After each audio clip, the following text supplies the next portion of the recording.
Hi, welcome back guys. This is your friend, the Iron Fanfics, back with amazing fanfiction. This is the series of What If Deku Had AFO Variant Quirk. Now before starting, please give this video a like and subscribe to the channel if you want more videos like this. Now let's get into the fanfic. Shouta Aizawa, known to a select few as the underground hero Eraserhead, knelt on a rooftop, silently watching over a small part of the city of Mizudafu. He was.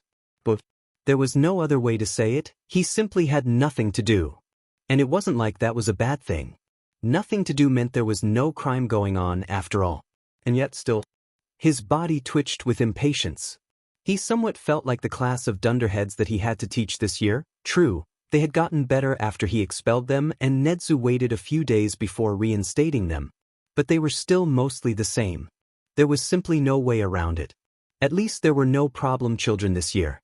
Just another batch of kids who would go on, become heroes, become sidekicks and get lucky if they broke the top. There was no drive, no motivation. Nothing except money and glory. It made the raven-haired man want to scoff. If all you want is money and glory, you might as well be a pirate. He thought of the pre-Quirk tales. It was pitiful to say the least. He would do his best to whip them into shape, hopefully make at least 1 or 2 decent hero students out of the 20, but he wasn't holding his breath. From behind him, something ruffled. Within an instant, he was on his feet, Quirk flaring as his capture weapon spun around him, facing down a fearsome cat. A black cat, which simply stared at him in indifference as he sighed. Still nothing. He wished for a moment that he had his sleeping bag. He had tried to bring it, but Hizashi had adamantly protested, claiming it needed to be washed. Which it did, but another night would hardly make a difference. Shouta sat back down, running his fingers along the cat, who quickly welcomed the attention, brushing into it. He breathed in deeply, smelling the damp scent of the city's nighttime. Maybe tonight would be A flash lit up an alleyway about half a mile away from Shouta. Quickly untangling himself from the animal, who was in no part pleased, he dashed across rooftops. Based on the flash, there was probably some Quirk-based violence going on, a mugging, perhaps. It couldn't have taken him more than 2 minutes to make it over, but it seemed to mostly be over by the time he got there. There was a small, sobbing woman trying to cover herself with the remnants of a ripped sweater as she crouched near the entrance to the alleyway, while deeper in, there were 2 more people near the end. Continuing his observation, Eraserhead remained in stealth for the time being. Subconsciously, he analyzed the girl standing in the middle to most likely be a hero or a vigilante. Considering he didn't recognize her, he was leaning towards the latter.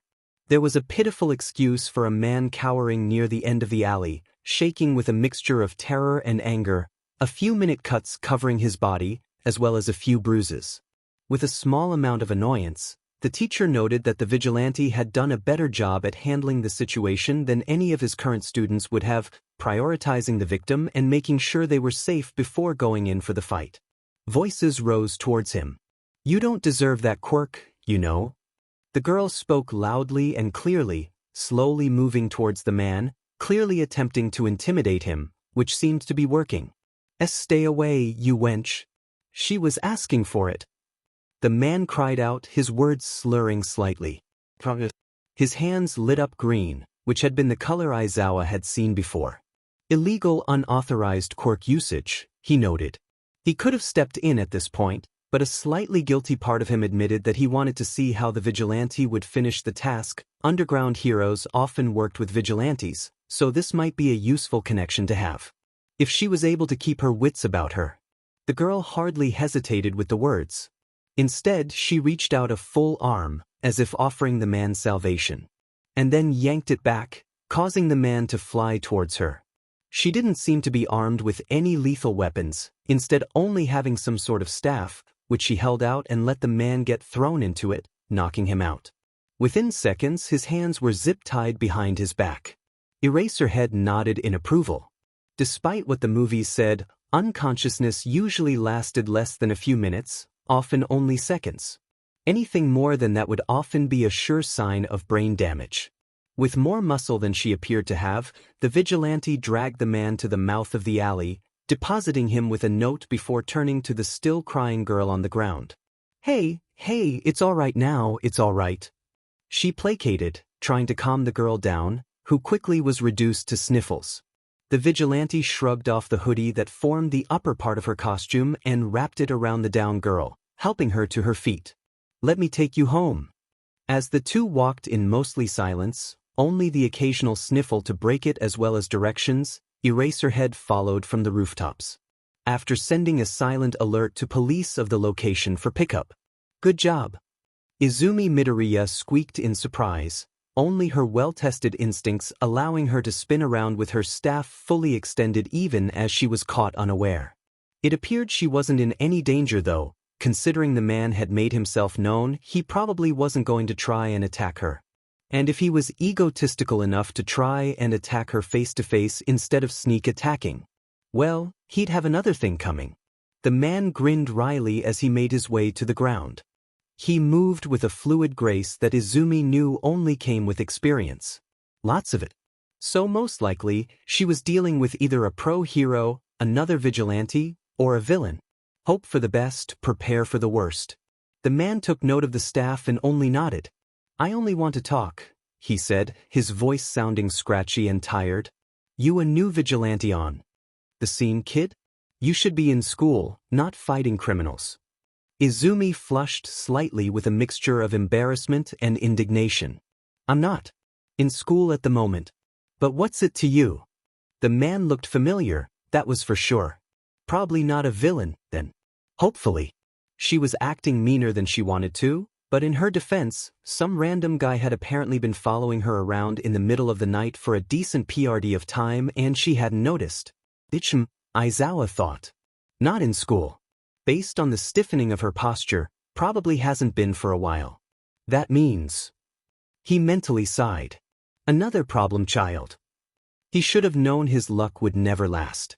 He noticed the girl's peculiar emerald eyes shining brightly as they analyzed him, or so it seemed. I'm an underground hero. Unlike most pros, I prefer working with vigilantes instead of wasting time and resources trying to stop people who are trying to help. Like a light bulb went off, the girl straightened up, the smile he had seen when she comforted the young woman earlier returning. I knew I recognized you from somewhere. She whispered excitedly. You're Eraserhead. It was the hero's turn to be surprised. Very few people recognized him, for good reason, seeing as how he tried to keep out of the spotlight. However, it didn't stop there. I've tried to analyze your quirks so many times, but it's so difficult because most of the knowledge comes from former villains. It's some kind of quirk erasure, right? She didn't wait for an answer. Probably sight-activated, which explains the goggles. She started mumbling words that were too quiet for the hero to hear, but he simply stared in a sort of bemused amazement at the teen in front of him. After a few moments, she cut herself off with a blush, stuttering, sorry. I just really like quirks. That seemed like a sort of understatement. However, the drastic personality change from before was, but to say the least, this was obviously more natural to the girl, the stiffness relieved from her tone and her body. Only Shouda's keen awareness as both a hero and a teacher allowed him to pick up on it, it was subtle enough that most people would just write it off. Realizing the girl was now staring at him, most likely expecting a reprimand, he moved to speak. You did well tonight. The words were minimal, but high praise coming from the underground hero. It seemed that she either knew or it didn't matter to the girl, who flushed at the sentence. However, it's late. He took a gamble. Let me walk you home. Your parents are probably worried. It was a low-risk one, but it could backfire. The girl tensed up again and he inwardly cursed. I can walk home by myself. I'd prefer it if you didn't. I know you're a bit injured, no matter how well you're trying to hide it. He actually hadn't seen anything, but most vigilantes carried some injury or other. Without access to pro healers or even regular hospitals like heroes did, most of their stuff was done at home. Still, he could tell he had hit something. The girl bit her lip for a second as she thought. What if I don't want you to know where I live? Shouta flashed his hero badge, a small triumphant feeling welling up inside of him as he knew that he had been correct about the living situation. I'm a hero. I'm here to help. The teen's resistance was breaking down. He decided to make the final push. Here, how about you come back to my house tonight? I can bandage up your wounds professionally. If you feel uncomfortable, you're welcome to leave at any time. Deal? Even if he didn't approve of problem children being idiots, he wasn't about to let a kid stay in some dumpster alone, injured, especially not when he could help. The girl's shoulders fell, and she sighed as her final hesitations left her. All right. So, what's your name, kid? The girl stayed silent for a few moments, before her head jumped up with a start as if she finally realized he was talking to her. Oh, sorry. She apologized, blushing. Izumi. Just Izumi. She wasn't an idiot. She knew the hero had deduced her home situation, which was why he offered to take her home. She didn't even have to worry about being placed into the foster system. She was well aware nobody would take her anyway. The hero didn't pause. All right, Izumi. There's another person at my house, but he's a pro hero as well. He won't hurt you, although he's a little loud. He explained.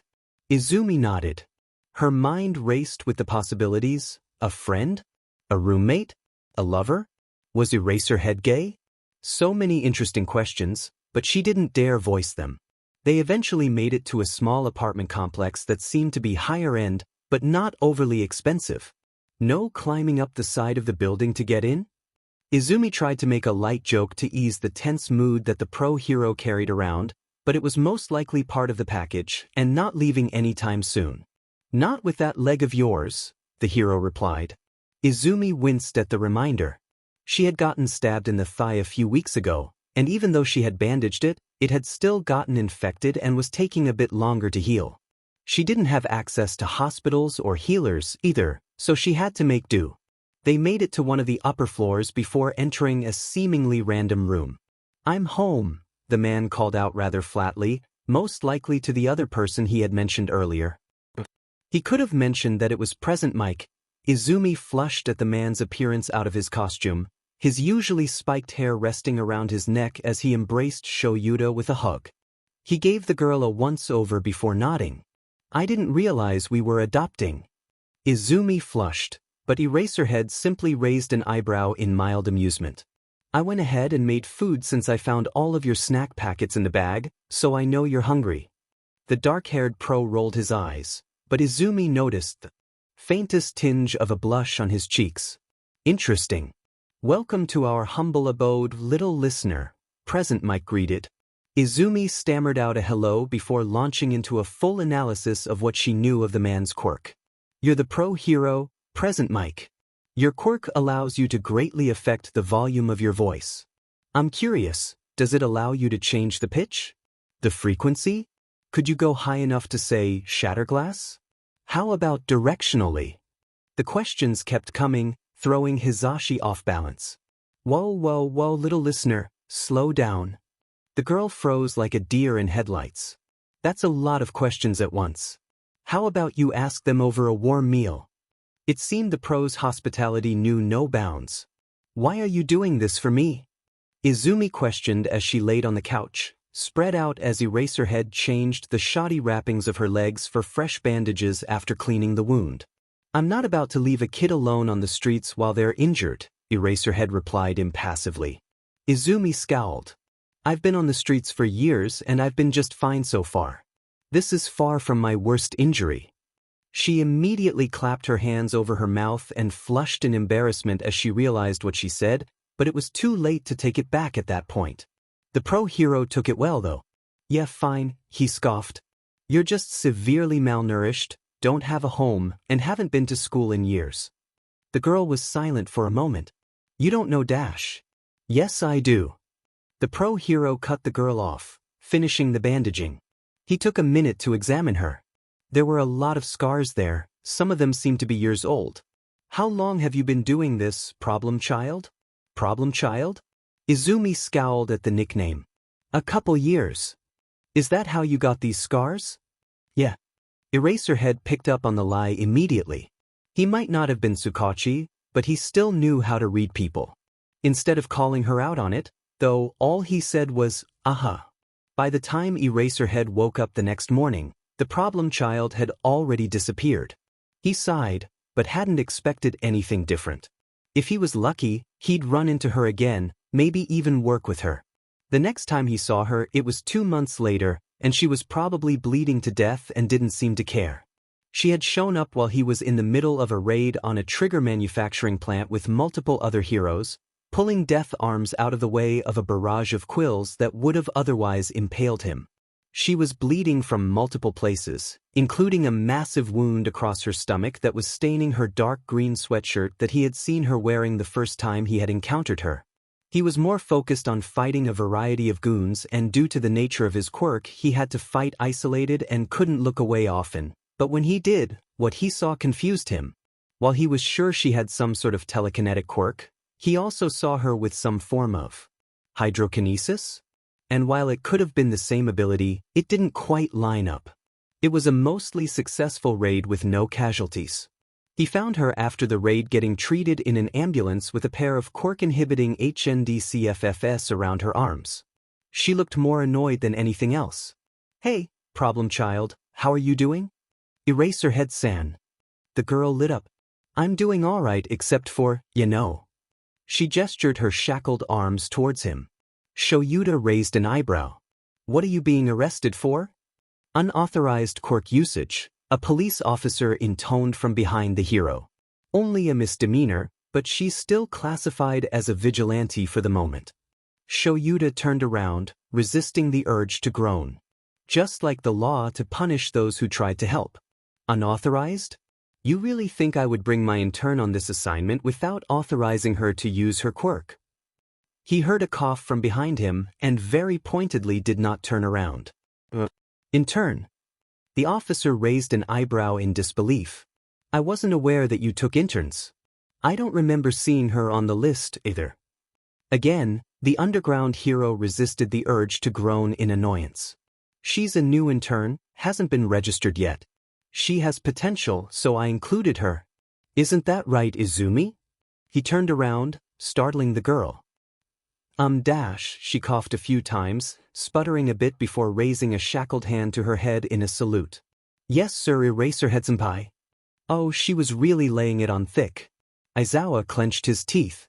The things he did for these problem children. He slowly turned back around to the officer. "See? Everything's fine. She shouldn't be getting arrested like she's one of the criminals that she helped capture." He put emphasis on the end of the sentence, making sure the officer got the message.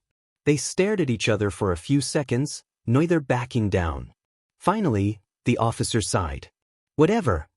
He reached his arm out and his eyes glowed as he activated his quirk, his forearm and hand disappearing as he reached into what seemed to be a small pocket realm, quickly grabbing a keycard that he then held to the cuffs on the pair of manacles, letting them fall away.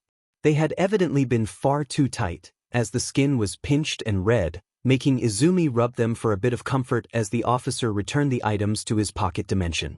Seemingly not being one to hold grudges though, the green-haired girl immediately started her line of questioning. "That quirk's so cool!" she exclaimed. "How big is your pocket dimension? Can you only fit your arm in? What would happen if you put a living creature in there? What would happen if she cut herself off. Eraserhead-senpai activated his quirk on you while you were using it? Would you lose your arm, or would the dimension just disappear?" Eraserhead sighed and shook his head in the palm of his hand as the girl kept going. "Could someone else reach in too if you activated it? Does it take up physical space? Would you be able to use it if you couldn't move your arms?" The officer looked helplessly at Eraserhead, as if he could stop his intern and her invasive questions. Eraserhead rolled his eyes and looked at the girl, activating his quirk and giving her enough of a shock to stop her questioning. The officer used it as a convenient reason to get away from the duo. Izumi glared at the pro-hero for his action while he stared back impassively. "There, you made him go away. You can stop now." "Yeah, I'm pretty good at that," she shot back, making Aizawa twinge slightly with guilt. "Anyway, your intern, seriously? Kept you out of a cell for the night?" he quipped. He offered a hand to the teen, who took it and let him lead her out of the ambulance, her wounds all bandaged but her outfit in ruins. "Besides, I wasn't actually entirely joking. It would be better than being a vigilante, wouldn't it?" And as far as I can tell, you don't have any arrests yet, which wouldn't inhibit you. Izumi scoffed. You don't want to do that, trust me. I appreciate it and all, but I don't think I can. She trailed off and made a strange noise. I don't think I can be a hero. Her voice was melancholic as she spoke the words. Why not? Aizawa questioned. What you did tonight, that was hero work. I saw you save death arms from dismemberment or even death. Why wouldn't you be able to be a hero? You don't understand.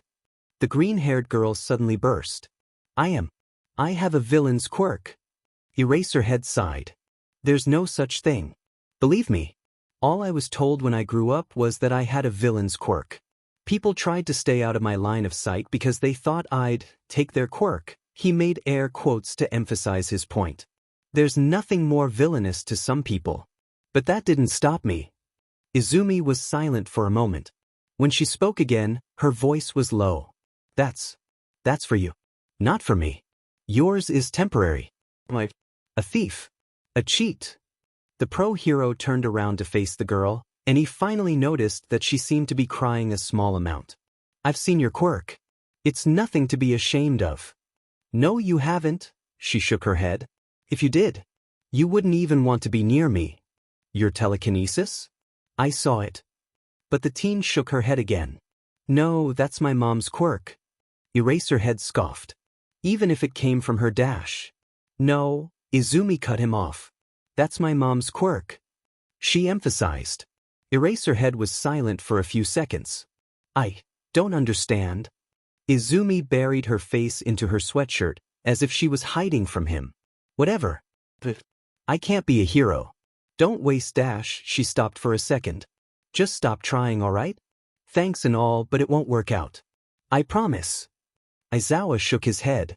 There's no such thing as can't, problem child. I wasn't lying. I see potential in you. Something that a lot of kids don't have. Do you want to be a hero? He asked. It doesn't matter. The words were muffled through the arms of the sweatshirt. That's not what I asked. Izumi was silent for a few moments. I want to help people. That's why I'm a vigilante. Aizawa nodded. I can help you get your license. The teen sounded incredulous. Why would you help some kid you barely even know? I could be a psychopath or something. Are you a psychopath? Shouta raised an eyebrow. Well, no, but dash. Then everything sounds fine to me, he finished with a smirk. Come on, problem child. At the very least, I can get you another meal. Same deal as last time. She huffed petulantly. You can't make me. Actually, Aizawa smiled, I can. His capture scarf wrapped around the girl, who immediately started struggling. I'm pretty sure I can find a restaurant open this late. Screw you, Eraserhead-sen. Izumi had to admit, the katsudon was easily the best thing she had eaten in years. Still, even as Aizawa slurped his noodles down quietly across from her, all she could manage were a few bites here and there. To us. She knew she was being unreasonable and picky but could you blame her? This was all crazy. She wasn't talented. She didn't have potential. She was probably just going to end up either a villain or dead, alone, under a bridge somewhere. She was just a Deku. The word came unbidden to the forefront of her memory. She had been 5 when her quirk came in, a full year after most kids develop their quirks, usually. She didn't really remember too much about that because whenever she thought about it, the overwhelming feeling of wanting to cry washed over her. But she was a big girl, and big girls don't cry. Or something. The color of blonde hair flashed through her mind's eye. She knew she had been bullied, logically, but she didn't remember it, so it was kinda like it didn't happen, right? She didn't realize that Aizawa-san was talking to her until he snapped his fingers in front of her a few times. Problem child, you there? Izumi blinked a few times, flushing under the man's gaze. Hi. She squeaked a bit louder than intended. The man frowned at her. Are you still hurt? I can treat your wounds if you need. I know you're against hospitals. Izumi shook her head negatively, fast enough to give the hero whiplash just by watching. Nope. No thank you. I was just… She fidgeted under the underground hero's gaze. I was just thinking, she finished lamely. Aizawa raised an eyebrow. About what? Everything. Izumi shrugged helplessly. It still feels a bit. I've been told. I've been telling myself all my life that all I'm destined to do is be evil or die. And now you've suddenly come along telling me I have the potential to become a hero. At any moment, it feels like a camera will pop out of somewhere and people will laugh at me for believing something so stupid. Her voice broke at the end, and a few tears dripped down her. Eraserhead leaned back, a look of understanding passing over his face as he got a bit more insight into what made this vigilante, this enigma tick. She needed proof. A show of good faith. Shouta laced his fingers together, thinking for a moment. I see, problem child. Izumi scowled, rubbing at some of her tear streaks. Can you dash? She rethought her sentence. Please stop calling me that. She requested. No. Anyway, I can assure you, there are no cameras, no jokes. Just a society saturated with heroes who do things for fame and money rather than helping people, and a very, very small minority of people who actually wish to help and have true potential. Such as you, problem child. His original response was flat, almost sadistic, but an unnamed emotion flavored his voice for the rest of the words. Izumi was still frowning, but she stared inquisitively at the pro-hero now. You keep saying that I have potential. What do you mean by that? You're willing to do the right thing without hesitating. There is no question of helping people, no. Are there cameras trained on me? Does this look heroic? He explained. He caught the girl's next question as she opened her mouth, her tongue slipping out. I'm not saying all heroes are like that, but some of them are. And a lot of the children who want to be heroes, those are the heroes that they see. All Might, Endeavor, lady, all those rookies with flashy entrances and big debuts, that's a poison for these children. They don't understand that, in this job, people die. Aizawa's eyes suddenly looked even more haunted than usual. And it's not that rare. Izumi was silent for a moment, twirling a fork in her fingers as she thought about her next words. Eventually, she seemed to come to a conclusion. And how do you want to help me? Training, of course. The answer was so simple, but Izumi nearly managed to fall out of her stationary chair regardless. Training. She stuttered. Luckily, it was late enough that there were no other patrons at the restaurant. Shouta nodded. Training. And, eventually, to get you into Yuuei in order to supplement my training with things I cannot give you, such as combat experience. You're what, 12?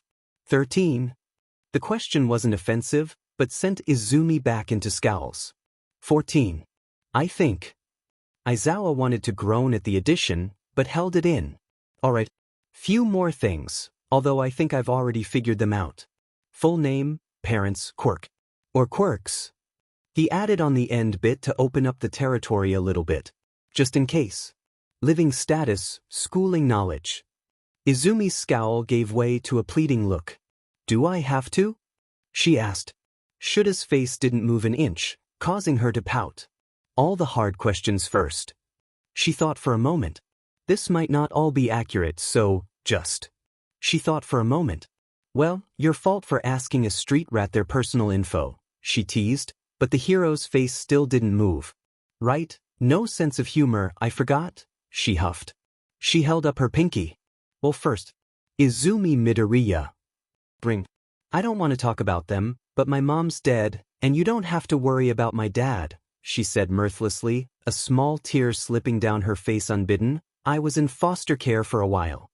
The tone indicated that there was no love lost between the families there. Her middle finger rose. Stick with telekinesis for now. Maybe I'll. It depends. She kept trying different angles, but couldn't find a good way to say it. The reason I'm asking is to help develop a fighting style for you, Eraserhead offered. Izumi sighed in relief. I don't use my other one at all, so then that's not an issue. The hero nodded. Hopefully, they'd progress down that route later. It, no doubt, had to do with why she had mentioned that she had thought she'd end up a villain. Her index finger rose. Living situation is literally non-existent. have the stuff on my back, and that's about it.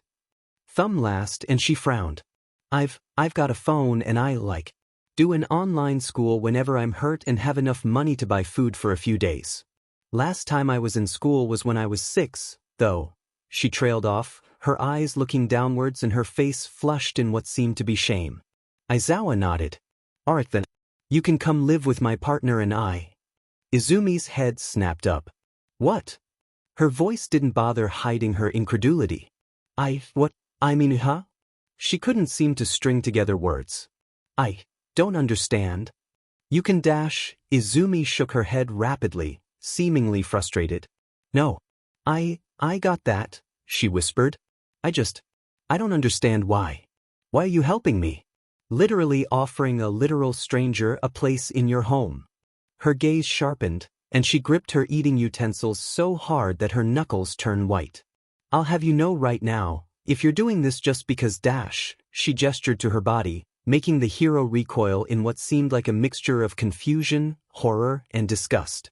No problem, child, I am not propositioning you. He scowled at the word. I might ask you to make dinners or do chores every now and then, but you would always be free to leave. You'd have your own room, with a lock and everything. Izumi visibly relaxed, breathing out a heavy breath. All right. The fork clattered to the table with a soft dink. Sorry, it's just. Aizawa nodded in understand. I understand, problem child. Stop apologizing. Izumi nodded. Sore dash, she cut herself off and flushed, and the underground hero's lips twitched into a ghost of a smile for a moment. I dash. Yes? The words came out more questioning than intended. We'll work on that. Shouta wiped his mouth with a napkin and stood up, offering a hand to the girl across from him. Well then, Izumi Midoriya, welcome to the family. A hint of a real smile might have tugged at the corner of Eraserhead's lips as the teen started to sniffle. But if you ever asked him, he'd deny it vehemently. There were a few things that Shouta had come to understand within the first few days of living with the girl. The first was simple. She didn't seem to understand that she was free to stay as long as she could. It was, no doubt, a product of the foster care that she had received. When he and Hisashi had first shown Izumi her room, she seemed impassive. Just a quick nod and muttering, thanks. Her eyes didn't seem to focus on anything, and she never unpacked her small bag. The second was her gloves. She was wearing black and green gloves, and Shouta never saw her without them. From what he could tell, she also had 2 pairs of extras in her backpack, which was the extent of her clothing other than the sweatshirt she was wearing, her pair of ripped leggings, and, oddly enough, a faded shirt that said, pants, on it in kanji. He resolved to rectify that as soon as possible, but there hadn't been a good day to go to the mall yet. The third was that she seemed insistent on doing anything that she possibly could around the house. When she wasn't enveloping herself in the bed like it was a paradise when she thought Aizawa wasn't looking, she was cleaning, cooking, writing things down.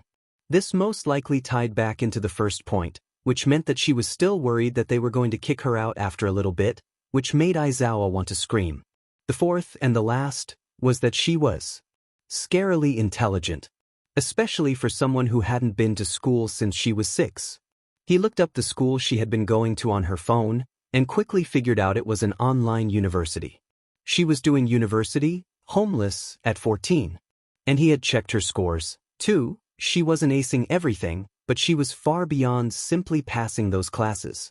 It showed up in other things, too. She had books of analysis. Like prograde analysis. Those were the only things in her backpack other than her gloves, her phone, her staff, and some money. Apparently, she was writing off of things she watched on TV or encounters she had as a vigilante, which Aizawa found out she had been doing since she was 11, which was a whole other can of worms that he wasn't about to get into. She wouldn't let him read much, though, seemingly embarrassed. Hey, little listener, Hisashi started from across the dinner table as they ate some, admittedly, pretty good curry with rice. Who's your favorite hero? Izumi finished chewing slowly. My favorite hero? I dunno. The wing hero, Hawks maybe? Or maybe Mirko, the rabbit hero. They're both pretty strong, and they do their jobs without much extra damage. Hisashi smiled. Oh, some good choices, little listener. I'm surprised, though not all might or endeavor. The difference in mood was instantly evident, and it felt like the temperature of the room rose 10 degrees from the pure hatred. Izumi stared at the table as she responded slowly. No.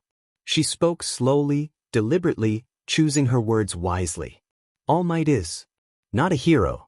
Endeavor reminds me of my father. A few moments of silence ensued. May I be excused? Shocked, Aizawa nodded slowly. Izumi quickly scampered away, leaving half a bowl of curry left on the table. He and Hisashi slowly looked at each other, staring for a few seconds, before Hisashi finally mouthed, "What the F dash? There's so many stores." Izumi gasped with evident awe in her voice as they entered the mall. It was one of the nicer ones in the Shizuoka prefecture, which they had driven to. Go wild, problem child, Aizawa said monotonously, plopping down on a bench in his sleeping bag and quickly starting to zip it up. Here's your card. It has a 800,000 yen limit, use as much as you need. Just get some clothes. As the sleeping bag finished being zipped up, Izumi could have sworn that she heard something like, "It's that demon evil rat's money anyway," but she couldn't be sure. Still, 800,000 yen? That was ridiculous. Maybe it was some sort of test? She inspected the card, quickly recognizing the insignia. Yuuei. She snuck a look at Aizawa's sleeping bag. He had mentioned getting her into Yuuei. Maybe he was an alumni? She was back in under half an hour, toting 2 small bags. She poked the sleeping bag. Aizawa-san. She questioned. The bag slowly unzipped. Oh, you're back. He muttered. He eyed the 2 bags. Where's the rest? The rest? Izumi questioned. Bloodshot eyes stared at the girl. The rest of the clothes? Surely you got more than that with 800,000 yen. Izumi fidgeted a bit, not looking at Aizawa in the eyes. Problem child. He sighed. Clearly you aren't understanding this. We're here to get you clothes. Nedzu is more than smart enough to play the stock market. 800,000 yen is nothing to him. Nedzu? Who's that? Izumi was pushed into action by Shouta emerging from his sleeping bag. All right, kid, we'll go shopping together, then. Just how much more work did he have to do to prove to this kid that he wasn't trying to trick her? All right, problem child, there's 6 months until the Yuuei entrance exam begins. You seem to already have some street smarts due to your extracurricular activities, but you need to hone that into true skill and a fighting style that you can readily fall into. Eraserhead spoke as he and Izumi stood together on the empty tennis court. All right, attack me. Yeah. Izumi questioned, unsure if she heard the man right. Attack me. He stood still, waiting for her. Izumi toed forward warily. There were so many ways that she had to trust him at least a little bit. She took a deep breath in and pulled out her staff.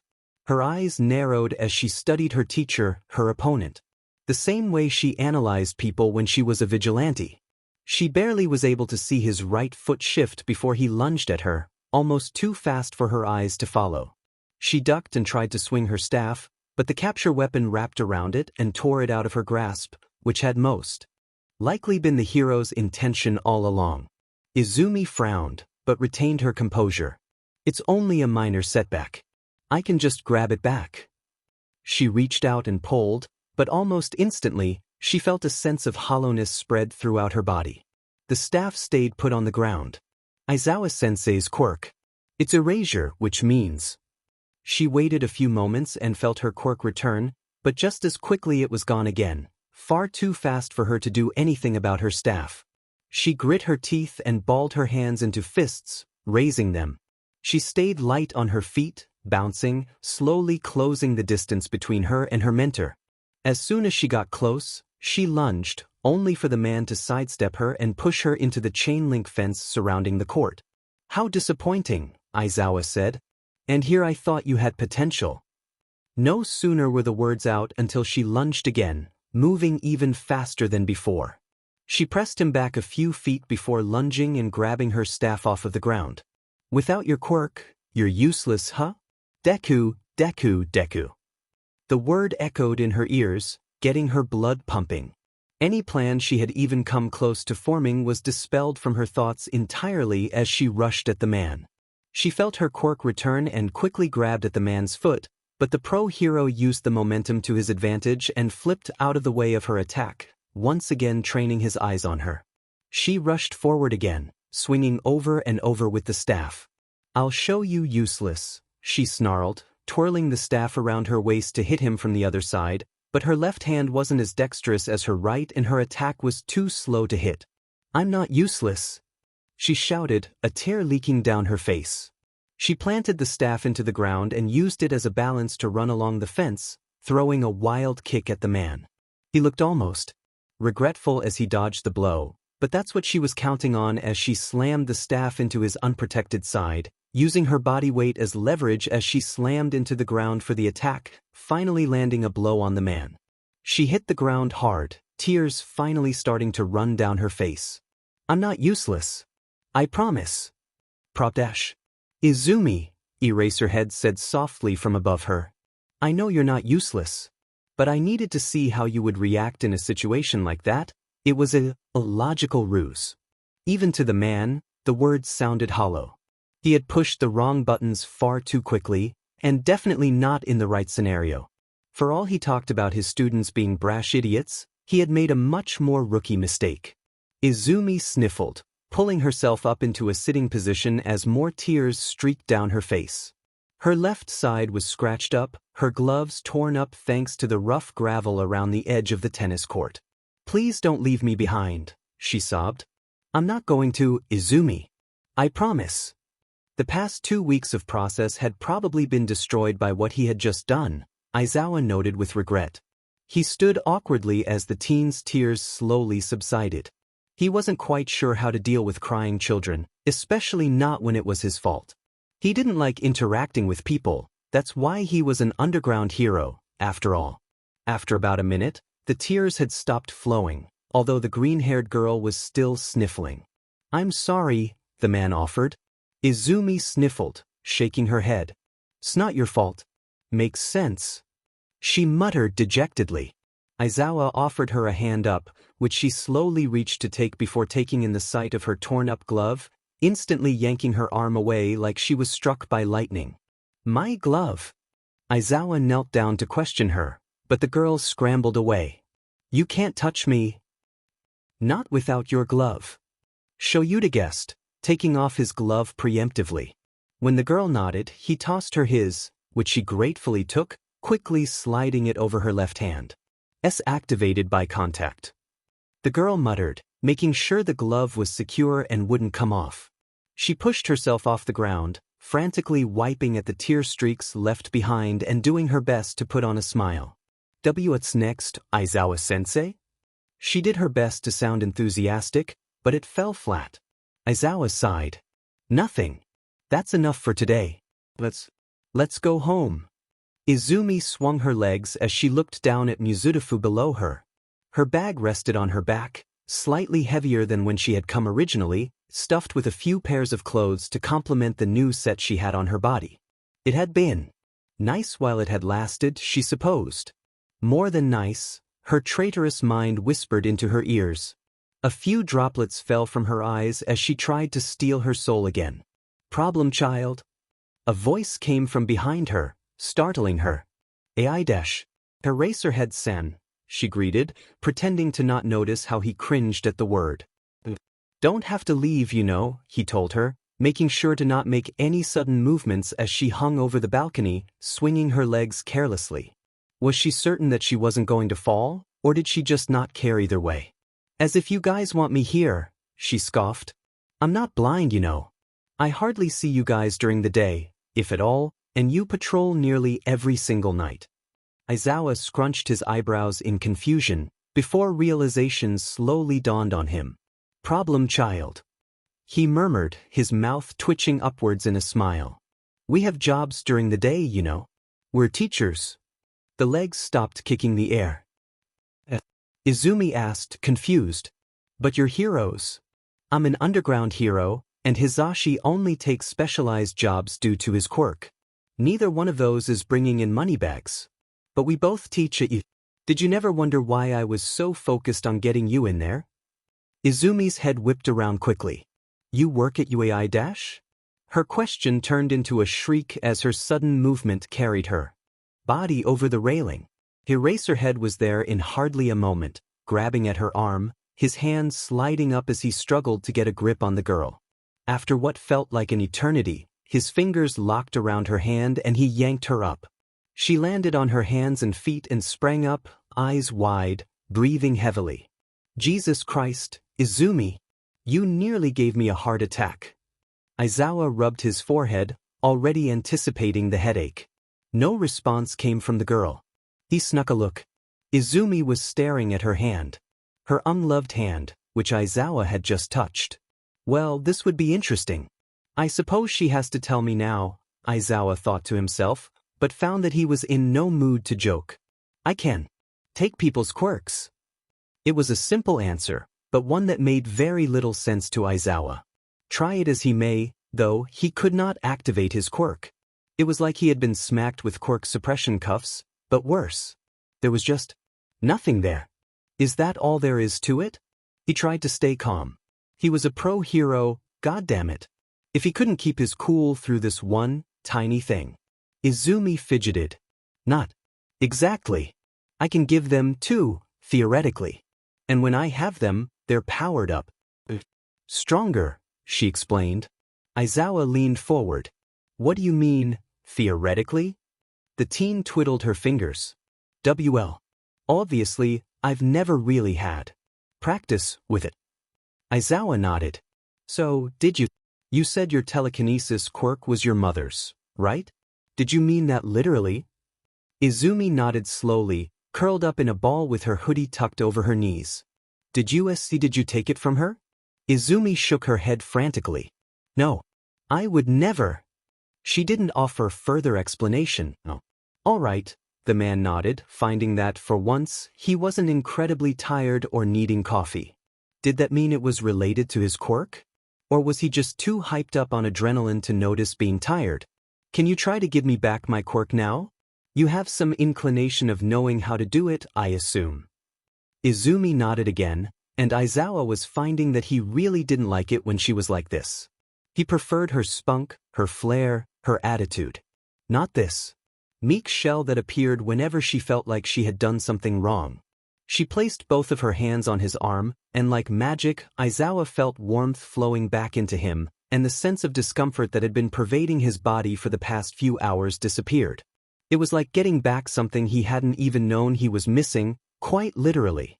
He breathed a sigh of relief. So that was what people felt when he used his quirk on them. He didn't envy them. Maybe he wouldn't use it on his classes so much. That wasn't so bad, problem child. Oh, and she had passed out. Goody. Her entire body is a quirk factor, Shouta. I don't even know what that means, you old hao. Oh. I am the youthful heroine. Do you even know what that word means, you ungrateful brat? Stop whacking me, Aizawa demanded, but was silenced by another whack. Then stop bothering me, Recovery Girl shot back. Your daughter needs to rest. Aizawa was silent for a few moments. Fine, he ground out. But as soon as she wakes up dash. Yeah, I'll notify you. Now shoo brat. It was funny to hear her adopted father, and goodness was it weird to think of Aizawa-san like that, be shooed away like a troublesome teen, but Izumi didn't dare twitch a muscle in case they noticed. The room was silent for a few moments. I know you're awake, you little brat. Izumi held still. The police wouldn't handcuff an unconscious girl, right? Wait, was she handcuffed already? She heard a sound that was somewhere between a sigh and a growl. Your breathing patterns changed. And the monitor picked up your heart rate increase. Stop pretending. Izumi slowly elbowed her way up, blinking her eyes open to see that she was not, in fact, handcuffed. She was in a hospital bed, or an approximation of one, maybe. Wait, where was she? Recovery Girl was here. She had heard the pro say her name. Yuuei? She caught the logo on one of the walls as she looked around. She was in the Yuuei infirmary. The monitor started to beep as her heart rate picked up. How had she gotten here?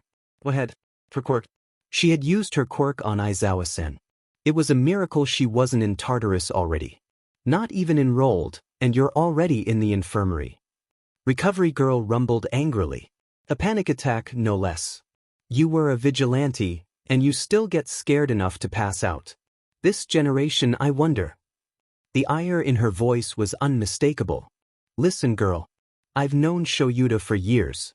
And I've never seen him care about anything as much as he cares about you, except for maybe Hisashi. So get your act together, and I better not see you here again at least until you're enrolled. Chio Shizenshi pointed a finger out the door. You're good to go.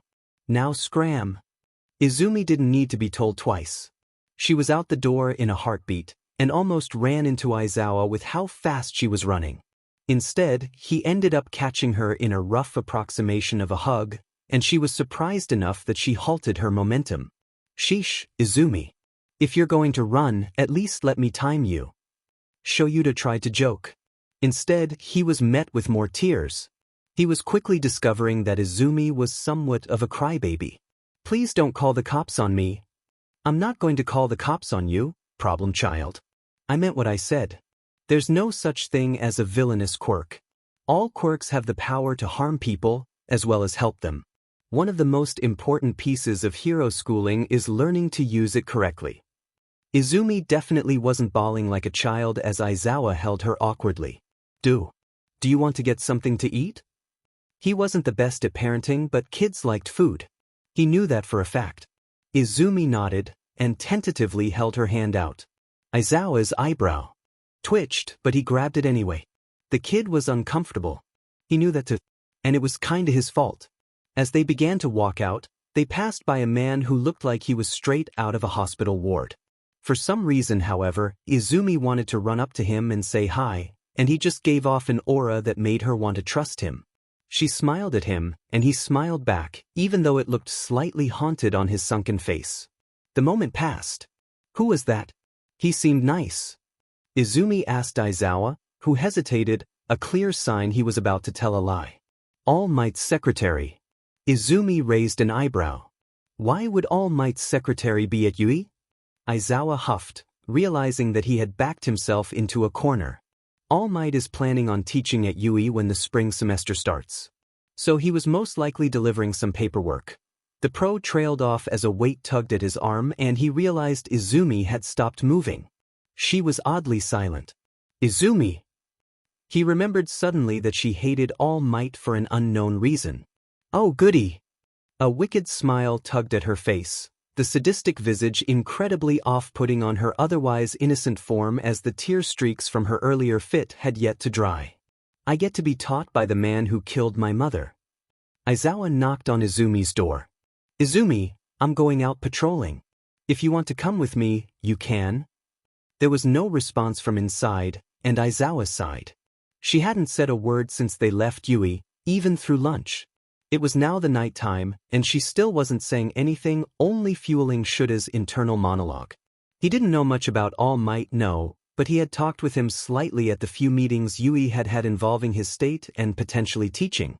From the view that Aizawa had got off him, All Might was many things. He was a very happy-go-lucky person despite his career and condition.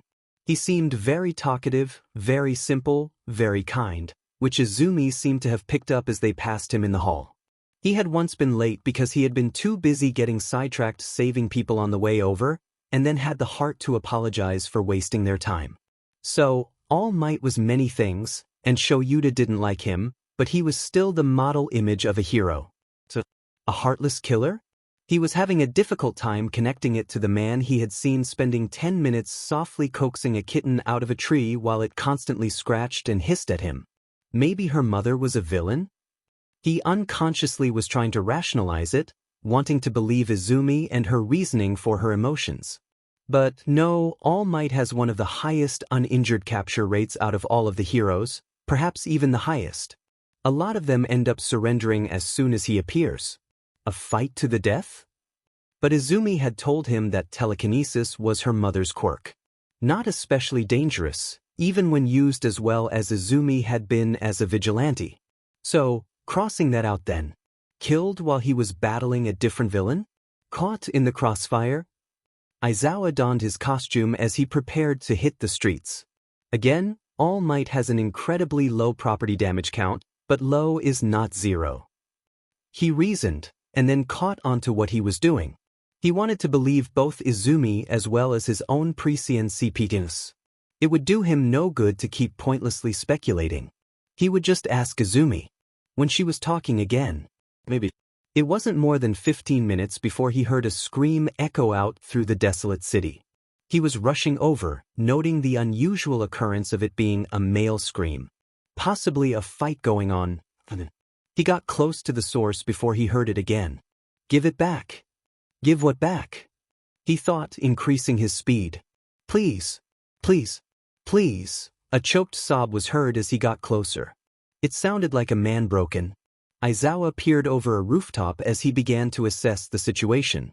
There were 3 figures in the alley, a hooded figure, a woman curled up near the back, and the man he had been hearing sobbing on the good at the hooded person's foot. He appeared to be relatively uninjured, a few bruises here and there, but nothing major. I'm sorry, please. Just give it back. Please. Drags? Money? Medicine? He wouldn't intervene until he had the whole story. It would make the police report easier. Electricity arced throughout the alleyway from the hooded figure's fingers, but made no movement towards the sobbing man. Finally, the hooded figure spoke. And it was nothing like what he expected. No, instead of hearing a gruff drag dealer, he heard, "You don't deserve it." Despite all of his training, Eraserhead couldn't help himself as he jolted in shock. Izumi! What the hell are you doing? Aizawa snarled, his hair floating as the electricity in the alleyway stopped. Izumi leveled a glare at him. Stopping a mugging. What are you doing? Stopping illegal quirk usage, the hero shot back. Izumi rolled her eyes with disdain. She took my quirk, the man whimpered on the ground. Shut up, Shouta barked out. I'm taking you to jail after I'm done with this. Problem child. He turned his head back to Izumi. Give him his quirk back. No. He doesn't deserve it. The green-haired teen crossed her arms in defiance. The ability to amplify the electricity his body creates in his fingers, and he uses it as a taser to mug women in back alleys. I should give it to some quirkless kid, at least they'd actually appreciate it. Well, she did have a point. But it's not about deserving or not deserving Izumi. He might as well continue using her name, since he had already shouted it out. Quirks are not something to be taken. Right. Coming from the guy who can dash, her eyes darted towards the whimpering man, as well as the trembling woman at the end of the alley who hadn't made a noise yet, and she decided to end her sentence, the point made. That's temporary, there's a difference. And you're saying that if you could make it permanent, you never would?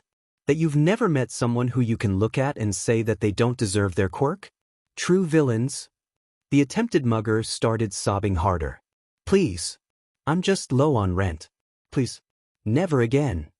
Aizawa grit his teeth. You don't get to make that decision. You are not judge, jury, executioner.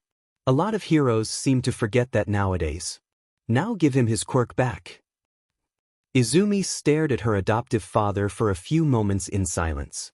It was then that the man noticed her normally green eyes were scarlet and entirely lacking of emotion. Then she blinked and they were back to normal, gone so fast he wasn't sure if they had ever been there in the first place. All right. Guess I'm getting some practice, huh? She touched the man, and after about 5 seconds of concentration, he collapsed to the ground in relief. Thank you, thank you. Izumi looked down at him, frowning, but said nothing. Don't thank me yet, Aizawa muttered. You're still coming with me to the precinct. Yes, of course, of course. The man nodded slowly. Izumi turned around, and the man flinched. Izumi looked slightly hurt, her features hardening, but then softening again. If this really was a one-time thing, you'll probably only be kept for a few days. Maybe a fine. She didn't look the man in the eyes before turning back around. Sorry. The vigilante then approached the trembling woman, who scooted away in fear. Hey, it's all right. Gloves. You see. She held up her hands, displaying that she had put her gloves back on. No danger here, she joked, trying to calm the woman down, who shakily allowed herself to be pulled to her feet. Everything will be just fine. So, are we going to talk about that? I won't if you won't, Izumi offered. No dash, Shouta sputtered for a moment before closing his mouth and thinking about his words. That's not what I meant, problem child, and you know it. The teen sighed. She constantly seemed like she had been forced to grow up too fast, so much so that Aizawa forgot that she was still in the process of maturing sometimes. I don't regret it. You should. But I don't, Izumi pointed out, and you saying I should doesn't make me. Aizawa rested his face in his hands and pulled downwards, stretching the skin slightly. You know, I could still turn you in for illegal quirk usage. If you were going to do it, you'd have done it already.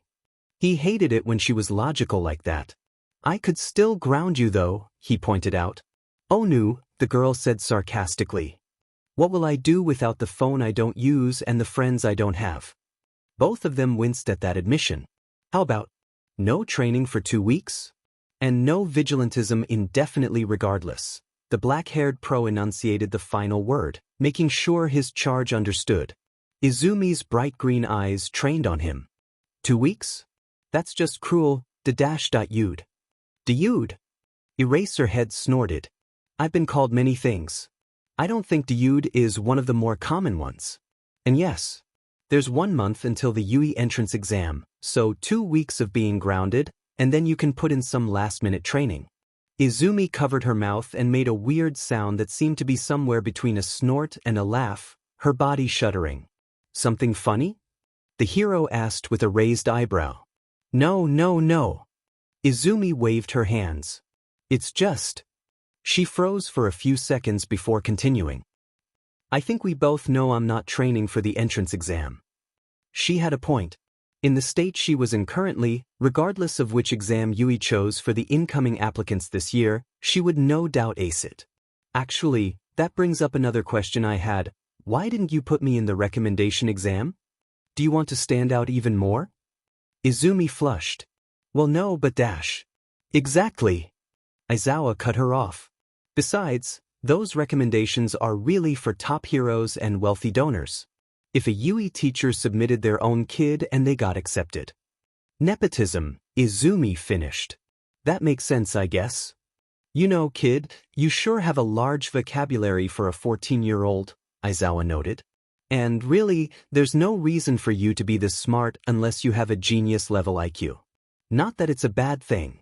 He hurried out the last sentence. Izumi gave an awkward chuckle. I spent a couple years sleeping in a library. Turns out, when you don't have school and barely sleep, you have a lot of time as a child. She laughed awkwardly. Barely sleep. Shouta pressed, and the girl tensed up instantly. Yeah. She changed the topic.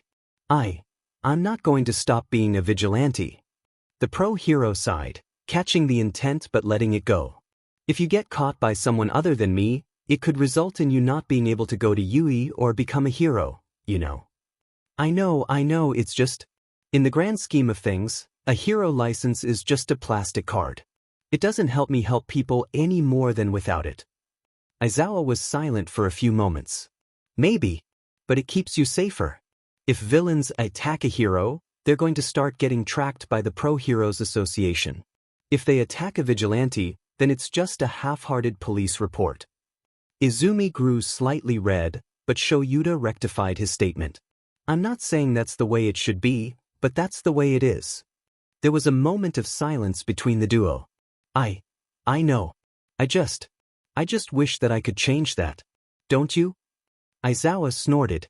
Every single day, Izumi.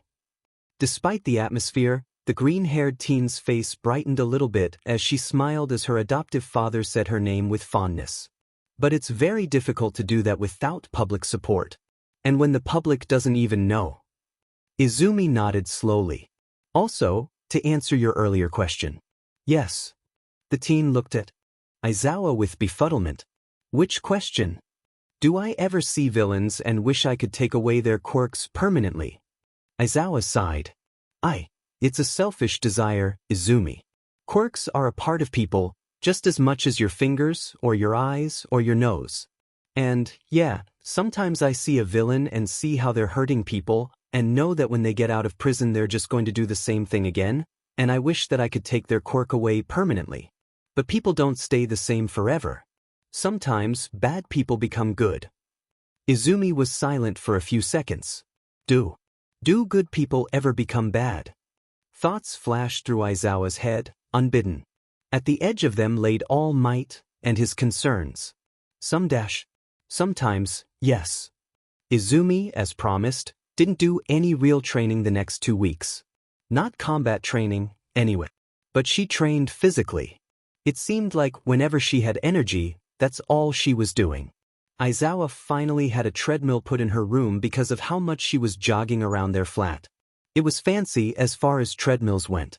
It was covered by the HPSC as a hero expense, so Aizawa was free to splurge on it. He was still surprised that she hadn't worn a hole in it, though. He'd also have to consider getting her weights or a lifting station. Her room was still pretty bare as far as rooms went. She had her bed, her bag, a couple clothes strewn around the room, and now her treadmill. Hopefully, that would become a different story soon. And then, just like that, the 2 weeks passed, and Izumi was back to being able to train again. However, seeing her abilities, Shouta had a different idea for training in mind. Alright, take my quirk. Izumi looked at the man in shock. Aizawa nodded, looking at her expectantly. I want you to take my quirk, keep it for a few minutes, and then give it back. You need practice with it, and obviously not a lot of people are going to volunteer for it. Izumi looked desperately panicked as she shook her head. I don't think that's a good idea. I trust you, Aizawa pressed. And we both know that you need practice with it. The man chewed his tongue for a second as he thought through his sentence. If you used it responsibly, you could use it to help people, to become stronger. The teen was quiet. I don't want to become stronger, she whispered. I just want to start helping people. She admitted. If I need to be stronger to do that, then fine. But I don't want to steal quirks just so I can be stronger. I never want to be like that. She finished with resolution. Aizawa once again wished he knew more about her past. There had to be something there to explain this. I get what you're saying. But you also can't be wearing gloves all the time. Shouta gestured towards the girl's hands, which were clad in a new pair of gloves that had a red-yellow gradient on them, coming close to a sunset. Speaking of, what happened to your other gloves? Dirty. The girl replied. I'll wash them soon. Hisashi can do it. The man waved her off. He does all the laundry. Izumi shook her head. No, that's fine, she said, slightly forceful. What an odd hill to die on, Aizawa thought. He shrugged. He'd stop arguing, but have Hisashi do it anyway. She didn't need to do everything herself. Regardless, you're not taking my quirk to get stronger. You're taking it to practice, so maybe when you start going to school you can hold hands with a boy. Izumi started blushing. Or maybe a girl. The blush grew in strength. And most importantly, you won't be limited by a flimsy piece of fabric. You can't risk being thrown in combat and accidentally taking another hero's quirk. The blush started to fade as the mood became a bit more mellow. I suppose. She really didn't want to do this, Shouta noted. There had to be something else, something obvious he was missing. Alright, tell me when. She tugged her gloves off, the sunset patterns rippling as they fell to the carpeted floor. The hero held his hand out. Go ahead. Breathing in deeply, Izumi reached out, her eyes closed as her hand slowly inched towards Aizawa's. And then, her fingertips brushed his arms, and her eyes shot open and her hand clamped down, and Aizawa could literally feel the power being drained out of his body. But he had something else he needed to confirm, gritting his teeth to brush through the pain as he stared at the teen's face. Nearly blood red. And the hair on his arms raised as he looked at them, their sheer apathy provoking the flight or fight response within him, something about them just televising the fact that within seconds, this tiny girl could absolutely crush him mercilessly. And then it was done. The red faded away, replaced by the normal green. They were both silent for a few seconds, Izumi biting her lip. Can I give it back now? She was shaking, Aizawa noted. Go ahead. And just like that, he had his ability back. Her eyes didn't turn scarlet when she was giving them back. That was interesting. He had a question. Hey, when you have my quirk, do you know what differences its powered-up form has from mine? Izumi nodded slowly. Michim, the power-up can differ from quirk to quirk. For yours, it's pretty small. Mainly, it just gets rid of the side effects. The side effects? Aizawa questioned, leaning forward. The teen stilled as if realizing that maybe he didn't know. The dry eye and insomnia? Aizawa blinked twice, resting back. That was interesting. Is there dash? He cut himself off. He couldn't allow himself to be selfish. How about the guy from 2 weeks ago? Izumi nodded again. His original quirk was basically taser fingers. The human body generates its own electrical current, and he could power it up to a high enough of a degree in his fingers to project it a few inches. When I had it, I could just project it from all over my body, and it could go a little bit further. I think I could probably shoot it if I tried, but obviously. And did he get those power-ups when you gave it back? He was pretty sure he knew the answer, but it wouldn't hurt to ask. Izumi shook her head. No, or else I would just go around taking and giving heroes their quirks back, she chuckled. It's only when I have them. It might have been Shouta's imagination, but the greenette seemed somewhat miserable when she said that last part. I see. Now, I want you to touch my arm again, but this try to not take my quirk. Izumi looked at him incredulously. I don't have control over that. That's what I'm trying to teach you, problem child. You need to establish control eventually, and unless you want to go to a quirk specialist, this is the best bet. Izumi breathed heavily for a few moments as she thought it over. All right, she conceded. Again, Aizawa held his arm out, and Izumi reached her hand out. And then, nothing happened. Izumi's eyes widened as she finally felt proper skin-to-skin contact without having to deal with the anxiety of stealing a quirk for the first time in. She didn't even remember how long. But she wasn't sure what. Eraserhead's hair was floating as his quirk activated. You need to remember how this feels, all right, Izumi? His voice was strained, oddly enough. I'm going to release my quirk and we'll go from there. His hair fell, and there was a second or two where neither quirk was active. Izumi marveled at it, and her intense concentration only held for a few moments before she breathed out and it broke. Her hand clamped down and then it was done. She started breathing heavily, falling backwards onto the floor as she tried to catch her breath. She laid there for a few moments, Aizawa mimicking her on the couch. After about a minute, they both recovered somewhat. Back. Izumi muttered, holding out her arm. Shouta pulled her up, feeling his quirk come back as he did. Izumi fell on top of him, practically pinning him to the couch. Comfy. Dad.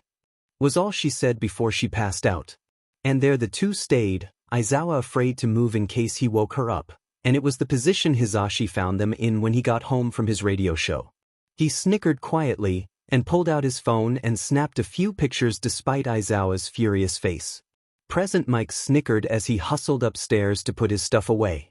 She called me Dad, Shouta told Hisashi as they stood together, doing laundry. Hisashi smiled. Nice, he said, his quirk slightly overpowering the words, making Shouta wince. Bet you like that, he teased.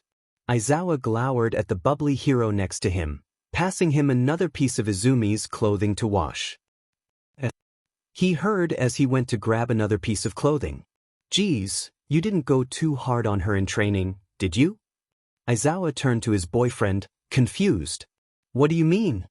Hisashi held up one of Izumi's black and green gloves, which held a massive dark stain in the center. Well, I'm no expert at this, but I've cleaned your suit enough times to know that that's blood. Aizawa stared at the glove. He was missing something. Nothing came to mind. Maybe it was from their bout on the tennis court, the glove that wasn't torn. He blinked in concentration, but came up with no better answer. Finally he replied, I guess so. I'll try to tone it down a little bit. There was no blood on anything else, but the glove kept coming back to Aizawa. It wasn't a small amount of blood by any means. How would she have hidden that? Was it from some vigilantism that he didn't know about? Try as he might, he felt that there was something that he was missing. Something important. And he needed to figure it out. Papa, what's a quirk? A small voice asked. A booming laugh echoed. What a wonderful question, sweetheart. You see, a quirk is something a person has that's special. Something unique to them. Some quirks are beautiful, while some are mundane. But the most important thing about them is that a quirk is just an extension of the person that has it. On their own, they mean nothing. On their own, they can do nothing. There's no such thing as an evil quirk, nor a good quirk. Just people who use them to help others, and those who use them to harm others. Inquisitive green eyes peered up at the man. What's your quirk, Papa? The man smiled. My quirk is something that can be used to help people. If someone doesn't like their quirk, I can fix that. Don't you think that's cool, Izumi? Izumi nodded enthusiastically. That sounds really heroic, Papa. Are you a hero? Is that why you're always gone so much? The man knelt down and patted the girl on her head, ruffling her hair as he did. Pride was in his voice. Something like that. And, someday, you'll be able to help people too. I'll be a hero? The girl's smile was bright enough to light up the entire room. No, the man chuckled. Not a hero. Something so much greater. Izumi shot up in bed, her face covered in a cold sweat. A quick glance at her phone, which Hisashi had sneakily replaced her old one with, showed the time to be 2:48 a.m. A memory. But why today? She hadn't had a dream like that in a while. Usually her past stayed in her past, and she preferred it that way. She remembered how that memory would continue. The X-ray that showed the joint in her pinky toe. She won't develop a quirk, the doctor had said. Her father had smiled and said thank you, and he held her as she sobbed on the way out to the parking lot. You want to hear a secret, Izumi? Her father had asked her. She hadn't responded, too busy bawling. I have that toe joint too. So did my brother. And we both had quirks. It's not a perfect science. I'm sure you'll develop a quirk. And if you don't. She still remembered the next sentence with perfect clarity. The way he said it with absolute certainty. I can fix that. Izumi splashed water in her face, noting the bags under her eyes. They were always there, of course, but they were even more pronounced than usual today. I might as well get ready for the exam. She muttered, shrugging on a shirt and tugging on her pants. She stretched and then turned on the treadmill. It wasn't the same as going for a jog outside, but since it was the end of February, the temperature was well below freezing at the moment. The Yuuei entrance exam was today. And she knew she shouldn't be worried. Her years of vigilantism and her training with Dad most definitely made her one of the best applicants this year. But still, she tried to suppress her nerves. She would do well, because she didn't know what she'd do if she didn't. She was one of the first ones there, mainly because she had driven in with Hisashi and Aizawa. They were both proctors because while ectoplasm was surely a great help in this stage, there were thousands and thousands of applicants. She sat, essentially alone in the auditorium, and waited for more and more applicants to file in, which took hours. Nobody said much to her, and she was fine with that. Hisashi, what Present Mike had insisted she call him, gave his speech. A boy that seemed almost robotic as well as very quick to jump to conclusions, interrupted him and had his question answered in a way that wasn't nearly satisfying enough. Izumi didn't quite dislike him, but maybe he should shut his mouth sometimes and let people finish speaking. She checked her ticket and headed to her testing room, nerves racking her body as she lined up outside. Man, I regret cramming now, a boy with spiky black hair complained to her right. He seemed to be even more nervous than she felt. What the hell was the quadratic formula again? Should I speak up? Izumi wondered. A sudden fear gripped her. What if she had forgotten the formula? 2? Negative b plus or minus the square root of b squared minus 4 times a and c, all over 2 times a. She muttered softly. The spiky-haired boy turned his head towards her. Hey, thanks. That kinda rings a bell. He grinned with a dopey look on his face. What does the plus or minus thing mean, though? How are you posse to add and subtract something? he asked awkwardly. Izumi flushed, somewhat surprised he had hurt her. Well, you're supposed to make two separate equations, and then solve them both to find the potential answers. That's so much simpler than how the book said it. You're a lifesaver. The boy praised. Izumi flushed deeper at the praise. I'm Kirishima, what's your name? He held his hand out. And Midoriya. Izumi introduced herself, slightly awestruck at the boy's outgoing demeanor. She shook the other boy's hand warily, desperately wishing she had her gloves on. Instead, she had to focus incredibly hard to not take his quirk. She was lucky that Aizawa had focused heavily on training for the past few weeks. She was at a point where she was, at the very least, able to touch things with her bare skin when she concentrated. It wasn't perfect by any means, but it was progress. The boy looked overjoyed. Hey, what's your quirk? Telekinesis. Izumi's mood fell slightly. She didn't like lying. Luckily, the boy didn't seem to pick up on it. Really? That's so cool. He praised. Mine's just hardening. I can turn my body into rock, basically. But really it's mainly just my arms. I can't really spread it out over my body, he explained. That sounds really heroic. Izumi smiled at him. Does it rely on the minerals present in your body? If you had a higher concentration of iron or calcium, would your body become more durable? She asked. Kirishima got slightly flustered. I'm not sure. Izumi deflated. Oh, that's all right. Maybe something to look into after the exam. She half smiled and gave him a thumbs up, which he eagerly returned. Yup. He drooped down, suddenly. Just have to make it through 240 questions and 3 essays first. It seemed like he wasn't a very academically gifted person. Izumi giggled and took pity on him regardless. I'm sure you'll do fine. Are you worried about the physical exam? She questioned.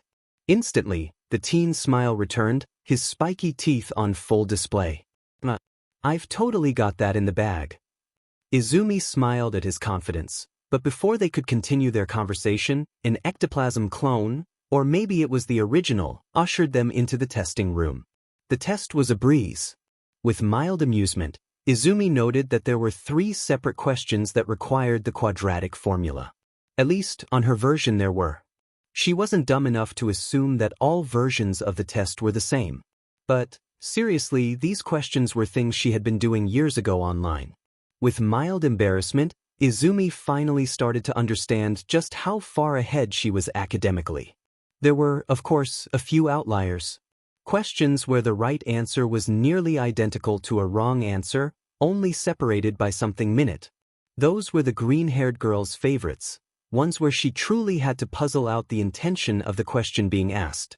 Soon enough came the true joy of the exam, the essays. These questions were never the same, she found, and they were extremely open-ended. Question 1. What do you think is important about being a hero? Question 2. What do you think drives people to villainy, and how can you fix that? Question 3. Imagine a scenario where you have in front of you a railway track. This railway track splits into 2 separate tracks, and on one track, a villain has tied 5 people to the tracks with rope. These are innocent civilians. Now, on the other track, only a single person is tied to the track, but he is your sidekick. You have 1 minute before a train will come to the track and take one of the 2 routes. You have a lever in front of you that will designate which track the train will take, and 60 seconds to make your decision. If you do nothing, all 6 people will die. What is your thought process? Izumi smirked. The trolley problem. The main issue of the essays was giving something interesting without falling into a cliché, a tall task. She scribbled down answers rapidly, asking for more paper when she ran out of space on the page. 2 hours later, the students exited the room, some looking more tired than others. Kirishima was drooping down, and Izumi took pity on him. Well, are you excited to get to the physical exam? She asked, hoping to perk the boy up. No such luck though. What's the point? He hummed. There's no way I passed that test. I swear I've never seen half that stuff before. Izumi chuckled with sympathy. That test was rough, but as long as you pass the point minimum you won't be denied based on it. You're trying for the hero course, right? That fired him up. Yeah. He roared. I'm gonna be like Crimson Riot. Izumi smiled. It was hard to not feel energized by the boy's attitude. Yeah, your quirks are similar, aren't they? Are you related to him? Nope, he styles it after Crimson Riot's to feel manly. A new voice interjected with a light-hearted teasing lilt. Mina. Kirishima smiled. And it is manly. Mina, a girl with fuzzy horns and pink skin, as well as black eyes, chuckled. Didn't say it wasn't. Nice to meet you, I'm Mina Ishido. She stuck a hand out. You've already met Kirishima, and as soon as he finds a friend, he'll protect them with his life, so no point in resisting. The girl stuck her tongue out and winked. The green-haired teen took it after a moment of hesitation. Nice to meet you, Mina-san. She concentrated, making sure to not steal the pulsating quirk that she could feel drumming within the girl's veins. I'm Izumi Midoriya. Just Mina is fine, the pink-skinned girl replied. You guys ready for the physical exam? I'm in Battle Center 7, what about you guys? Izumi checked her ticket just to make sure. Battle Center 4. DMN, Kirishima complained. Battle Center 2. I was hoping we could team up together. They separate students who went to the same middle school. Mina shook her head. What middle school did you go to, Midoriya? Kiri and I both went to Mustafa. Izumi was caught off guard at the sudden question. I was homeschooled, she said. It was easier than explaining it all. Ah, lucky, Mina grumbled. I hated that DMN uniform. At least the Yuuei uniforms are kinda cute. Kirishima smiled with his spiky teeth. You modified the heck out of it, what Chuck complaining about? He let out a deep laugh. And I'll modify this one too, Mina declared. Izumi chuckled. In truth, she hated the idea of the uniform. Mainly because if there was a lack of sleeves, her scars would be on full display, and that would lead to questions. Questions she didn't want to answer. At the very least, the noise of Ishido and Kirishima's chatter was nice to block out the boredom inside her head. As they traveled to the battle center area, Izumi occasionally interjected with small talk or a response, but she mostly stayed quiet. Robots. She was lucky that she had telekinesis, or else she'd be absolutely screwed. After just a few minutes, they had to split up. Good luck, guys. Izumi wished with a smile. Thanks, you too. Mina sent a peace sign her way. Kirishima gave a double thumbs up. Robots are so manly, he declared as he rushed to his battle center. And just like that, Izumi was alone again. She wasn't sure if the silence was better or worse than the filtered noise from before. As she walked into the battle center, she noted that it was huge. It was difficult to describe it. She could only assume that Yuuei had had one of their teachers, Cementos, help create it, or else the costs would be unimaginably high for the amount of centers they had. Thanks to her online reading, Izumi knew the total number was 12. Izumi glanced around the prep area at the other applicants. Among them was the uptight boy that was somehow not embarrassed at his outburst during the information session held in the morning, who seemed to be doing stretches. Curious, the green-eyed girl made her way over to the boy and held a hand out. Hi, I'm Dash. Please do not interrupt me while I am doing stretches. The boy immediately hopped up into a standing position and waved his arms mechanically. It is unbecoming to try and ruin other applicants' chances. Izumi stood still for a moment, frozen, as the boy immediately went back to stretching. Never again. Izumi thought to herself, still frozen with her hand out. She was already introverted enough to start with, so this was just some more reinforcement that the right way to do things was not with other people. The boy apparently finished stretching, as his head popped back up. Hello. I'm Ida Tenya. It is my dream to get into Yuuei and become a pro hero. His arms waved in chopping motions, Izumi slightly swaying to dodge the flailing appendages even though they posted no threat. Hi. She spoke, confused by the sudden change in demeanor. I'm Dash. She was cut off by a sudden alarm blaring and the sound of the massive stone doors to the faux city opening. Go, go, go. Present Mick's voice came over the speaker. The exam has begun. Real villains won't wait for you in a fight. All around her, footsteps rushed towards the city. Oh no, I'm already behind. Izumi thought, willing her feet to get moving. But all of a sudden, she decided to change her perspective and a grin spread across her face. All the better for when I come out on top. Izumi was well past 5 years old, and her quirks still hadn't developed. The rest of the children at school weren't really caring about waiting anymore. The bullying had started, and teachers were no longer caring to stop it. She sniffled as she watched a video of All Might saving people on YouTube, alone in her dark room. A soft knock on her door resounded through the room, and a few seconds later, it opened, revealing her father. Her father had never really liked All Might. When he was asked once, he answered that the hero reminded him of his brother. Izumi didn't really know what that meant. She had never met Papa's brother, she didn't really know what he was like, and he didn't talk about him too much. "Hey, Zuzu." Her father greeted as he walked into the room. Izumi finally turned her head towards her dad, tears streaming down her face as she sniffled. "Papa, how can I save people if I don't have a quirk?" "Aizu, you don't need a quirk to save people." Her father walked over and paused the video. Izumi already had it memorized by heart after watching it so many times, so it didn't really matter as she continued playing it in her head. "Do you want a quirk?" Izumi nodded and sniffled, rubbing her runny nose. "I just want to be a hero, Papa." Her father picked her up and hugged her, his white curls tickling her face, and his warm eyes staring at her. "I think that tomorrow, sweetheart, you'll wake up with a quirk. One that's a lot like Mommy's, okay?" Izumi stopped sniffling and looked up into her father's face. "PW, promise?" Her green eyes shimmered with unshed tears as she looked for reassurance. There was nothing but love and care in Izumi Midoriya's face as he smiled down at his daughter. "I promise." Izumi was making short work of all of the robots that she encountered. She had to pace herself, though, in order to defeat them, she had to use telekinesis twice at the same time, once to pull something important, like a motor, towards her, and once to push everything else away. She found that if she didn't, the robots were built solidly enough to remain intact. So, after 8 minutes, she stood at a respectable 42 points.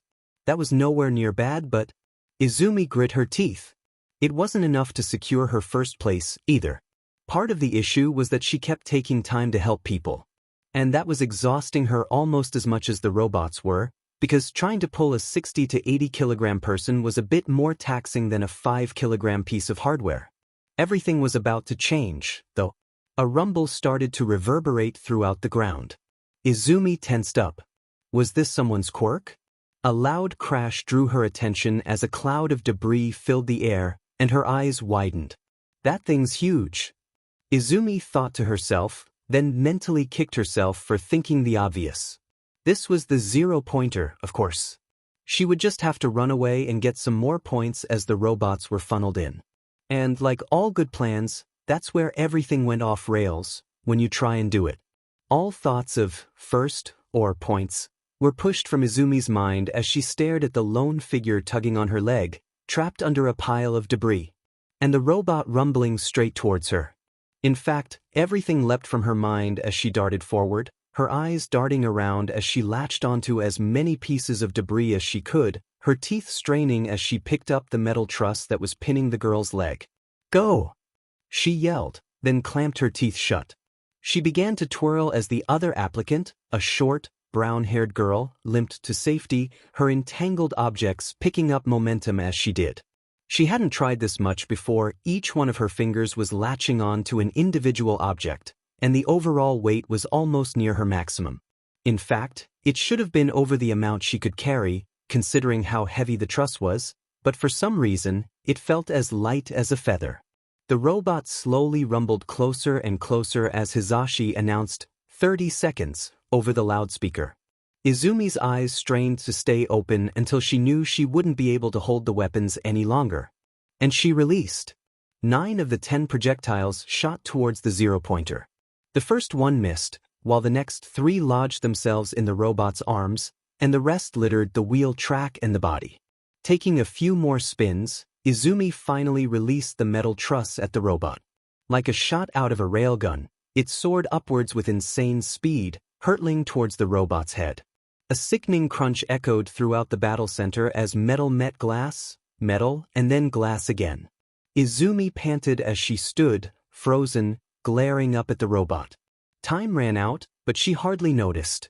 Black was starting to color the edges of her vision as quirk exhaustion set in, and the last thing she said as she stared at the hole she had punched through the robot's head. "Dad's gonna kill me." Sorry. This chapter was accidentally posted incompletely earlier today. I thought you said you didn't want to stick out. Shouta stared at the teen in front of him, who was still tired from the exam earlier that day. Some of her fingers were swollen and wrapped in bandages, a side effect of overusing her telekinesis. Izumi huffed. She was in danger. It was more of instinct than anything. "You could have just pulled her out and have been done with it," he pointed out. The green-haired girl's eye twitched. "You sound like you're upset with me doing something good." Aizawa paused for a moment. "Izumi." The man's stare softened slightly. "I'm not mad. But the more open you are with your abilities, the more attention you'll get, and that leads to a greater chance of being connected to your vigilantism." Izumi opened her mouth to argue, but Aizawa held a hand up. "I know you haven't been caught yet, but if you do something big, and then someone watches a video of it or something and then runs into a vigilante using the same exact quirk, things start to become obvious." Izumi closed her mouth, her words dying in her throat. Eventually, she spoke. "I'm still not sorry about it. And you don't have to be. You just have to be smart about it." The girl bit her lip. Aizawa finally dropped his stare. "For what it's worth, kid. You did good." He left the room, barely catching a glimpse of the girl smiling and the tears coming to her eyes in his peripheral vision. Toshinori Yagi stared at the screen in front of him, replaying the entrance exam over and over again in his head. What he had seen was brilliant. A mere telekinesis quirk, nothing flashy, used with skill and intellect, not only to fight, but to protect. She's our top scorer for the practical exam, 42 villain points, and a full 60 rescue points, for a total of 102 points. Nedzu smiled as he spoke. Of course, that is one of the highest point totals accumulated in the history of Yuuei. Interestingly enough, she was also the top scorer for the written exam that didn't have an intelligence quirk. Students with an intelligence quirk often took a slightly modified exam, so as to more accurately challenge them. Her essays? Toshinori dared to feel a small amount of hope ripple through his lanky form as he coughed a small amount of blood into a handkerchief. Nedzu kept the smile on his face as he handed the papers over to the man, the other hero's gaunt appearance seemingly not affecting him in the least. Yagi read through them. The words written. While they weren't the most original, they had heart in them. They were the sentences that other students wrote in order to pretend to appear heroic, but for some reason, as the blonde read through them, they seemed real. And what about her background? Yagi could feel his blood starting to pump, but he no longer cared. He transformed into his muscular form, a grin showing on his face. She currently lives with 2 of the Yuuei faculty members, Shouta Aizawa and Hisashi Yamada. They are her legal guardians. All Might blinked. All Might deflated slightly. She's Eraserhead and present Mixed daughter? Nedzu's smile finally dropped slightly. Adopted, of course. Eraserhead had never seemed to like him much when he met him at the faculty meetings, and ever since about a month prior, he had treated him outright coldly. A month ago. He stood up straight in realization. "I met her!" the hero exclaimed. He had seen the girl with Eraserhead just a month ago. What had she been doing at Yuuei? He had run into her while on his way to the infirmary to get a new supply of supplements from Recovery Girl. Was she in the infirmary? Quick thinking, Yagi-san, the principal praised. Yes, she was. She was injured, although Aizawa-san wouldn't tell me from what. I assume you found out regardless, though. Toshinori sent a knowing look at the devious bear-like creature. The devious animal held up a finger. Not quite, but I do have a good guess. The number 1 hero waited for his friend to go on, but he seemed to be waiting for something. Finally, he got the hint, and deflated to his true form. The animal snickered slightly, although it was in good nature. She's a vigilante in the Muzutafu area. Oh. This could be troubling, but it also explained her combat experience present in the exam. Indeed. Nezu cheered. With a 99.4% probability, by my calculations. If she is who I think she is, then she is quite competent, although she still suffers from the common vigilante factoid that many of the criminals she saves others from can't be indicted without prior charges as there are no real witnesses to stand on. There have been rumors of a vigilante working with Eraserhead-san as well, and if that is also her, she sees much more success in that area. All Might relaxed and smiled. So, she is a good vigilante? Yuuei's principal blinked knowingly and smiled. That's up for you to decide, Yagi-san. The blond man smiled. It may be that his search for a successor was finally over. Izumi Midoriya. He thought to himself. Why does that name sound familiar? Izumi waved goodbye to her classmates. They had all liked her a little bit more after she had developed her quirk, and even though she knew it was all just fake, why would they treat me different otherwise, she didn't mind too much. Their faces were all blurry in her memory, like there was nothing left there, just a general idea that she remembered. It was very sunny that day too. She remembered because it was her 6th birthday, and Papa had taken her out to see the sunset and then, afterwards, the stars. She cherished that memory because that was the last time she had seen the stars for many years. It had also been the last time she had seen her father as a human. Instead of a monster, Izumi stared out at the ocean. Dagoba Beach was a trash dump, no doubt about it. The way the current around it worked, just about everything dumped on this side of Japan ended up here, and the problem was compounded by locals using it as their own trash dump as well. Nobody was going to care about another sofa or chair amongst the mountains of pre-existing trash already there. Perhaps that was why Izumi felt at home there. Because she was trash too. Discarded by everyone who encountered her, the only factor being how long it took. Or perhaps it was because she knew that she wouldn't be disturbed there. Locals weren't exactly willing to have their faces seen there, and who hung around a trash dump? The green-haired teen didn't let the irony in the thought bother her. She had stayed on the beach for a few months when she was 9, before she had moved into the library, and before she had gotten brave enough to risk her safety on the streets. Of course, nothing remained of that time, more than 5 years ago, but the beach still had a sense of comfort for Izumi. It also held a small amount of bitterness. There were definitely hundreds of heroes, never mind thousands of citizens who would be able to clean up the beach in a matter of days, but instead, they let it rot, figuratively speaking. All because, where was the glory in it? There's no heroes, there's no bad guys, just a trashed-up beach, and some time of work with no reward. No matter what she did, Izumi couldn't shake the feeling of failure. Logically, she knew she had done at least decently well on the exams, maybe top 50 if she was lucky, but the more she went over it in her head she just felt like she could do more. She was supposed to be able to do anything, so why? Izumi buried her head into her legs, curling up and sobbing. Was this all that years of training was worth? Passing out after saving just a few people? She heard a noise to her right, but paid it no mind. Probably just a rat come to watch the show, she murmured humorlessly. Finally, after a few minutes, she got a hold of her emotions again, but her eyes were still red and puffy. She raised her eyes back up to the ocean, the moon starting to peek out beneath the eastern waters, the sky dimming to its orange and golden hues. A crashing sound filled her ears, though, and her head darted towards it. She blinked twice to make sure she wasn't seeing things. Dressed in a white t-shirt and cargo pants, a tall man was making his way towards her, wading through the piles of garbage that created a brown and gray sea parallel to the one to her left. The man was incredibly tall, with blonde hair. For some reason, she noted, he was tall too, very much so. Probably about 7 feet tall if she had to guess. His blonde hair was spiky, with 2 long strands at the front sticking up jaggedly instead of bangs. Other than that, his face seemed slightly sunken, yes, but his blue eyes were vibrant and his skin was healthy. He was also rather thin, but not unhealthily so, still packing a decent amount of muscle. Finally, Izumi recognized him. Is that All Might's secretary? She muttered under her breath, rubbing at the tear streaks under her eyes. What's he doing here?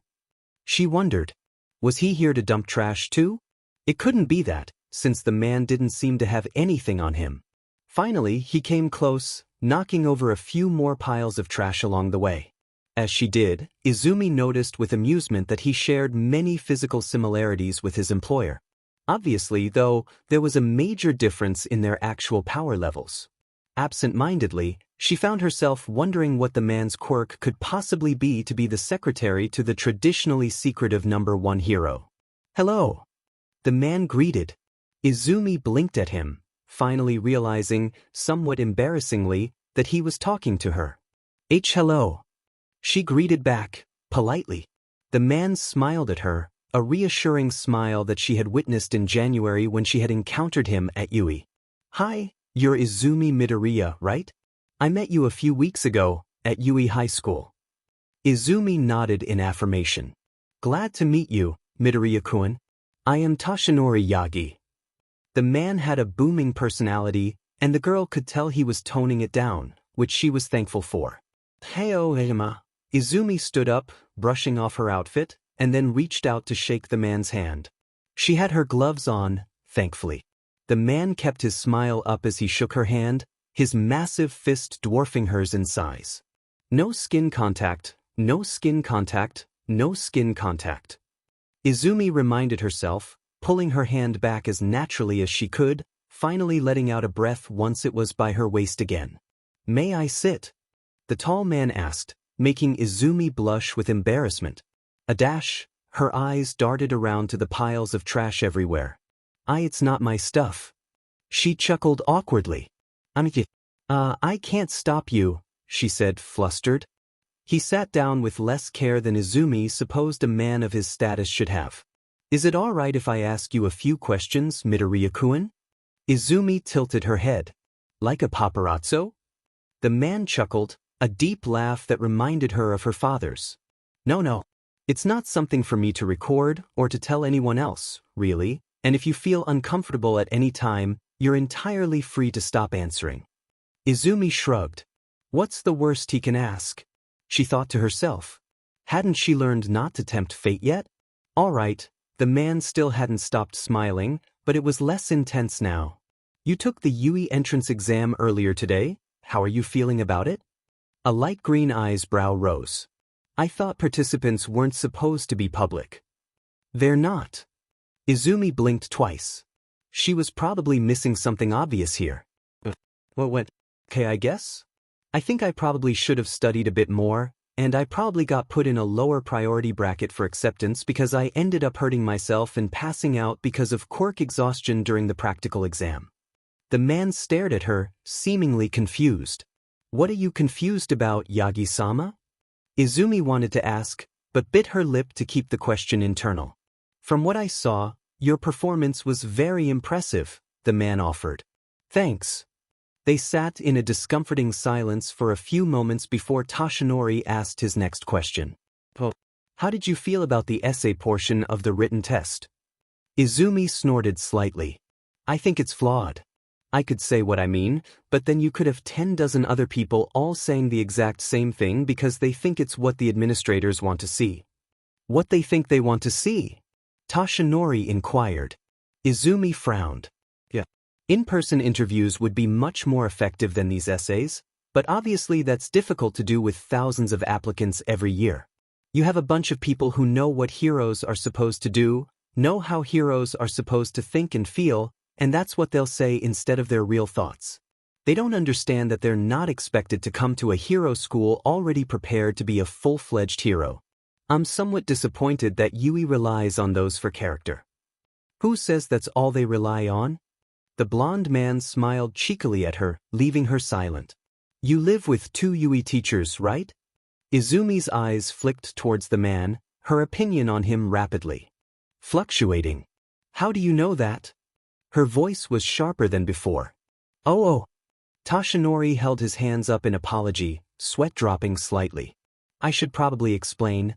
I am a good friend of Principal Nedzu, and I'm actually an alumni of Yuuei itself. Sorry if I alarmed you." Izumi relaxed slightly. "Oh, it's fine." Her voice cracked slightly at the end, embarrassed for jumping to a conclusion so quickly. "Why yeah, they're my adoptive parents." And may I ask what happened to your original parents? Izumi blinked. I'd prefer not to answer that question. Her positive mood from earlier was starting to disappear. With the memories that had surfaced that morning, she still wasn't quite stable thinking about those. That's all right. The man hurried out. How do you feel about the symbol of peace, all might? The temperature seemed to drop 10 degrees. I think we're done here, Yagi-sama. To Tashinori, the words didn't sound so sweet with the anger that was present in the girl's eyes. It was nice to meet you, sir, but I think I'll be leaving now. Izumi scaled up the cement barrier that cut off the beach to the rest of the world, her gloves making it all the easier, leaving behind an incredibly confused man. What in the world? All Might questioned aloud, softly, to himself. He would need to figure out what was going on there, especially if he was going to commit to passing on one for all to her.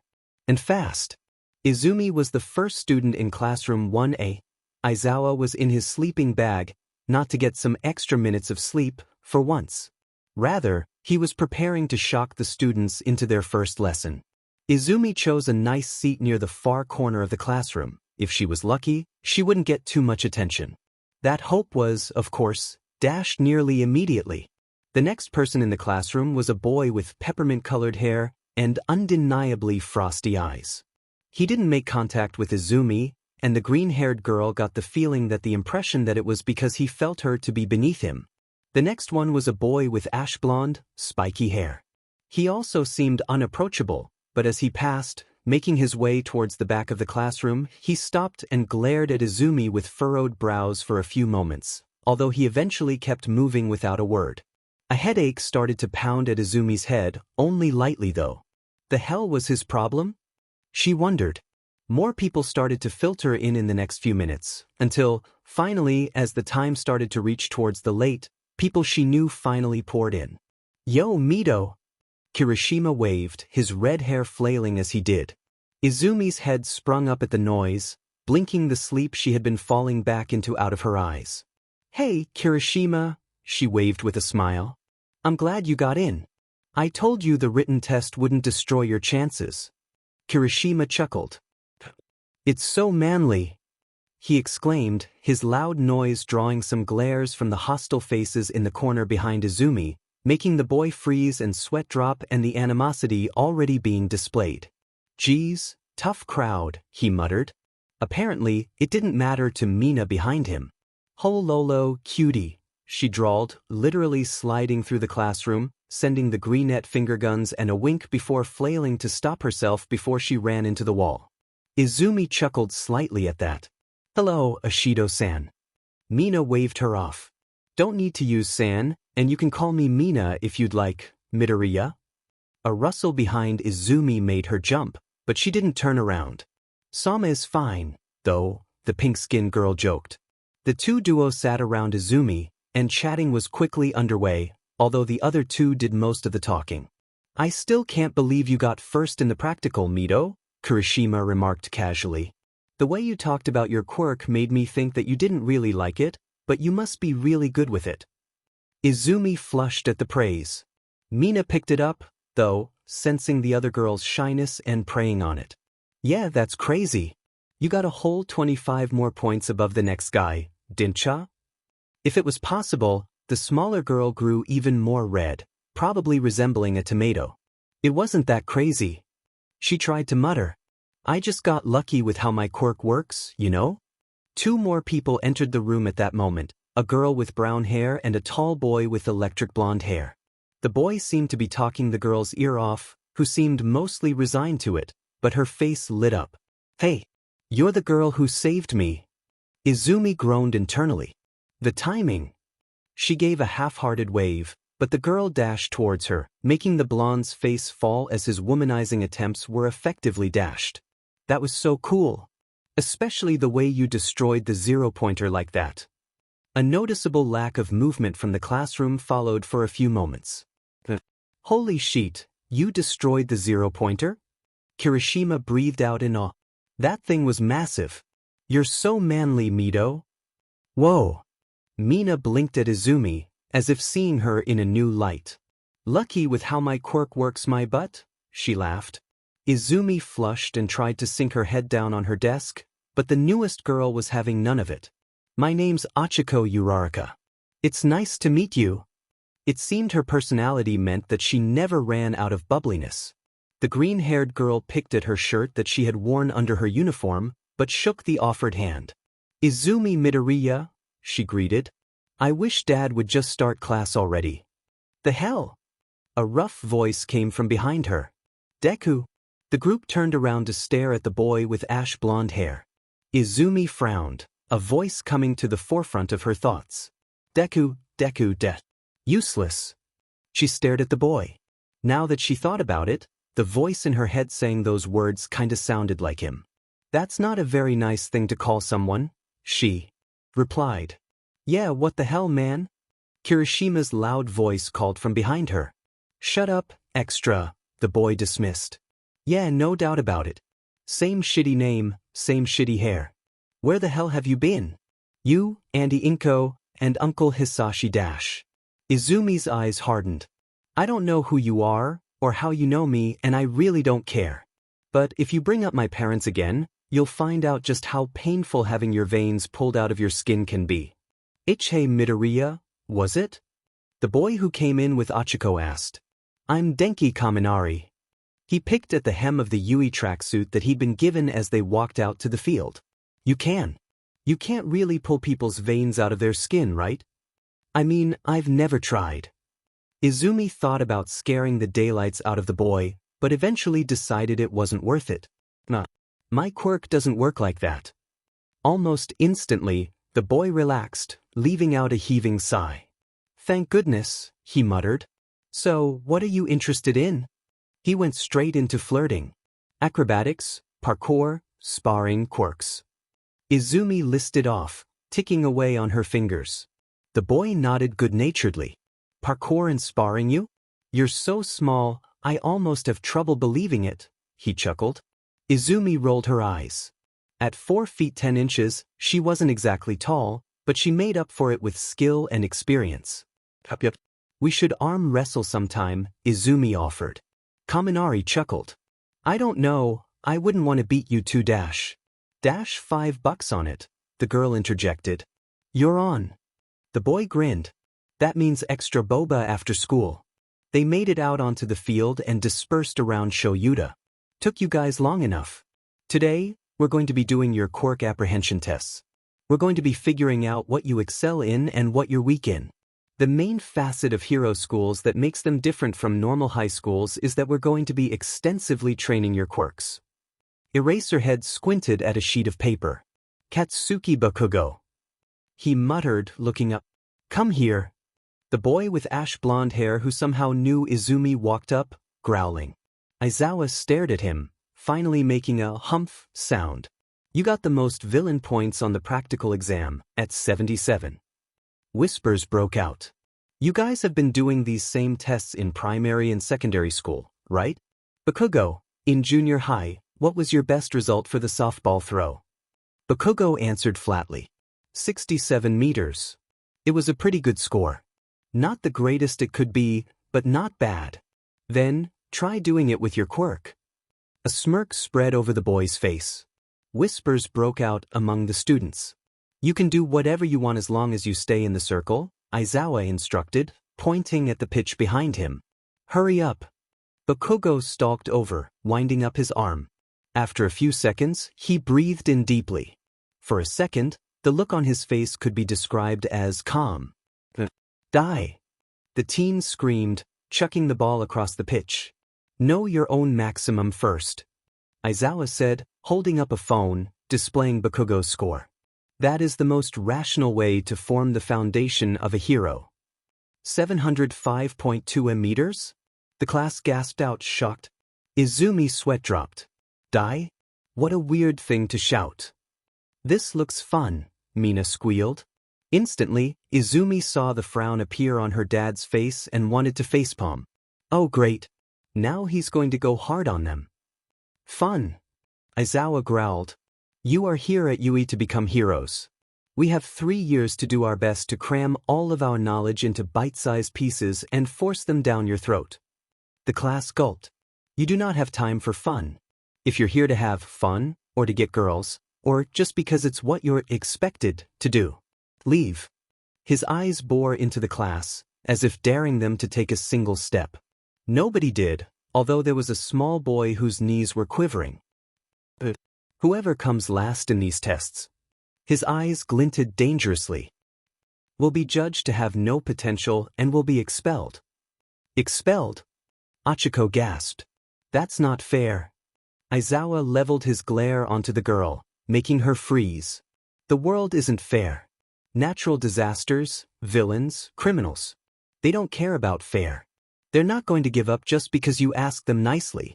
I'd rather crush a child's dreams here than let them become a hero, go out into the field, only to not match up to expectations and get themselves and those around them killed. A rather vindictive slide brushed Izumi. I heard that he expelled his entire class last year. She muttered, intentionally loud enough for the others to hear. A bit of panic set in, but it also reinforced resolution. Aizawa smiled, lifting the hair out of his face. It was an abnormal sight, even for Izumi. Welcome to Yuuei's hero course.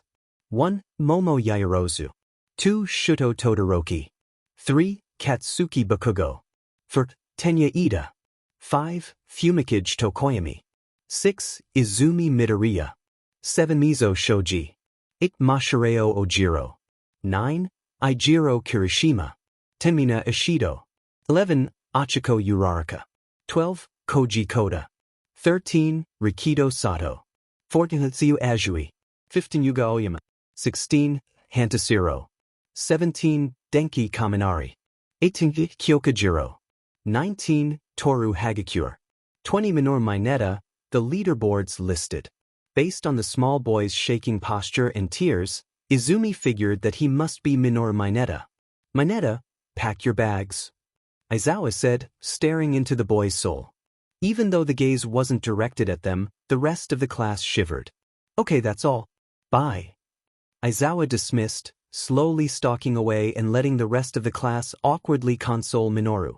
Izumi bit her lip, resisting the urge to tell the boy that he would be reinstated in a few days max. He needed to learn a lesson, right? Eraserhead, a large man greeted in the shadow of the Yuuei school building. The underground hero stopped, slowly sliding his eyes over to his left to stare at the man. All Might.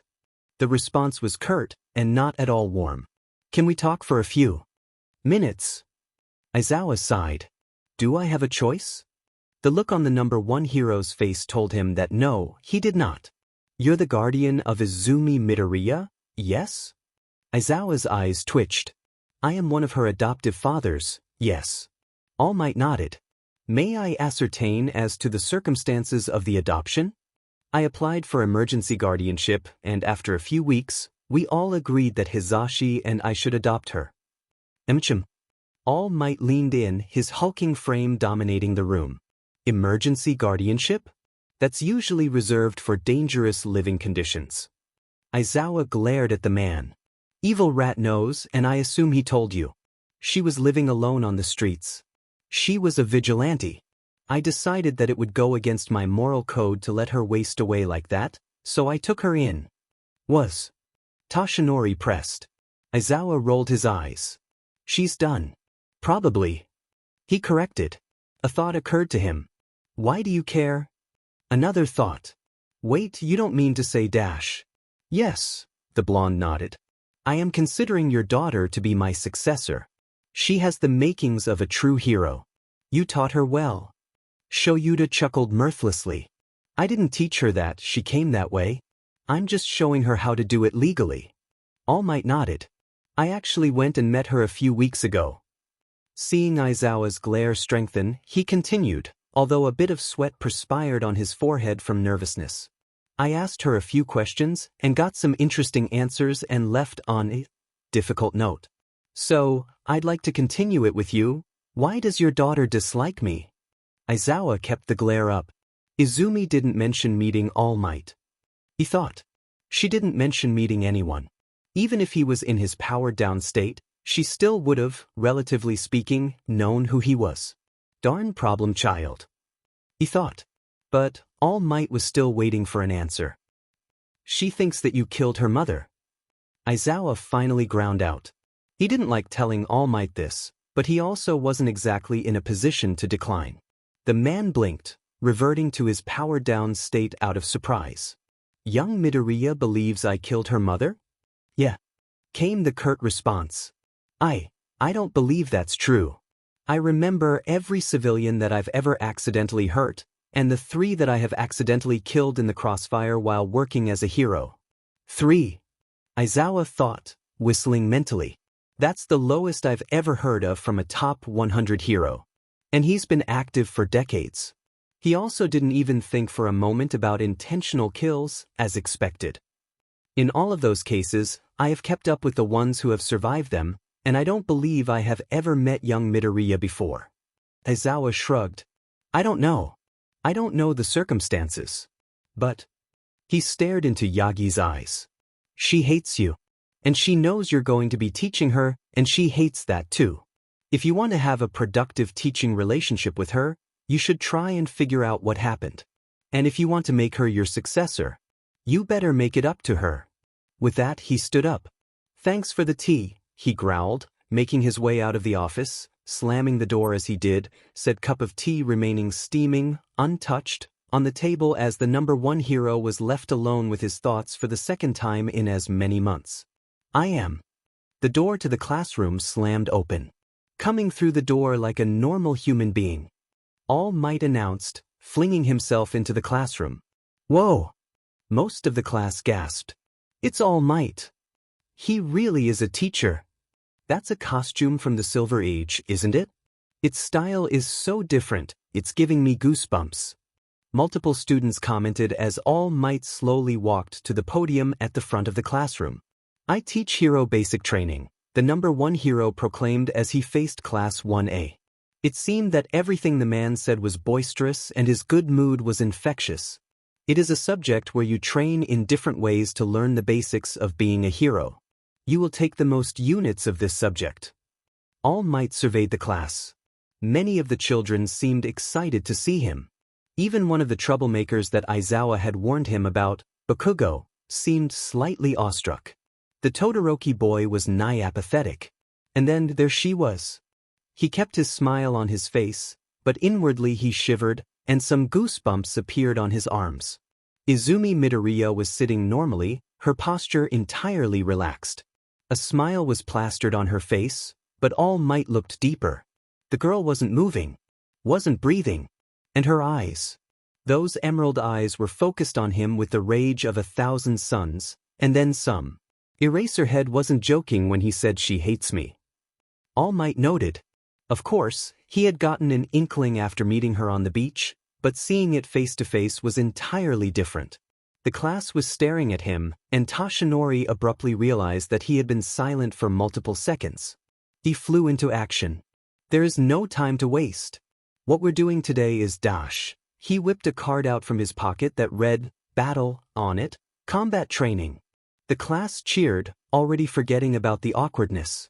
But Izumi stayed still, that smile still stagnant on her face. And that scared him just about as much as any villain bar one ever had before. And to go with that, are these? The blonde pointed towards the wall, and nothing happened. All Might chuckled awkwardly. These.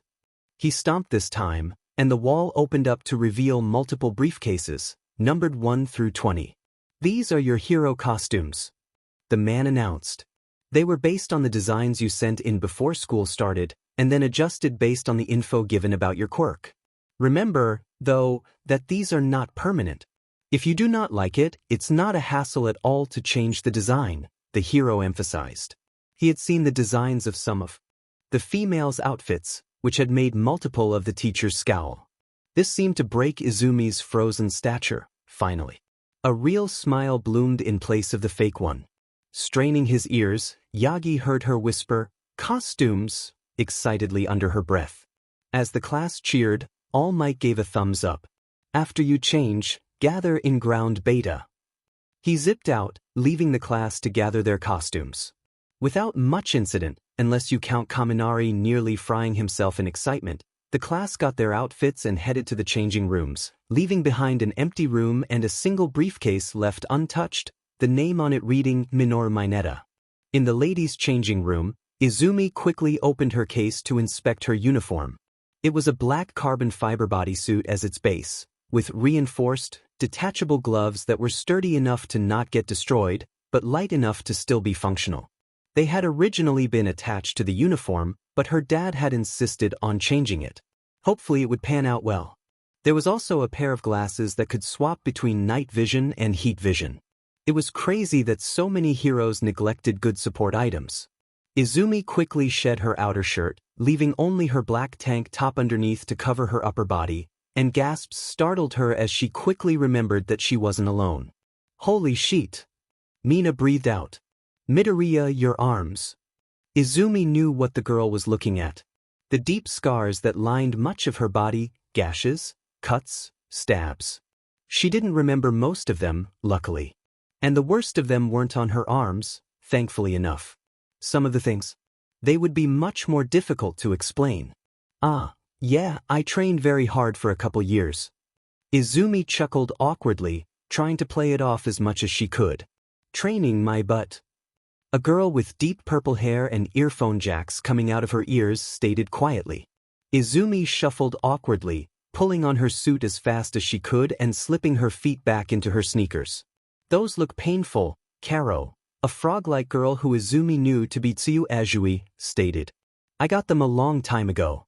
I don't even remember them, Aizawa-san. Izumi smiled and sweat dropped as she attempted to reassure the other girl that she was fine. Komitsu, Karo. Aizawa blinked. Luckily, she seemed to understand the situation enough to not press further. The rest of the walk was mercifully quiet until they joined the boys, who were constantly chatting. So many of the girls' costumes look so nice. Izumi heard Denki whisper. She rolled her eyes at the comment and smiled slightly. While it was slightly objectifying, it was overruled by the serotonin from the indirect compliment. They say the clothes make the man, young men and ladies, All Might greeted as the class rolled out onto the faux city. Izumi felt herself stiffen up. She couldn't help it, it was instinct. Every single part of her body wanted to attack the man in front of her. And she knew, rationally, it wasn't quite fair to the man, but a majority of her didn't care. It felt good to have someone to hate, someone to blame, something tangible to want FING dead. Her mouth turned upwards in what wasn't quite a sane smile. Oh, if the big people knew just what she was thinking, she'd be out of there in a heartbeat. There was something. The fucker wouldn't look her in the eyes. He kept staring at her. Maybe, she remembered a month prior, when she had met the man's secretary on Dagoba Beach. Had Toshinori Yagi told All Might about how she wouldn't answer his final question? She grit her teeth, upset at herself. I should have hidden it better. Or maybe he remembered her. And he didn't care. That was definitely a possibility. And if that was the case... Izumi's thoughts were interrupted by a loud declaration. You children look halfway to heroes already. But now, it's time for you to live the part. Today's combat training will be scenario-based team fighting. You will all draw lots for a partner. 1 and 2 will be together, 3 and 4, so on and so forth. Sir. Ida raised his hand, and continued talking as if it was a mere formality. There are 19 of us. If all students are paired up in teams of 2, there will be 1 left over. No shit, Sherlock. Izumi turned her glare on the boy, who seemed not to notice. She wasn't really upset at him, no, but her ire with All Might was starting to roll over into her mood very quickly. It wasn't far enough for her to say the sentence out loud. Good question, young Ida. All Might praised. Don't encourage him. The ex-vigilante raged internally. The sooner she could get done with this stupid class, the happier she would be. Another thought occurred to her. How the F was she supposed to stand this for an entire year? She sighed softly.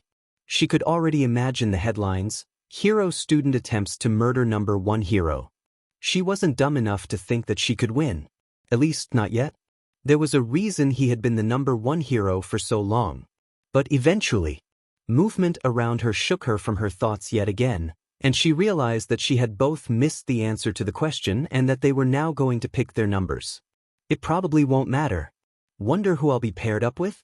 A lot of the girls were very nice, and I already know Kirishima. Izumi looked down at the slip she had drawn. 19, she observed.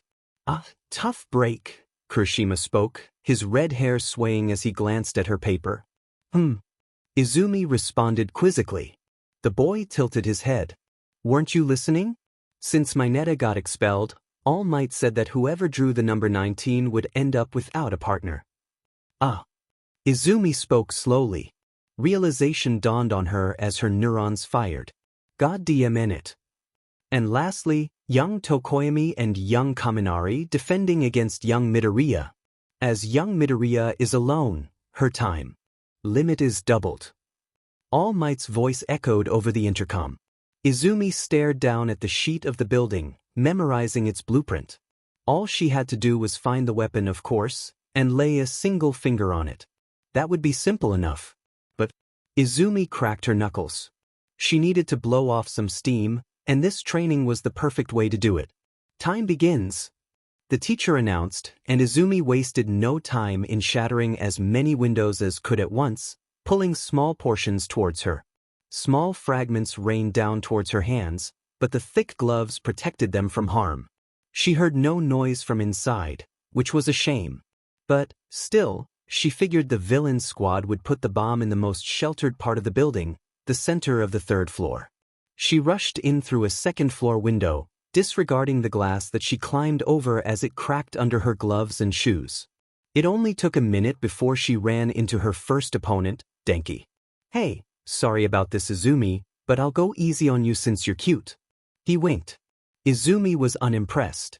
Funny. I was about to say the same to you. That I'm cute. Izumi smiled sweetly, sending shivers down Denki's spine. No, that I'll go easy on you. Wouldn't want you to end up in the infirmary, right? The boy's eyes widened in slight amounts of fear. Hey, that's kind of violent, huh? He pushed his hands out as if pushing her backwards. I'm glad you're not serious. Izumi knelt down into a crouch. You're not serious, right? Ah. A scream echoed from outside of the room with the bomb. Fumikage Tokoyami sighed, getting up from his meditation stance on the floor. As to be expected of the top scorer from the exam. The door to the room burst open. Save me, Tokoyami. Save me, Denki sobbed as he collapsed on the ground. He had small bruises already forming. She's a monster dash. That's not a very nice thing to call a lady, a smooth voice sang through the door with a vindictive tone. Midoriya Izumi stepped through the door, her costume the same color as Tokoyami's. Dark Shadow, he called, his quirk bursting from his back as he did. Ah, another agent of chaos, Dark Shadow hummed. It is an honor.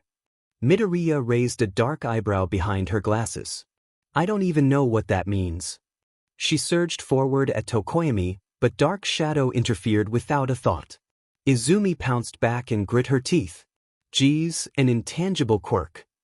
An unfortunate matchup, Fumikage intoned. Denki got up from his sobbing stance. My savior. You're so cool, Tokoyami-san. He shot a small amount of electricity towards Izumi, but it fizzled out before it traveled 10 feet. Izumi snorted lightly, making the boy pout. Hey, I'll show you. Fumikage's eyes widened as he realized what the other boy was about to do. Kaminari weight dash. Indiscriminate shock, 1.3 million volts. He yelled, charging the air around him. Izumi gaped for a moment. 1.3, oh hell no. She dove back out of the room through the open doorway, and Fumikage quickly wrapped Dark Shadow around himself and hid behind the bomb, hoping that it was sturdy enough to protect him for the time being. A large shockwave spread throughout the room, and for a moment, all of the lights in the building went off as the electricity was absorbed. Dark Shadow reared for a moment, feeling the darkness spread, but then shied back as the lights came on even stronger than before. Green hair poked through the doorway as Izumi peeked her head in, her glasses on the floor behind her. Geez. She whistled. That was impressive, Cammy. Nari.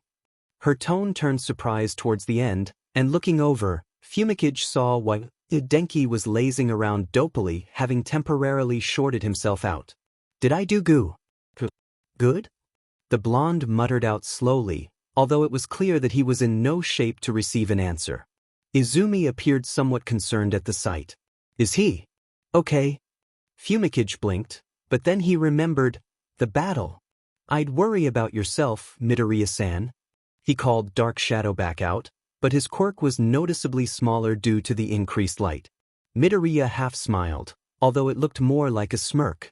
She tensed up, getting ready to pounce, but she paused, frowning. Are you getting tired? I could swear. She blinked suddenly, her green eyes filling with realization. Well, that's no fun. She held her arms out, getting ready to use her quirk. Fumikage wasn't worried though. Dark Shadow wasn't made of actual mass, so she wouldn't be able to pull it. But, surprising him, she instead tore out some of the lights from the ceiling, glass shattering as she did. Tokoyami hissed as shards cut his body before Dark Shadow covered him like a cloak, protecting him. After she was done, the room was now dimmer than when she and Denki had originally entered. Tokoyami could sense Dark Shadow's delight as he started to grow more powerful in the night.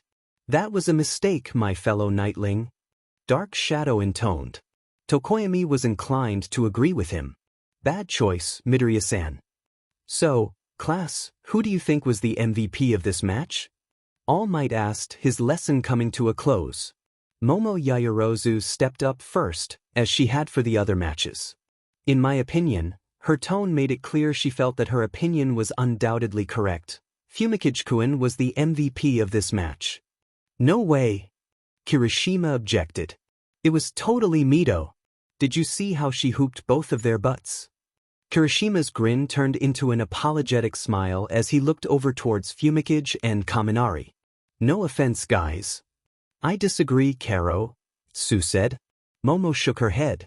While she did win, she did so inefficiently. She allowed Kaminari to retreat, putting herself in a situation where it was a 2-on-1, and instead of simply retrieving the bomb with her quirk as she could have, she instead chose to fight the fight even though it was a bad matchup. On top of that, she actively made the situation more difficult for herself by limiting her sight. Valuable insight, young Yaoyorozu, All Might praised. Does anyone else have an opinion? Achiko raised her hand shyly. I think it was also Fumikage. Sorry, Midoriya-san. She apologized. But Fumikage was the one who did his duty the best. He defended the objective, while Kaminari-san tried to end it early, and he also tried to work with his teammate. Kirishima shook his head. But her fighting was so manly. He objected. The group's sweat dropped as a whole, knowing they weren't going to get anywhere with him. All Might nodded vigorously. All good points. However, in my opinion, what's most important to look at is a hero or villain's thought process when they're doing something. So, while young Midoriya may have been inefficient with allowing young Kaminari to retreat, she was able to find the bomb room much quicker that way. Additionally, her process of entry was able to ambiguify her entrance, which allowed her to easily get inside the building. Additionally, if it hadn't been a faux scenario, young Midoriya's approach would have definitely been the most effective. Villains wouldn't simply sit around and wait for her to disarm the bomb. Yaoyorozu's eyes widened as she thought about the words. You're right, sensei. I apologize, she bowed. All Might sweat dropped and smiled awkwardly. No, it was great analysis. Don't apologize. However, class time is up. You all did great today, students. I can see the makings of great heroes in you already. All Might smiled and gave them a massive thumbs up. Plus ultra. Plus ultra. The class echoed, cheering, and began filing out of ground beta, beginning to chatter. Young Midoriya, All Might was by the girl's side in an instant. If you could stay behind for a moment, I wish to talk to you. Green eyes met blue. Is that an? She cleared her throat, and her voice became lighter. Of course, All Might sensei. I'd be glad to. Well, Izumi, how do you feel? Do you feel stronger now that you have a quirk? Bright green eyes shined with happiness. I feel like I can protect people now, Papa. Protect people?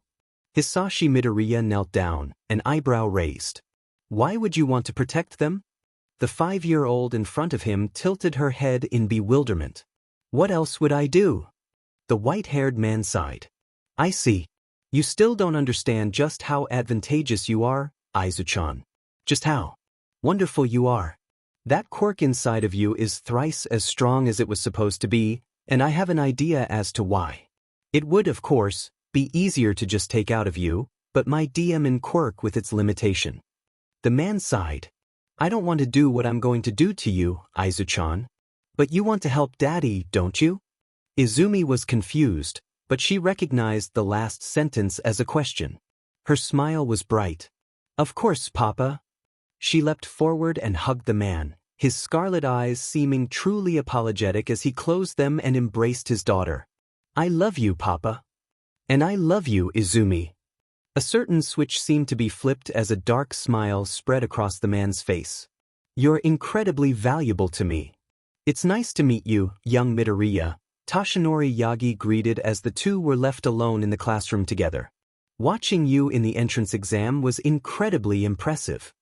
Izumi crossed her arms, confused. I beg your pardon? All Might smiled. Well, you were the top scorer, of course.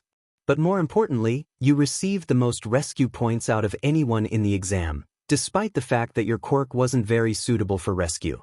You used it incredibly intuitively, even to your own detriment, just to get other people out of harm's way. A myriad of emotions passed through Izumi's face: hope, disgust, pride, annoyance, and more before finally settling on inquisitive. That means a lot to me, coming from the savior of Japan. It was one of All Might's older epithets, bestowed due to the massive decrease of crime after his original appearance. You know, Izumi, he's called the savior of Japan. All Might quirked an eyebrow up at the line. Oh, a fan. He teased, causing the girl to flush as she took a moment to answer. Something like that, she intoned. Oh yes, I know your history very well, All Might. All Might smiled. I'm glad to hear that. It's always nice to meet a fan. He, of course, noticed how her answer was not a yes, but he already knew she didn't like him. That was no surprise. I was hoping you could explain your quirk a little bit more to me.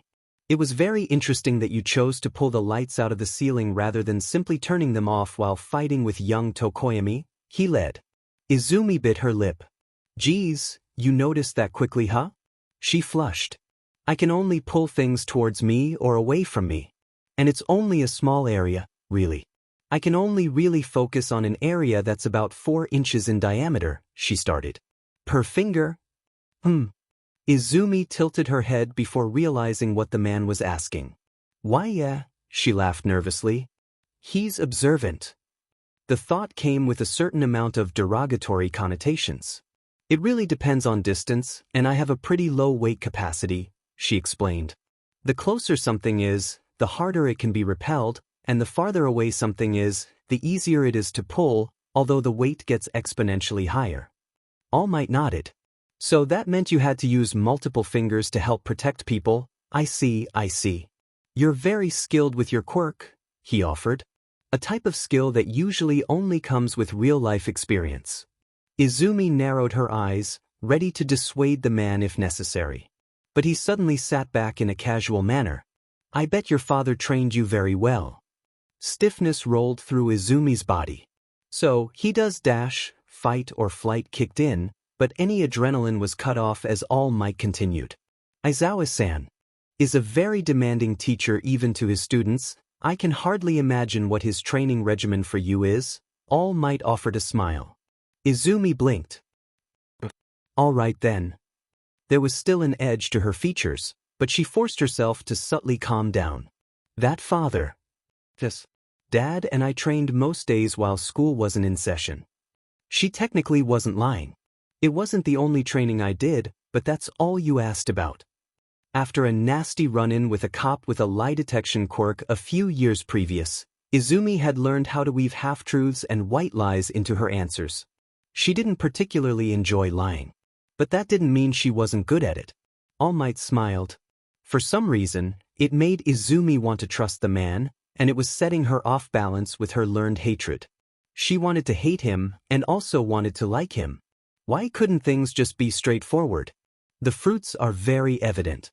The difference in skill between you and many of your classmates has already been seen. Young Tokoyami was another one of the high scorers on the exam, and also has a quirk that possesses a unique advantage over yours.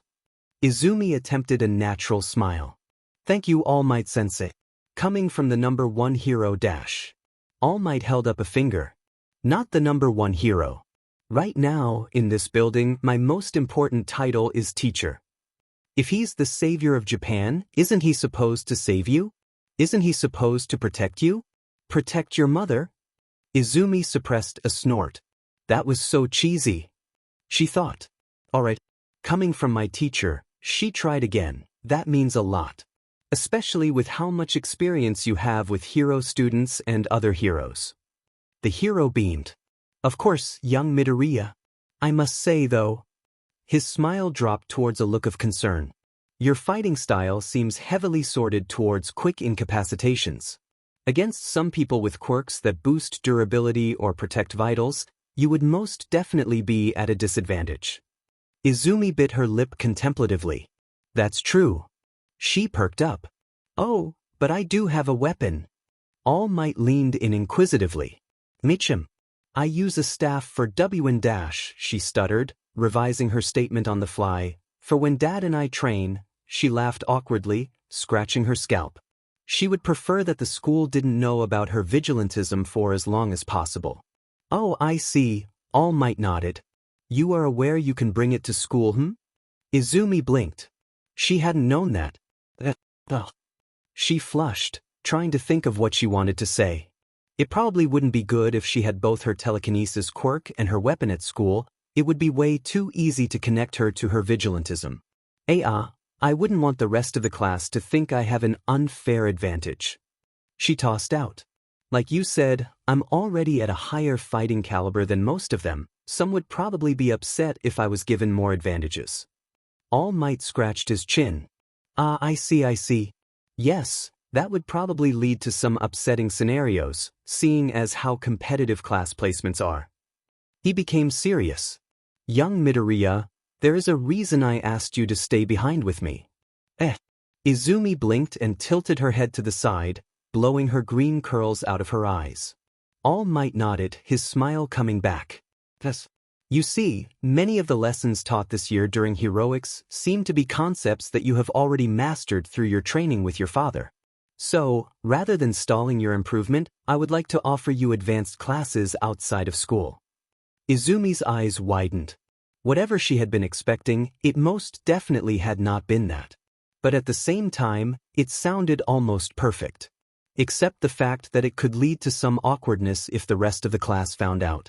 That sounds wonderful, All Might Sensei. Who would I be training with? My father. Nay. You already have plenty of experience with your father's combat style and teaching methods. Rather, you'd be learning with me. Izumi walked out of the room 2 minutes later, slightly dazed. Only as she got into English with Hizashi and handed him her late excuse note did she fully grasp what had just happened. Not only had she just had a normal, relaxed conversation with the man who was the reason her mother was dead, who she had vowed to hate until he died, she had just accepted spending 8 hours a week training with him. She softly banged her head on her desk, making a few people look at her. F-TW for rest of chapter, mild torture, moderate to severe PTSD. There will be a large gap of space when it's done. Tell me, Izumi, where is your savior? Because I don't see him here. Hisashi Midoriya questioned. Izumi sobbed loudly in response. I'm sorry, Papa. I'm sorry. Oh, Aizachan. The words sounded sickly sweet coming from the mouth of the demon that inhabited her father's body. It's not your fault. You didn't do anything wrong. It's all my own quirks' fault, you know. I can't take quirks from my own family members.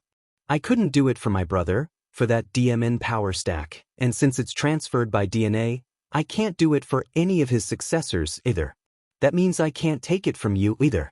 But it's not your fault. The words did nothing to assuage the girl's tears. Please. Stop. She begged. Blood was beginning to drip off of the operating table as it pooled from her leg. I'll do anything, please. Hisashi's loving, if demented, smile slowly faded to a scowl.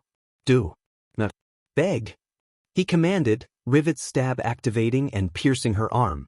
You are going to be a princess, an empress, a goddess, and goddesses do not beg to mortals. I can't stop, Izumi. Not now. I won't stop until I have your quirk. Awakening all of the quirks in my collection. I would truly become unstoppable. We could become truly unstoppable. No. Izumi defied, sobbing intensifying as the pain. I would kill you, Papa. For one growled. I am immortal. He howled. I have given you your mother's quirk. I have given you all for one. You have access to all of the power in the world, and all I am asking for in return is a tiny, little quirk. Don't you want to help your daddy? Izumi stared at him for a moment, comprehension breaking through the pain in her 8-year-old eyes. She was quiet for a moment, her chest heaving from the sobs she was keeping in. Finally, she spoke as evenly as she could. You're not my papa. You're the devil. The Lord of the Underworld was quiet for a moment. Don't say that, Aizachan. You are my daughter. You killed Dash. All Might killed your mother. Where? Savior. A suffocating presence filled the room, choking Izumi and silencing the mumbling Kyudai Garaki who was analyzing the girl's blood in the corner of the room. If All Might is supposed to protect you, where is your hero? If he was supposed to protect your mother, why is she dead? All Might is the reason your mother is dead. All Might is the reason your mother is dead. All Might is the reason your mother is dead. All Might is the reason your mother is dead. All Might is the reason your mother is dead. All Might is the reason your mother is dead. Izumi shot awake.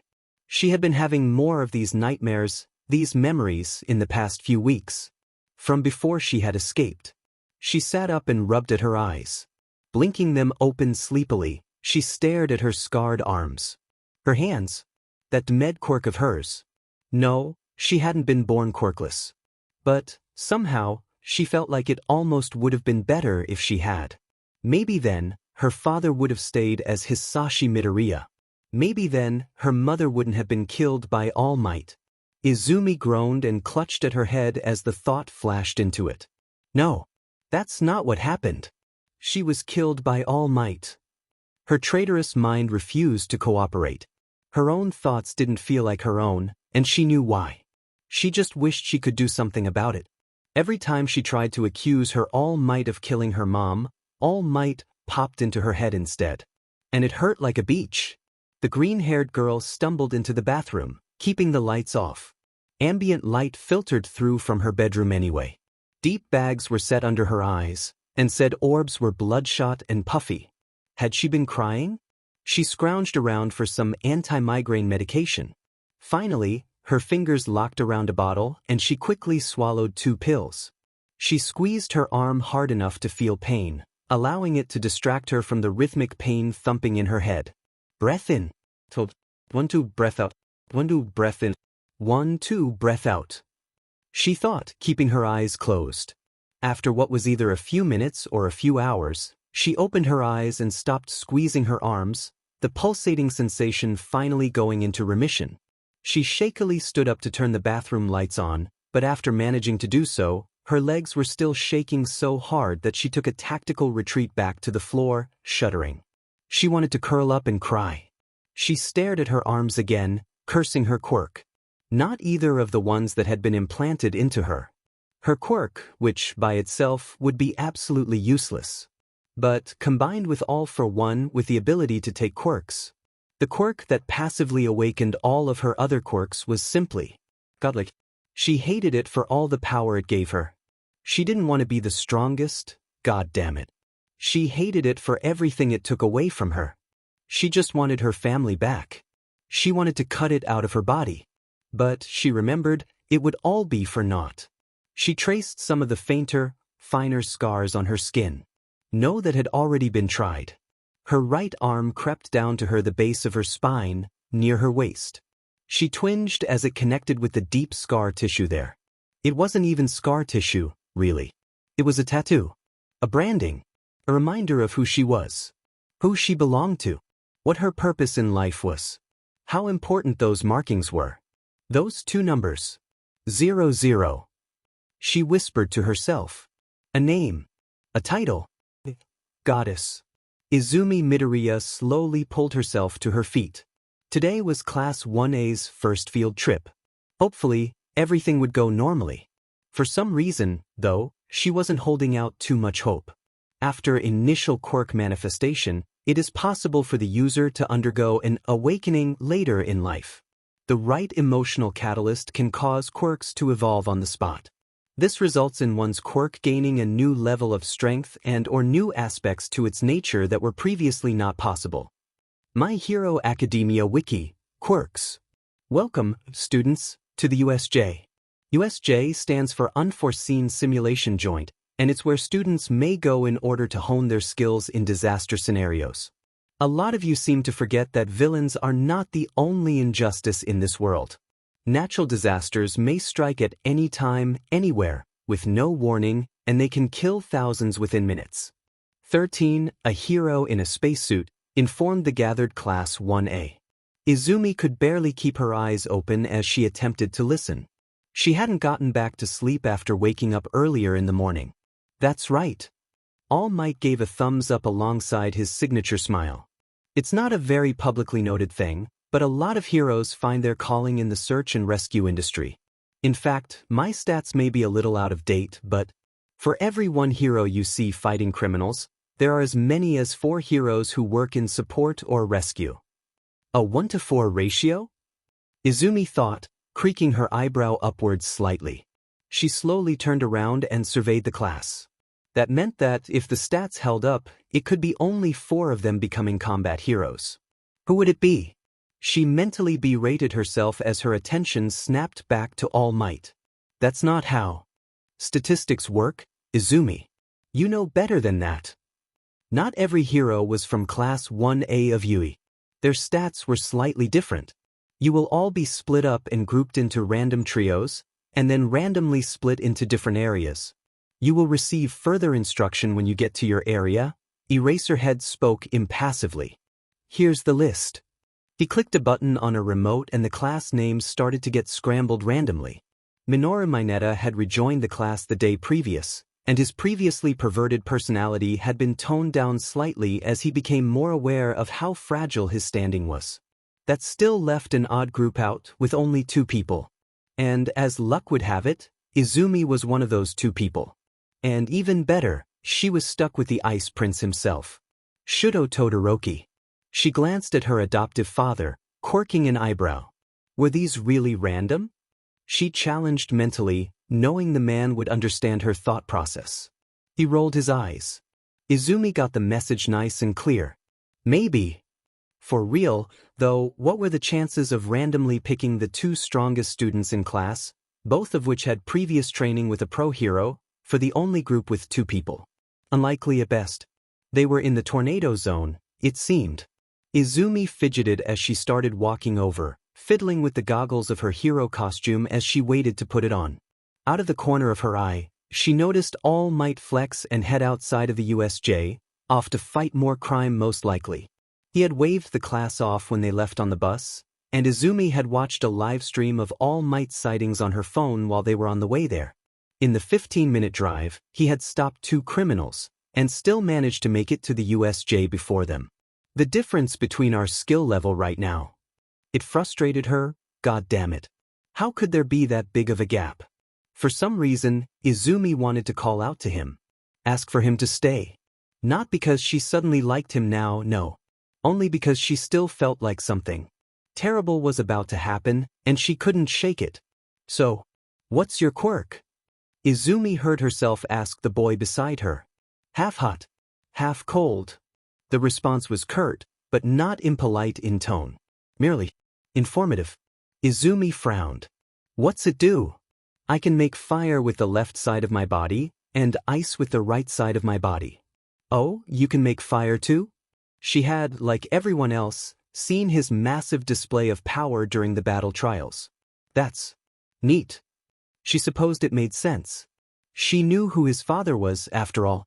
It would be sorta weird for the prodigal son of Endeavor to not be able to use fire. Yeah. She could tell he wasn't very interested in conversation, and it was sorta like talking to a brick wall, so she sighed and gave up for the time being. Hopefully, the frosty exterior would start to thaw as time went on, pun totally intended. Izumi started to stretch as they waited for instructions. The tense feeling finally began to disappear from her body as she breathed deeply. Nothing bad had happened yet. There was nothing to be worried about. What's that they say about tempting fate? All at once, a suffocating presence began to fill the USA. It felt familiar, but also frightening.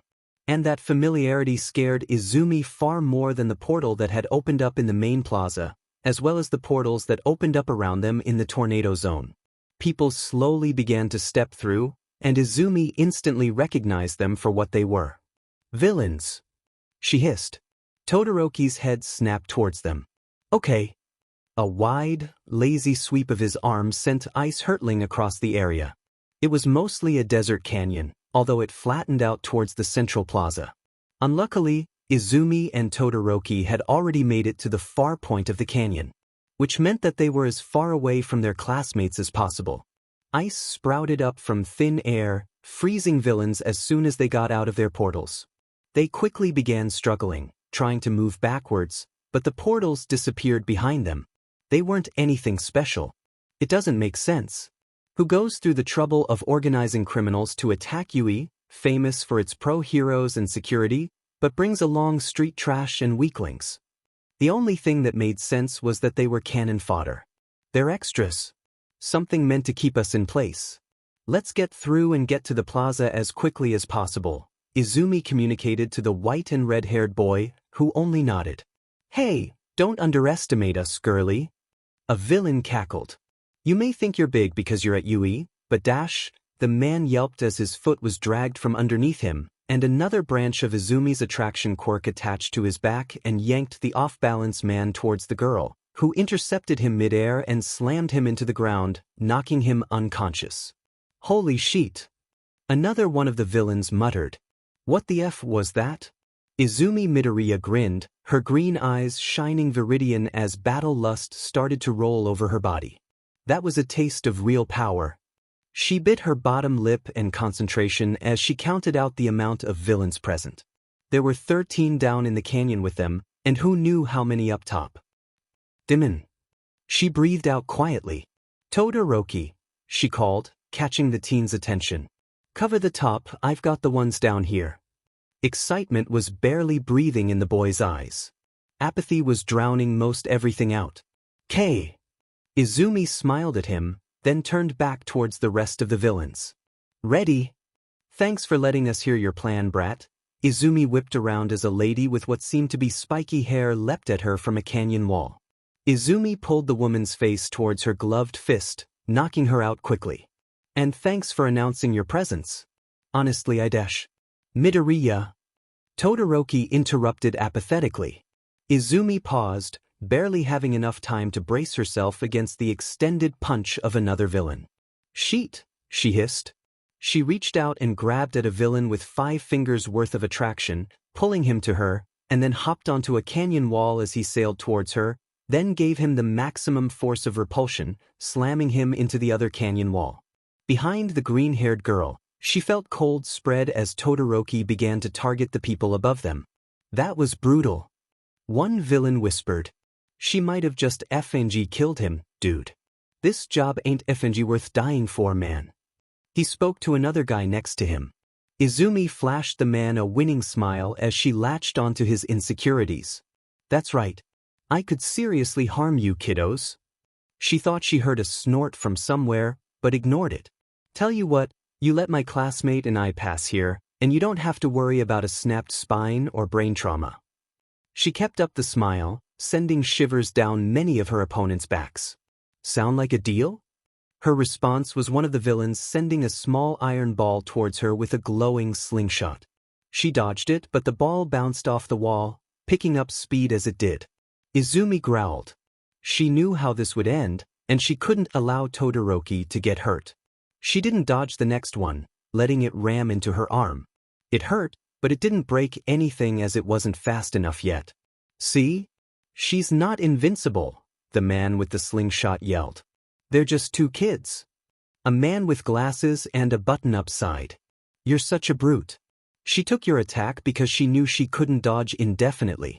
Honestly, you should stop talking and dash. The man's sentence was cut off as an iron ball knocked him out.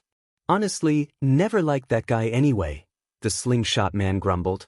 Izumi tried to latch onto his weapon, but found the slingshot to be intangible. Quirk-made, she thought regretfully. Lots of Quirk-made weapons were intangible. Going for plan B, she instead took his ammunition, pulling the ball to her, and then shooting them with great force back at him. He was down on the ground, coughing and definitely not getting up in the next 10 minutes. Anyone else? She challenged, smirking. The 9 remaining villains shifted nervously. A villain started speaking as he made to start running at her. Izumi latched one hand onto his upper leg and another onto his lower leg, pulling them in opposite directions. The stress quickly began, as the villain was held in the air. The two hands of attraction and repulsion were working against each other rather than moving him anywhere, so he was stuck. You? Izumi asked, grinning vindicatively. You what? I yield. The villain shouted. Izumi dropped him instantly and he caught himself on the ground, but stayed there instead of picking himself up, and put his hands on his head. This sheet ain't worth dying for, guys. They're not even paying that much. The rest of the group quickly followed suit, laying down and putting their hands on their head. Good choice, kiddos, Izumi pipped cheerfully. One of the villains growled and placed her hands on the ground and started pushing herself up, but Todoroki stepped and put a foot on the villain's back. Stay down. The woman froze and slowly lowered herself back down. As the duo of hero students started to jog towards the opening of the canyon, Izumi could have sworn that she heard someone whisper, "Insane teens." There were more villains outside. Izumi growled in annoyance. She also caught sight of the plaza. There was a huge, hulking figure there, as well as 2 others, that were aside from a large group of villains. Izumi squinted, suddenly stopped as she caught sight of the figure fighting the villains. Dad. She whispered. Todoroki. The boy turned towards her, disinterest on his face still. How fast can you get us to the plaza? Midoriya, no. Aizawa shouted as he saw the girl and her partner approach the group. She took no heed, though, and the duo slammed into a stray villain, knocking him out. The two quickly spread out, working individually from one another. Get out of here, Izumi. That's an order. No. Izumi shouted back, pummeling another villain with direct hand-to-hand combat. She had already used her quirk a decent bit with those other villains, so she was settling for only using it when necessary, increased the force of her punches by pulling the villains into them somewhat. She was only using 1 or 2 fingers at a time, though, she couldn't afford to run out of stamina. These were real villains, after all. Eraserhead couldn't stop fighting in order to continue the conversation. More villains came, although they were certainly being thinned out quicker now. He hated to admit, but these 2 kids were definitely helping out by being here. He would much rather his daughter be safe, but out of the 20 students in the class, these 2 were definitely the most reliable. That's why they had been grouped up for the USJ. The real issue was their independent natures. Hey. The man with hands all over his body complained. That's no fair. I was seeing Eraserhead-san in action. But now, he has to protect you two too. The villain suddenly dashed towards the student closest to him, Izumi. She shot backwards, but tripped over her boot, sending her stumbling towards the ground. She couldn't see the villain's face due to the hand blocking it, but for some reason she knew that he was grinning. Why does he seem familiar? She couldn't help but think as he closed in on her, his hand reaching out. If it wasn't for the hostile aura, it might have almost looked like he was trying to catch her fall. No visible weapon. No gloves. Contact-based quirk? 5-finger contact is the most common form. She analyzed as the feet turned into inches. All of the sudden, though, milliseconds before the hand came into contact with her, an elbow came into contact with the villain's midsection, sending him flying. DDMN, he wheezed. That might have been your strongest attack yet, Eraserhead-san. You're so cool. protecting your students. But you're slowing down. You still have enough left in you for a good fight, though, right? The adventurer shouldn't lose before fighting the boss. Midoriya, get out dash. No, no, no. The villain chuckled. I want to fight you now. All Might isn't here yet, so I still have some time to spare. All Might? Izumi questioned mentally. What do they want with him? And I won't let her interfere. Nomu, restrain her. Faster than Izumi could blink, her body was suddenly contorted as a massive arm grabbed her around the waist and another kept her arms stuck above her head. She struggled, writhing, wiggling, and kicking as hard as she could against her captor, but to no avail. It was like hitting a brick wall, literally. Todoroki had gone off to fight more villains. Apparently, he had had faith in their abilities. Tell you what, if you beat me, I'll let the girl go. But if you lose... The villain cackled. I'll tell Nomu to break her bones one by one in front of you.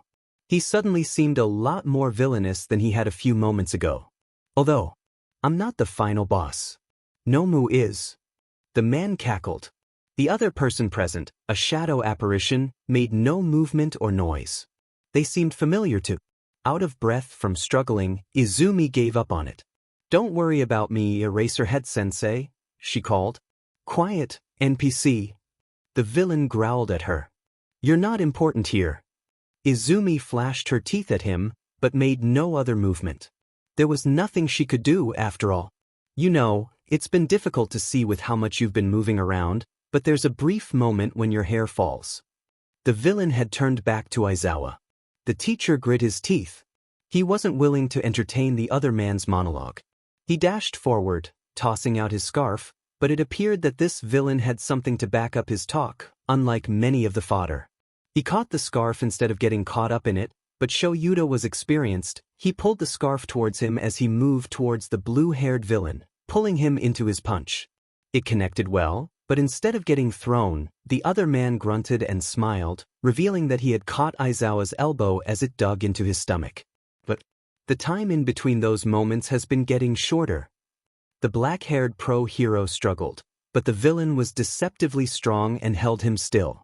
Finally, as predicted, Eraserhead's hair fell, and Izumi gasped as the skin of his hero costume first began to turn to dust, and then, underneath that, her dad's arm began to crack as the villain activated his quirk.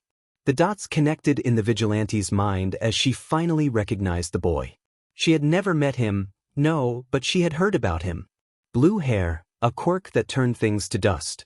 Tamura Shigaraki. She whispered. She said it far too quietly for anyone to reasonably hear, but for some reason, the person made out of purple fog snapped their gaze towards her, and she got the worst feeling that they had heard. Dread settled in her stomach as she began to consider the implications. Papa is behind this. It made so much sense too. It had been why, 5 years ago, instead of killing the symbol of peace, All for One had simply grinned and walked away after beating the man. Because he wasn't strong enough. Did that mean that All Might was strong enough now? Strong enough to. Aizawa broke away from the villain's grasp, gritting his teeth. His cracked elbow wasn't bleeding, but it still hung limply to his side. It seemed to be only surface damage, but maybe there was some nerve damage too. You're demented, he commented. Shigaraki grinned wide enough to be seen past the hand covering his face. Why, thank you. He took the initiative and dashed towards the pro-hero, who swiftly evaded, although he stumbled a bit on the landing due to his arm.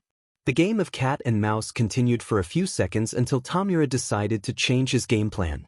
Nomu, go ahead and dash. As predicted, Eraserhead leapt forward to interrupt the command, and Shigaraki's hand latched onto Aizawa's goggles, dissolving them. Aizawa's bloodshot eyes were strained as his hair rose up again, and the decay stopped. Shigaraki chuckled as he began to count. 13, 12, 11, 10, 9, 8, 7, 6, 5, 4, 3, 2. No! Izumi screamed, understanding what was about to happen. She tore off the glove covering her left hand and let the skin come into contact with the Nomu holding her. She barely had time to process the fact that there seemed to be 5 different quirks within the beast.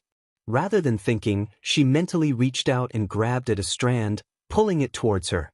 The transfer was over in seconds, and the beast roared in pain and dropped Izumi as it stumbled backwards. What? The villain muttered as he took in the scene, his attention attracted by the girl's shrill voice. Nomu, what dash? His sentence was cut off by Shouta's fist toppling into his face, sending him flying back. He laid on the ground for the second before slowly rising to his feet.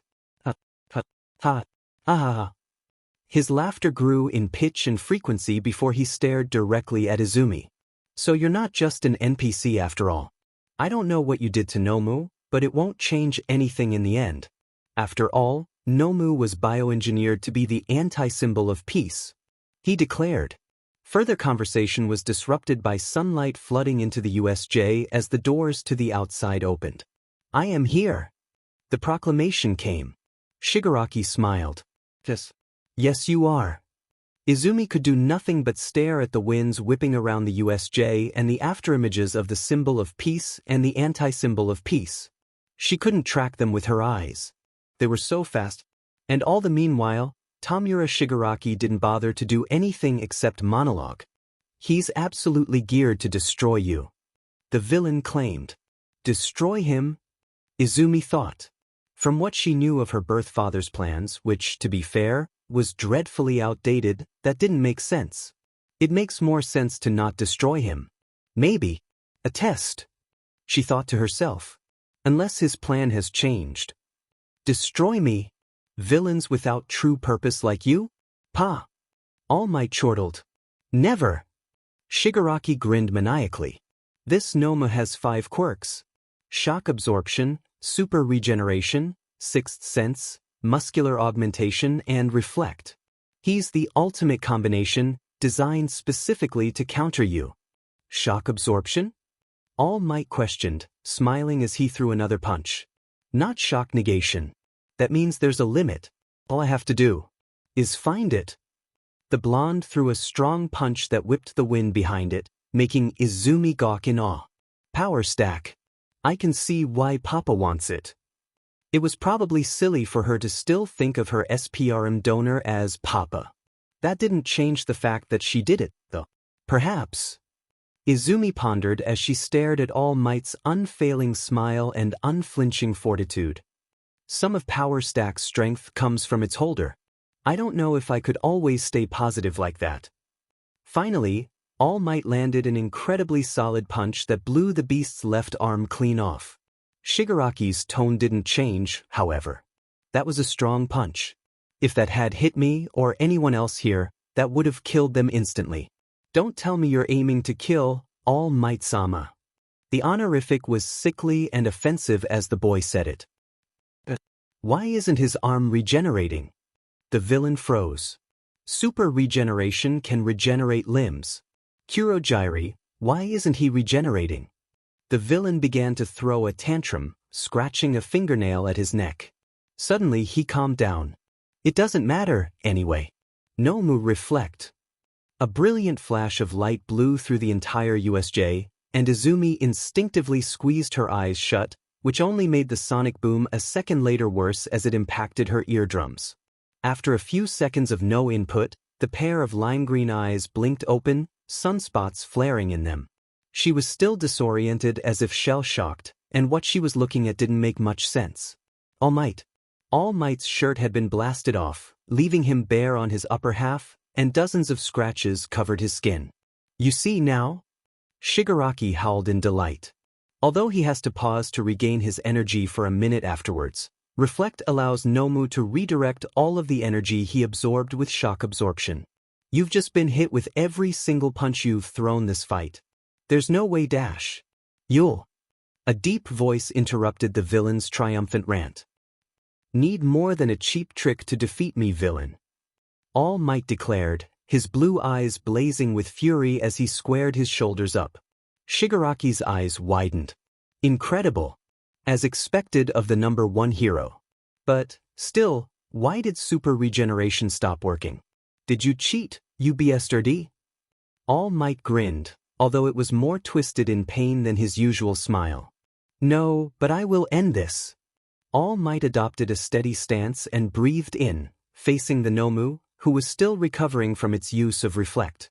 He pulled back and his fist shot forward in an uppercut that launched the Nomu through the roof of the USJ building, which quickly disappeared from sight. The savior of Japan huffed as he tried to catch his breath, blood still all over his body. He sent a glance towards the remaining two villains. Cheater! Shigaraki raged. Tamura Shigaraki, the ghastly figure intoned, heroes have arrived. And indeed they had. Heroes were beginning to assort at the entrance to the USJ. I don't care. The villain screeched. I'll kill him myself. You cannot defeat him in your current state, Tamura Shigaraki. It would be best to retreat and regroup. The young man growled in anger. Demon it. He screamed, making to run forward, but a gunshot rang through the air and sailed through his palm, cutting a hole clean through it. Gah! He quickly reconsidered. Take us back, Kurogiri. As you command, Tamura Shigaraki. There was no tone in the thing's voice as a portal began to envelop the two. Izumi tried to rush forward and grab onto them, but found that she wasn't fast enough. Why didn't All Might stop them? She questioned as the duo disappeared, leaving not even dust behind. She looked towards the man, only a few feet away from her, and finally realized. All Might was trembling. He seemed like he was spending all of his energy just remaining standing. Yo, Mido! A voice came. Izumi twirled around and noticed Kirishima rushing towards the plaza. Izumi opened her mouth to speak, but was beaten to it by a powerful voice from behind her. It's okay now. The number one hero assured. I am here. His fist raised up in his signature pose. Izumi saw that he was still shaking, though. She was amazed that he still had the strength to move, no matter how personal feelings about the man. After not only enduring the Nomu's attacks, but also his own, never mind the hero work he had been doing beforehand. The gap between us is even larger than I thought, Izumi realized. Before anything else could continue, though, cement walls rose up, completely encapsulating Midoriya and All Might. We want to make sure all students are safe, Izumi heard the voice of Cementos say from outside the faux room. So, please gather in front of the gate. We will tend to the wounded here. Oh, that makes sense. Kirishima exclaimed. Alright, I'll do that. Hey guys. He called to an unknown group. He said to gather in front of the gate. The heavy footsteps shuffled away. Izumi was still mentally recovering from the experience, and so did not immediately turn around when she heard a deflating noise. It took a few moments until she was cognizant enough to look towards the noise, but she froze as she did. Steam was rising off from the center of the room, and green eyes filled with confusion as they took in the scene before them. A tall, moderately muscular man with no shirt, cuts and scrapes all over his body, spiky blonde hair, glimmering blue eyes, and a slightly sunken face. What the F-? Midoriya, Izumi whispered, her mind understanding but her heart unwilling to accept it. Yagi-sama? Izumi breathed in the fresh, slightly cold air of Japan's evening. The sun had nearly fully set by the time she was out of the USA, and the sky was colored mostly violet. Are you hurt anywhere? The EMT questioned, barely sparing the girl a glance as she checked over the members of the Help Us company who had been in the USJ as part of the rescue activities. Izumi started, looking down at her arm.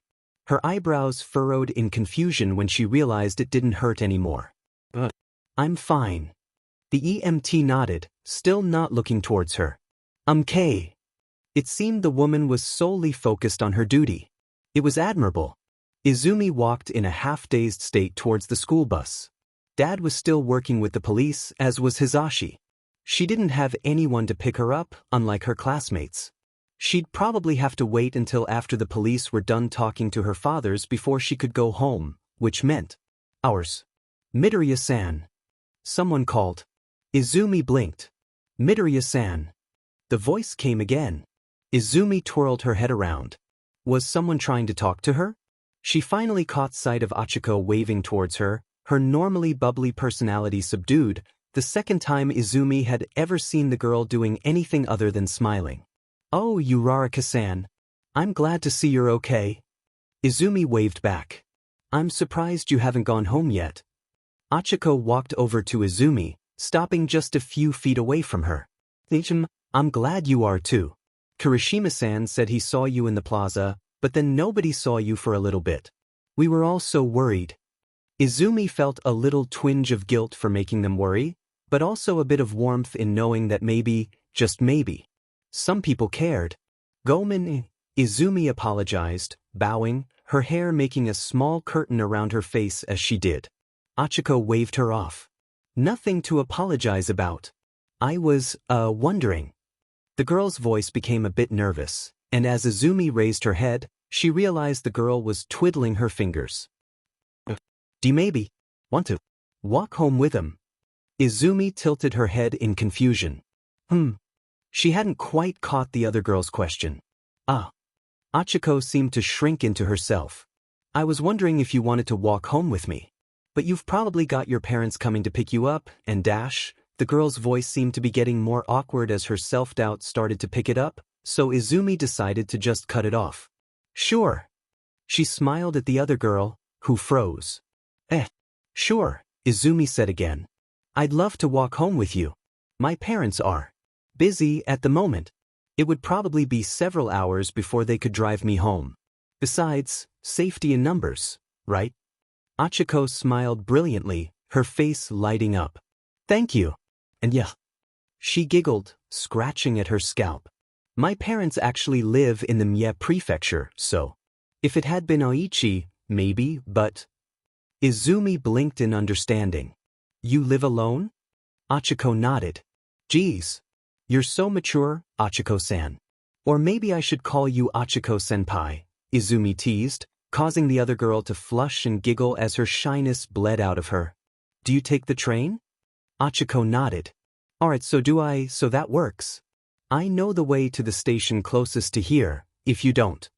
Izumi had frequented the trains for a few weeks. The car's a decently safe place to sleep, but the cost of getting on the cars constantly increased and soon enough it ate into too much money to be viable. Still, Izumi remembered much of the layout. Sounds like a plan. The brunette agreed, and acquiesced to let the shorter girl lead the way. Izumi was glad for the chit-chat, which let her distract herself from the scene that she had witnessed as Tamura Shigaraki and the other villain were leaving. She currently had two theories, and she wasn't sure which one she wanted to be true. True to her words, Izumi guided them quickly to the station, and they boarded in no time. So, are you okay? Izumi finally asked. Achiko tilted her head. Yep, totally unharmed. Izumi wilted in concern. No, I meant like, she waved her hands. Emotionally. Oh. The brown-haired girl nodded in understanding. A little shaken, but really, it wasn't too crazy, you know? The villains weren't trying to kill us, just capture us. Even if they were against us, I don't think we were in major danger. They're just people too, right? Izumi looked at the other girl's smiling, unabashed demeanor. I wish I could be naive like that. But at the same time, maybe she isn't wrong. I don't know. I'm just glad she's fine. Mental trauma could definitely SCK. How about you? The question was thrown back easily. Izumi blinked. She took a second to consider it. Fighting. A bit puzzled, I guess, but overall all right. Achiko nodded emphatically. Yeah, I understand. It's really weird that they decided to attack the USJ like that, but I guess I can't be expected to understand the thoughts of villains, she giggled. Izumi shot her a smile. The train announced that Achiko's stop was coming up, and the girl bounced up. Midoriya-san. The girl was shy again. Maybe you could spend the night or something. We could watch movies or something. She offered. Izumi thought about it. Dad and Hisashi are probably going to be busy until the a.m. at least. I don't know. The green-eyed girl made the mistake of looking into the other girl's big, brown doe eyes that seemed to be pleading with her. Sure. She blurted out before she could even think twice. And seeing her classmate happy, Izumi knew that she had made the right choice. She also finally connected that Achiko didn't want to be alone. Her parents lived in the Mie prefecture, and she was new in town and didn't have any roommates. Of course she wanted someone to talk with. Achiko smiled and clapped with excitement. Alright. Although, I don't have much in the way of food. We could order pizza or something. Suddenly, the girl had the excitement drain out of her and went pale as a sheet. Achiko-san? Izumi questioned with concern coloring her voice. My apartment is so messy. Achiko bemoaned. Please let me clean it before you step inside. Izumi chuckled. I'm not going to judge you based on how dirty your apartment is, Achiko-san. If it makes you feel better, though, I can walk you there, and then go and pick up some food to bring back. Please, Achiko begged. You'd probably get like, secondhand diabetes or something. Izumi giggled slightly. Now I want to see it, she joked, making the other girl laugh too. Be quiet and give me all your money. Izumi groaned inwardly. She probably should have gotten more exact directions from Achiko, but the gravity-defying girl didn't know her way around too well either. You really don't want to do this, bud? Not tonight. Well, not any night, but definitely not tonight. I've had a rough day and dash. I said be quiet. I have a knife, and it is pointed right at you. Indeed, there was something that definitely felt like a blade poking into her back. That's not even going to hit anything major, Izumi complained. Like, if you're going to threaten someone, at least do it correctly. I don't think you quite understand your situa. Izumi elbowed the man in the face. She registered the knife impaling her a moment later, yelping in pain as it did. More than likely it was done on instinct. The blade was left in her as the man stumbled backwards. You beach, says the one who tried to mug a teenage girl, said teenage girl pointed out. Told you, if you're going to threaten someone. She pulled the knife out of her back and held it facing towards the man, curled in her palm. Do it correctly. The man stumbled away quickly, scared out of his mind. Izumi looked down at the knife. A cheapo one with blood stained on the blade. She tossed it away. Her shirt was ruined, of course. Another scar to add to the collection, I suppose. Izumi thought to herself, pulling a finger down to her wound. She jerked the finger back in surprise. Her hand was dry. There was no blood. What the F-? Izumi whispered. Finally, realization set in. Just what she had taken earlier that day. Super regeneration. She whispered. It made sense. It was why that Noma didn't regenerate that arm that Yagi All Might blew off. That must have been why her arm wasn't hurting either. Still, she tugged at her shirt. Maybe Achiko had a sewing kit? Something deep within her mind chuckled. Shouldn't she be more worried about just having been stabbed? Perhaps. She made it to the pizzeria and back to Achiko's house without any more incidents. The girl greeted her, smiling as usual. There you are. I was worried you got lost. The apartment seemed mostly clean now, although Izumi noted the multiple trash bags filled with minor amusement. Achiko was dressed more casually now, with a tank top and sweats, and Izumi felt sort of overdressed. Just a little bit. Pizza's still hot though. Also, do you have a sewing kit by any chance? Achiko shook her head negatively. DMN. I got my uniform caught on a low branch and it sliced through. Oh geez, are you okay? Achiko spun her around. Izumi noticed that, despite all 5 of the girl's fingers connecting to her top, it didn't become weightless. Achiko had better control over her quirk than she did. Her eyes widened at the thought as something else popped into her mind.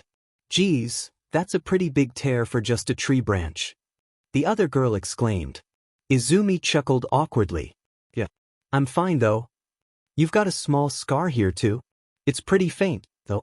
I guess it's a couple years old. Yeah. From a couple years ago, Izumi agreed faintly.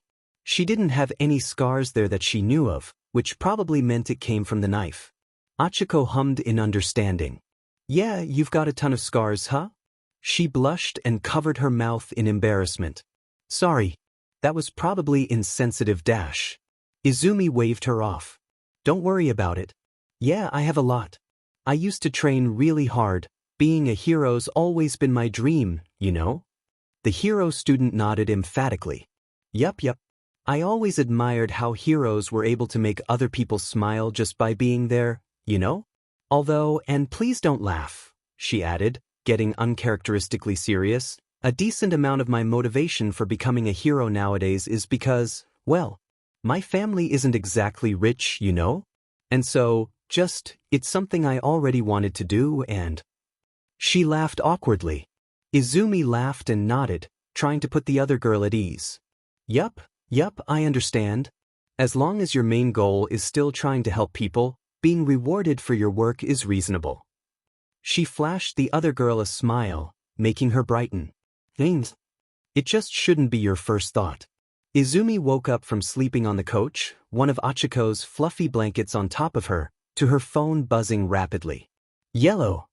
She answered blearily, trying to blink sleep out of her eyes. Izumi! The voice on the other end whisper yelled. Jesus Christ, I've been trying to get a hold of you for nearly an hour now. Are you safe? The teen sat up, suddenly very much awake. Dad. I totally forgot to text you. I walked Achiko-san home from her place after the whole thing, and ended up crashing here. She heard a sigh of relief on the other end. She's okay, Zashi, she heard faintly. From the other end. Then louder, or, I'm glad you're alright, although I wished you had texted me. Honestly, if I hadn't seen you as you were leaving, I probably would have gone on a rampage trying to find you. Can you send me a location at least? Yep. Sorry again. It's okay, problem child. Her dad sounded exhausted. And considering he was always tired, that was impressive. Izumi felt bad for worrying him. Alright, get some more sleep. Sorry for waking you. No problem, it was my fault anyway. I love you, she squeaked out, instantly hanging up after, her face feeling like it was on fire. She quickly got up and went to the bathroom, and was washing her hands when she finally looked in the mirror. She clapped a hand over her mouth to stop herself from screaming. We're scarlet. Your birthright. A hint of a whisper floated through her mind. No, she muttered. She blinked a few times, but the scarlet did not disappear. Goddess. The phantom of a voice came again. No, she said louder this time. The scarlet was still present. 0. No, she replied, splashing water into her eyes. Finally, as she blinked the water out, her eyes were lime again. That's not me. I did it to protect myself. To protect the heroes. Yes. A thought hissed. Protect heroes. It ripped into her mind. Protect myself. Izumi shook her head rapidly, as if it would get rid of the thoughts. She had stolen that quirk yesterday. It didn't matter if it was from a villainous monster. It wasn't hers. She had made the conscious decision. It hadn't been automatic, like it was before. She had consciously wanted to do it before it activated. Never again. She started crying, sinking to the floor. I'll never do it again. Of course not. The voice in her head sounded suspiciously like her papa's. Although, you know, Aizu-chan, there's only 3 steps to becoming a tyrant. First, draw a line and say you won't cross it. Second, cross it. Izumi replied to the empty room, to her own conscience. Good girl. Third step. Repeat. You've already completed the first step. Make Papa proud. Make Papa proud. So, Midoriya-chan, I'm sure you have many questions after what happened yesterday. A grinning animal with a scar over his eyes stared at Midoriya from across his desk. Next to him sat 2 people, one on either side. One man was tall, skinny, and had short black hair. The other could have easily been mistaken for a professional basketball player, being tall and filled with lean muscle. This is Detective Tsukachi, and you seem to be aware of the person on my other side, Tashinori Yagi. Izumi was silent for a moment. Her eyes flicked over to Tsukachi, then to Yagi, then back to Nedzu. All right. Are you familiar with Detective Tsukachi? The Barat. No. The detective twitched. I have never met him before. Twitch. My favorite color is red. Twitch. My favorite food is pancakes. Twitch. I like coffee more than tea. Twitch. My deepest ambition is to run away and join the circus. Twitch. I believe you've made your point, the detective cut in. She's met me before, although I don't remember her. I was younger then, the teen pointed out.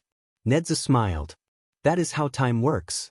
For coherency's sake, Detective Tsukachi here has a lie detector quirk. Oh really? Izumi feigned surprise. I didn't know that. The man twitched. Izumi resisted the urge to stick her tongue out. Could we have a few true and false statements to ensure that his quirk is working to its fullest on you? She swore the bear rat thing was grinning vindicatively. Sure. I have green hair.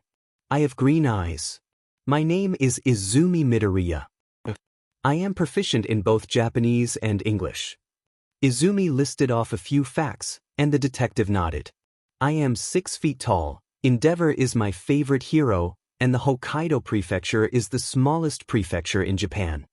The detective twitched all 3 times. I think that the detective twitching when he hears a lie is not a major drawback of his quirk, especially when it's trying to be kept secret. The twitch this time was less noticeable, although Izumi noticed with mild amusement that, instead, the detective's eye twitched instead. Wonderful, wonderful. Nedzu clapped his hands. We'd like to ask you a few questions. Refusal to answer will be taken as admission to guilt. Sound good? Izumi wanted to snort. Sound good? She chortled internally. Yeah, sure. Wonderful, the detective deadpanned. We'll start with yesterday. Were you present in the USJ when it was attacked? Yup. Izumi nodded. I assume you need a verbal answer for your quirk to activate? Yes. Did you know that the attack was going to take place before the villains appeared? Izumi raised an eyebrow. Really? You think that I had something to do with it? No. The detective twitched. A breath of air was Esikidian. Wait, what? How long before the attack did you know it was going to happen? Wait, time out. Izumi held her hands up in E. I didn't know the attack was going to happen. The detective did not twinge. See? She blinked. Oh, I see, so that's how I see. Okay, I knew about 5 seconds beforehand because I sensed a choking presence like appearing. Izumi waved her hands. The detective, again, did not twitch. A breath was released. Geez, that was mindfucking. My apologies, Midoriya-san. This is not intended to be stressful. However, yes, my quirk does react with resolute specificity. Do you know who the League of Villains are? The who what now? A yes or no answer, please. Izumi huffed, more amused than annoyed. Alright. No, I've never heard of them. The detective twitched. Lime green eyes rolled. I've never heard of them before you mentioned them. Geez, that's a real bother. Finally, the detective cracked a smile. Yes, I suppose it is. I have only 1 or 2 more questions about the USJ events. Did you recognize any of the villains? Present? No. Twitch. Kinda. Nothing. I recognized one. Was he one of the criminals captured? No. He was the blue-haired villain covered in hands. Both the detective and Toshinori Yagi leaned forward in interest. Toshinori, Izumi realized, had bags under his eyes. It appeared he hadn't slept well the previous night. Alright, what can you tell me about him? Izumi sighed resolutely. Not much. His name is Tamura Shigaraki. He has a quirk called decay which turns anything he lays his hands on to dust. He is very temperamental. Is that all you know about him? Yes. Twitch. No. But I'm not going to share more. Do you think it would be helpful in this investigation? I don't know. Izumi replied honestly. She wasn't sure what investigation there was, or what they were looking into. Tsukachi nodded and leaned back, tapping his pen against his chin. Alright, what do you think of the man sitting over there? He pointed his pen at Toshinori. Izumi frowned. This was the man who had been a blight upon her thoughts for much of the past 13 or 14 hours. He told me his name was Toshinori Yagi. I first met him a few months ago in this school. The detective twitched. Izumi breathed in sharply as the dots were forcibly connected within her brain. This was the option that she had hoped was incorrect. He's All Might. The detective did not twitch. Toshinori All Might sat backwards in his chair, slumping down as much as a 7-foot-tall man could slump down in a chair meant for someone 2 feet smaller than him. Well done, Midoriya-kun. Nezu praised. The detective sent the principal a look. He turned back to Midoriya. When was the first time you met All Might? Izumi was silent for a few moments. I don't remember the exact date. Try to estimate, the detective pressed. Izumi frowned. About 6 years ago, I guess. What was occurring when you met him? I don't want to answer this question. That wasn't a lie, at the very least. Tsukachi raised an eyebrow. Do you think it would be important to the USJ investigation? No. Izumi tilted her head. Why would what he was doing 6 years ago be important now? The detective nodded resolutely. Do you hate All Might? No. The detective twitched. Toshinori's knuckles were white from the stress he was putting on them. And the entire time, Nezu sat, sipping a cup of tea. Yes. The detective twitched again. Izumi blinked. The detective blinked. All Might blinked. Nezu paused from drinking his tea for a moment, then resumed. I don't know, Izumi finally spat out. I don't know. The outburst from the previously calm girl startled Tsukachi, but only served to make Toshinori sigh. All right. What reason would you have to potentially hate All Might? I don't want to dash. Please. Toshinori Yagi said his first word of the meeting. It was pleading. Regretful. It made Izumi want to stab the man and hug him at the same time. Please. Izumi pondered her options. Fighting out of the office wasn't unlikely, especially after what she had seen yesterday. Finally, she sighed and sat back down in her seat, absent-mindedly realizing that she had even gotten up in the first place. Fine. He didn't save my mother. All Might stilled. Is that the only reason why? Yes. The detective twitched. He's become the sole pillar of our society. If he was to ever stop being a hero, society would start to break down due to the pressure placed upon it if it's not rectified. The detective did not twitch. The blond man's face paled and his chair creaked. Nezu smiled behind his cup, but hid it expertly. Are those the only reasons why? Yes. The detective twitched again. This time, Izumi made no move to elaborate. Answer, please. The detective requested. Izumi started to scowl. And what would I be admitting guilt to if I refused? Nothing, Midoriya-kun, Nezu assured. This is no longer about the USJ investigation. You are free to leave at any time. Izumi rose halfway, and then paused. Paused at how heartfelt the man, the number one hero, her former idol, had sounded when he asked for her to answer. A slightly vindictive part aided in her decision to sit back down as she plastered a smile onto her face. Fine. I might hate him because he didn't save me. The words sounded so bitter coming out her mouth. Didn't save you? Tsukachi was offset by her personality shifts, no doubt. Can you elaborate? Izumi's smile was still there, and just as obviously fake. I'd love to. The detective twitched. She rose, and before a single man could protest, she slid her shirt off of her head and dropped it on her chair. Her top half was now only covered by a bra, and many of her scars were exposed. The stabs, the slices, the slashes. The drills. The markings. The 2,000 foot near the base of her spine.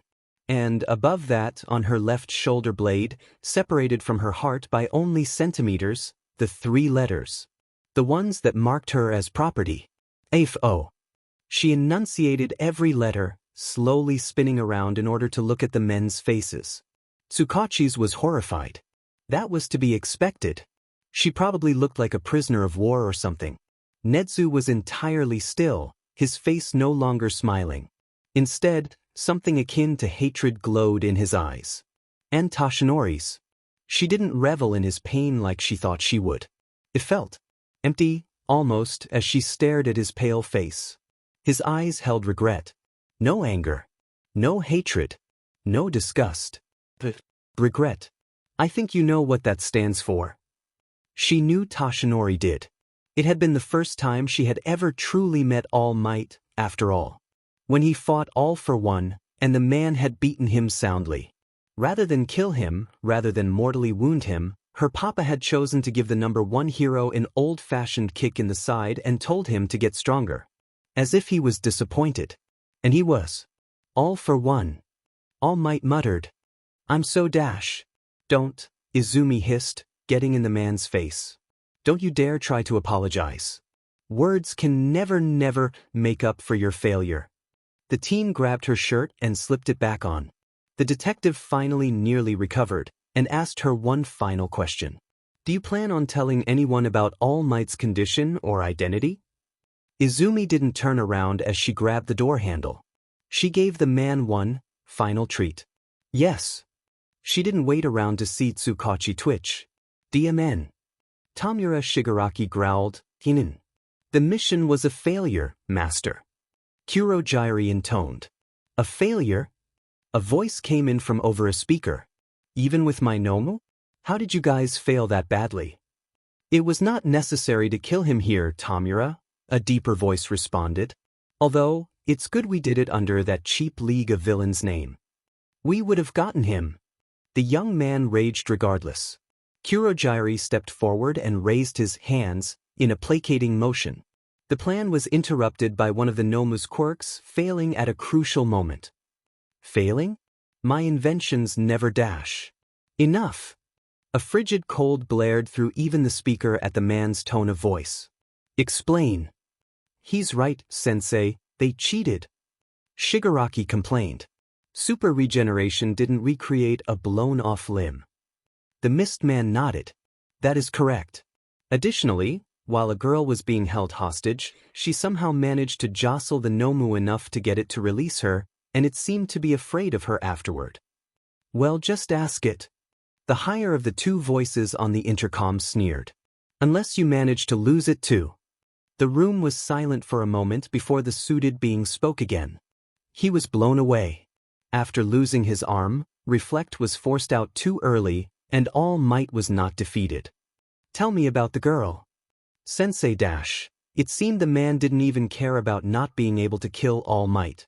The girl, the man pressed. What was she like? She had green hair, but most of her body was covered by a hero costume. What's more, she seemed to know dash. The man on the line cut the continued sentence off with what seemed akin to urgency.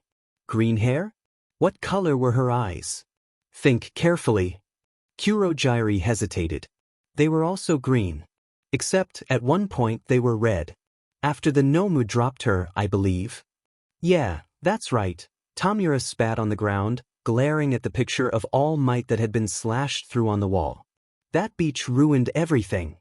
When the voice over the intercom spoke again, it was noticeably gleeful. Green and red, He chuckled, a sound that made all three people hearing it shiver. This is wonderful news. I would even dare to call this mission a success, then. And Shigaraki. The boy perked his head up. Yes, sensei? If you kill that girl, I'll kill you. All for one cut the communication line, turning around to stare at the picture on his desk of his daughter. I'll see you soon again, 00. I'm glad you've finally begun to accept your birthright, Izumi.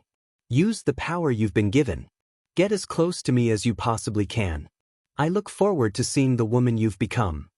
Tamura Shigaraki glowered at the blank TV. Gah!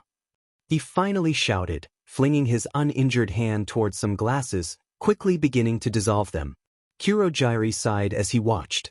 Not wanting to listen to the outburst, the doctor hung up too, muttered as he did.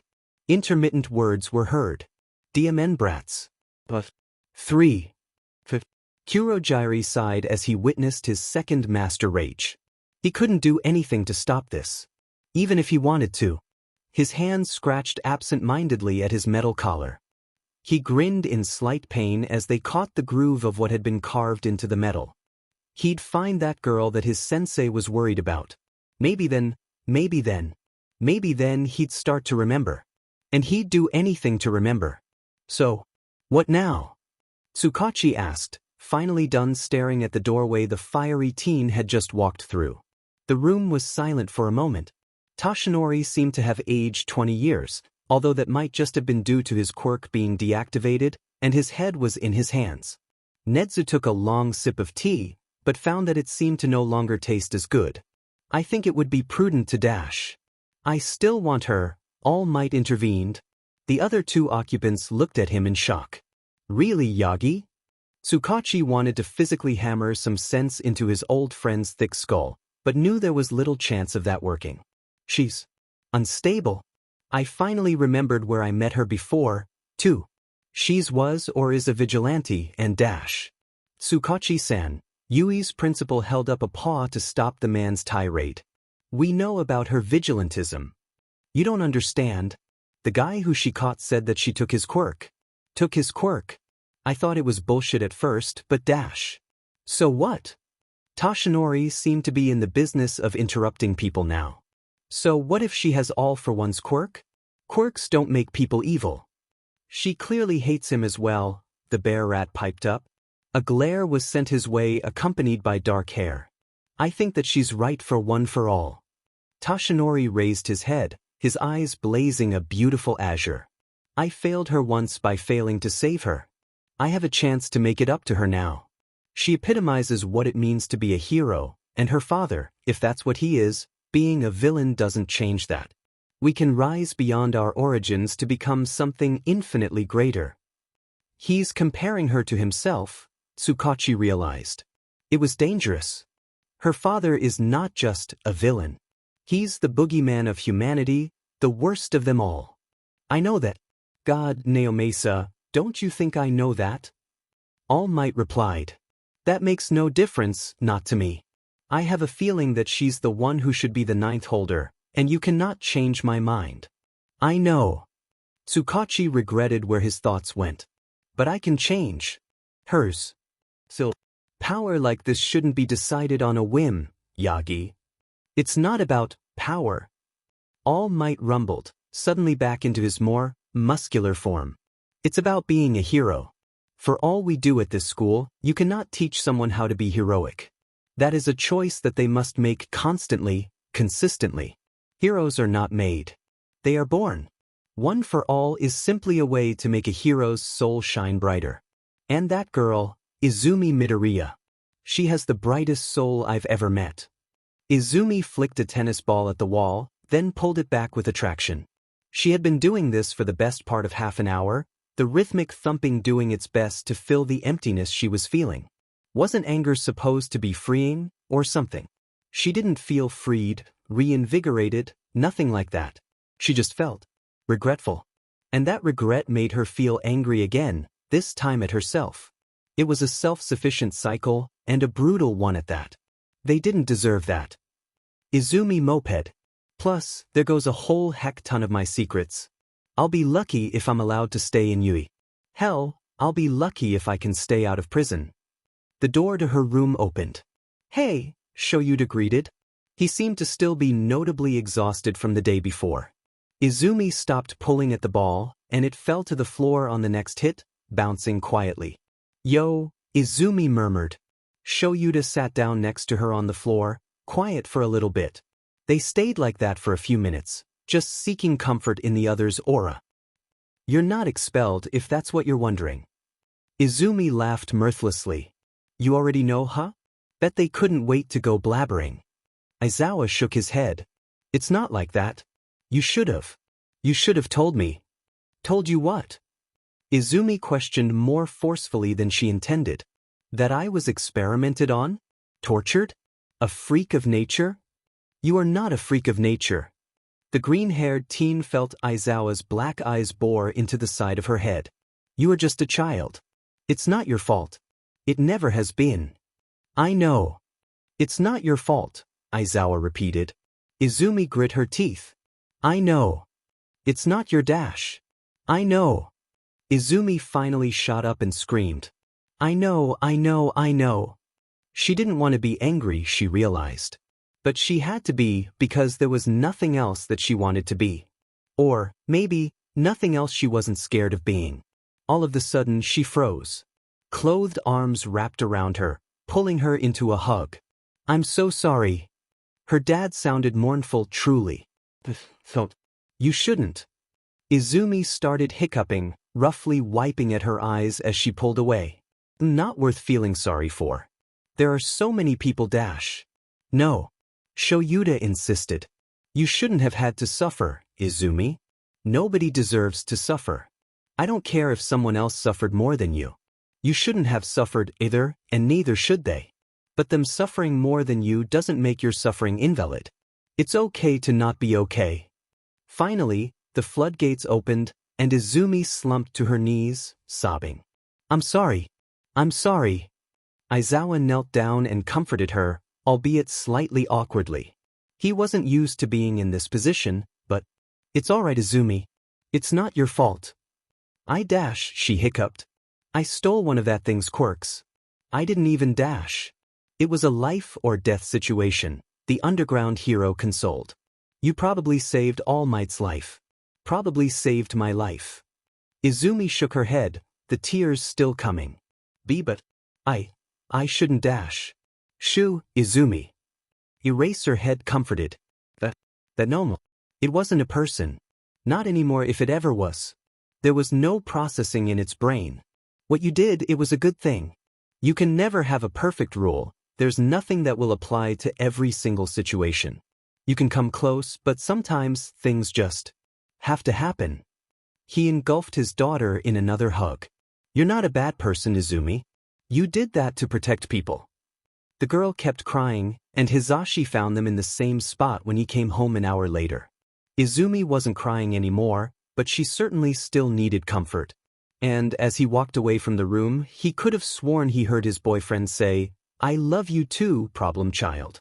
That will never change. A thankful smile bloomed on the blond man's face.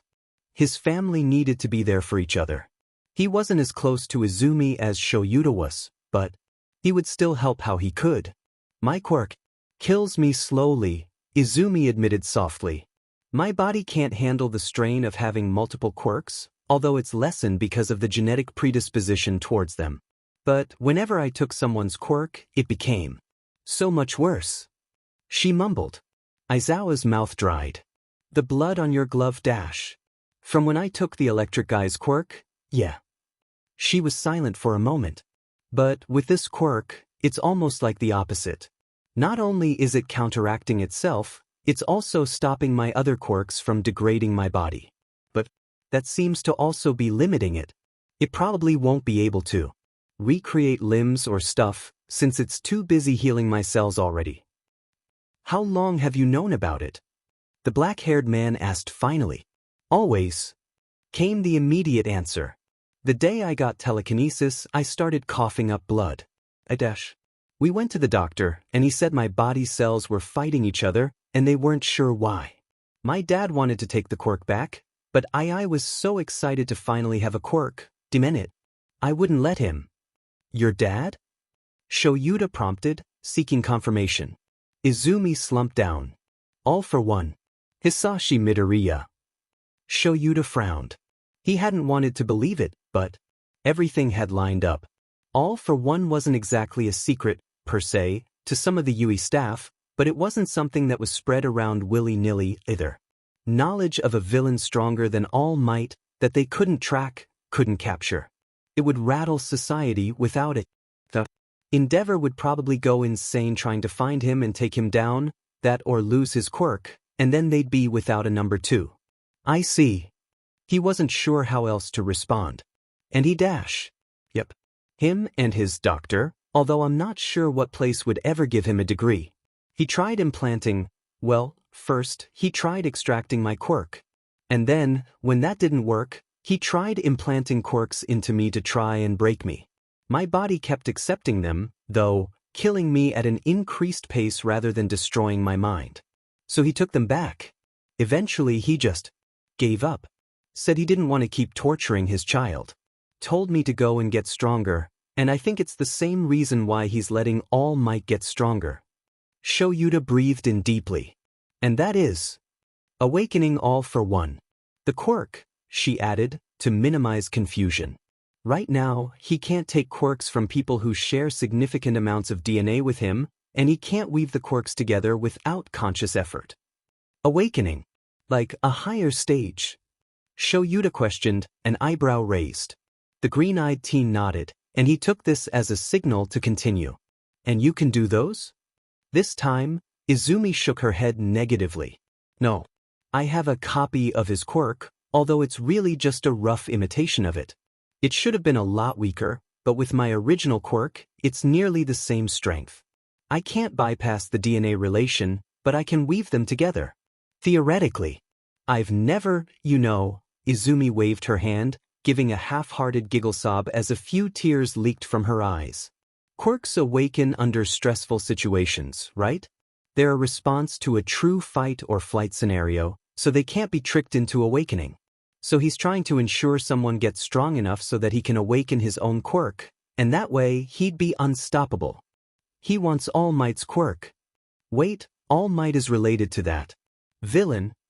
Shouta considered the implications of the question.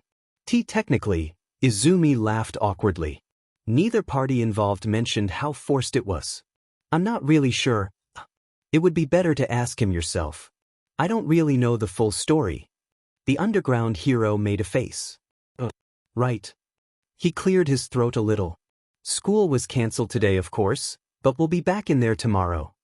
Just for the Friday? Izumi snickered slightly, rubbing her tear-stained cheeks. She tried to keep her voice even. Feels like they should just let us have the weekend.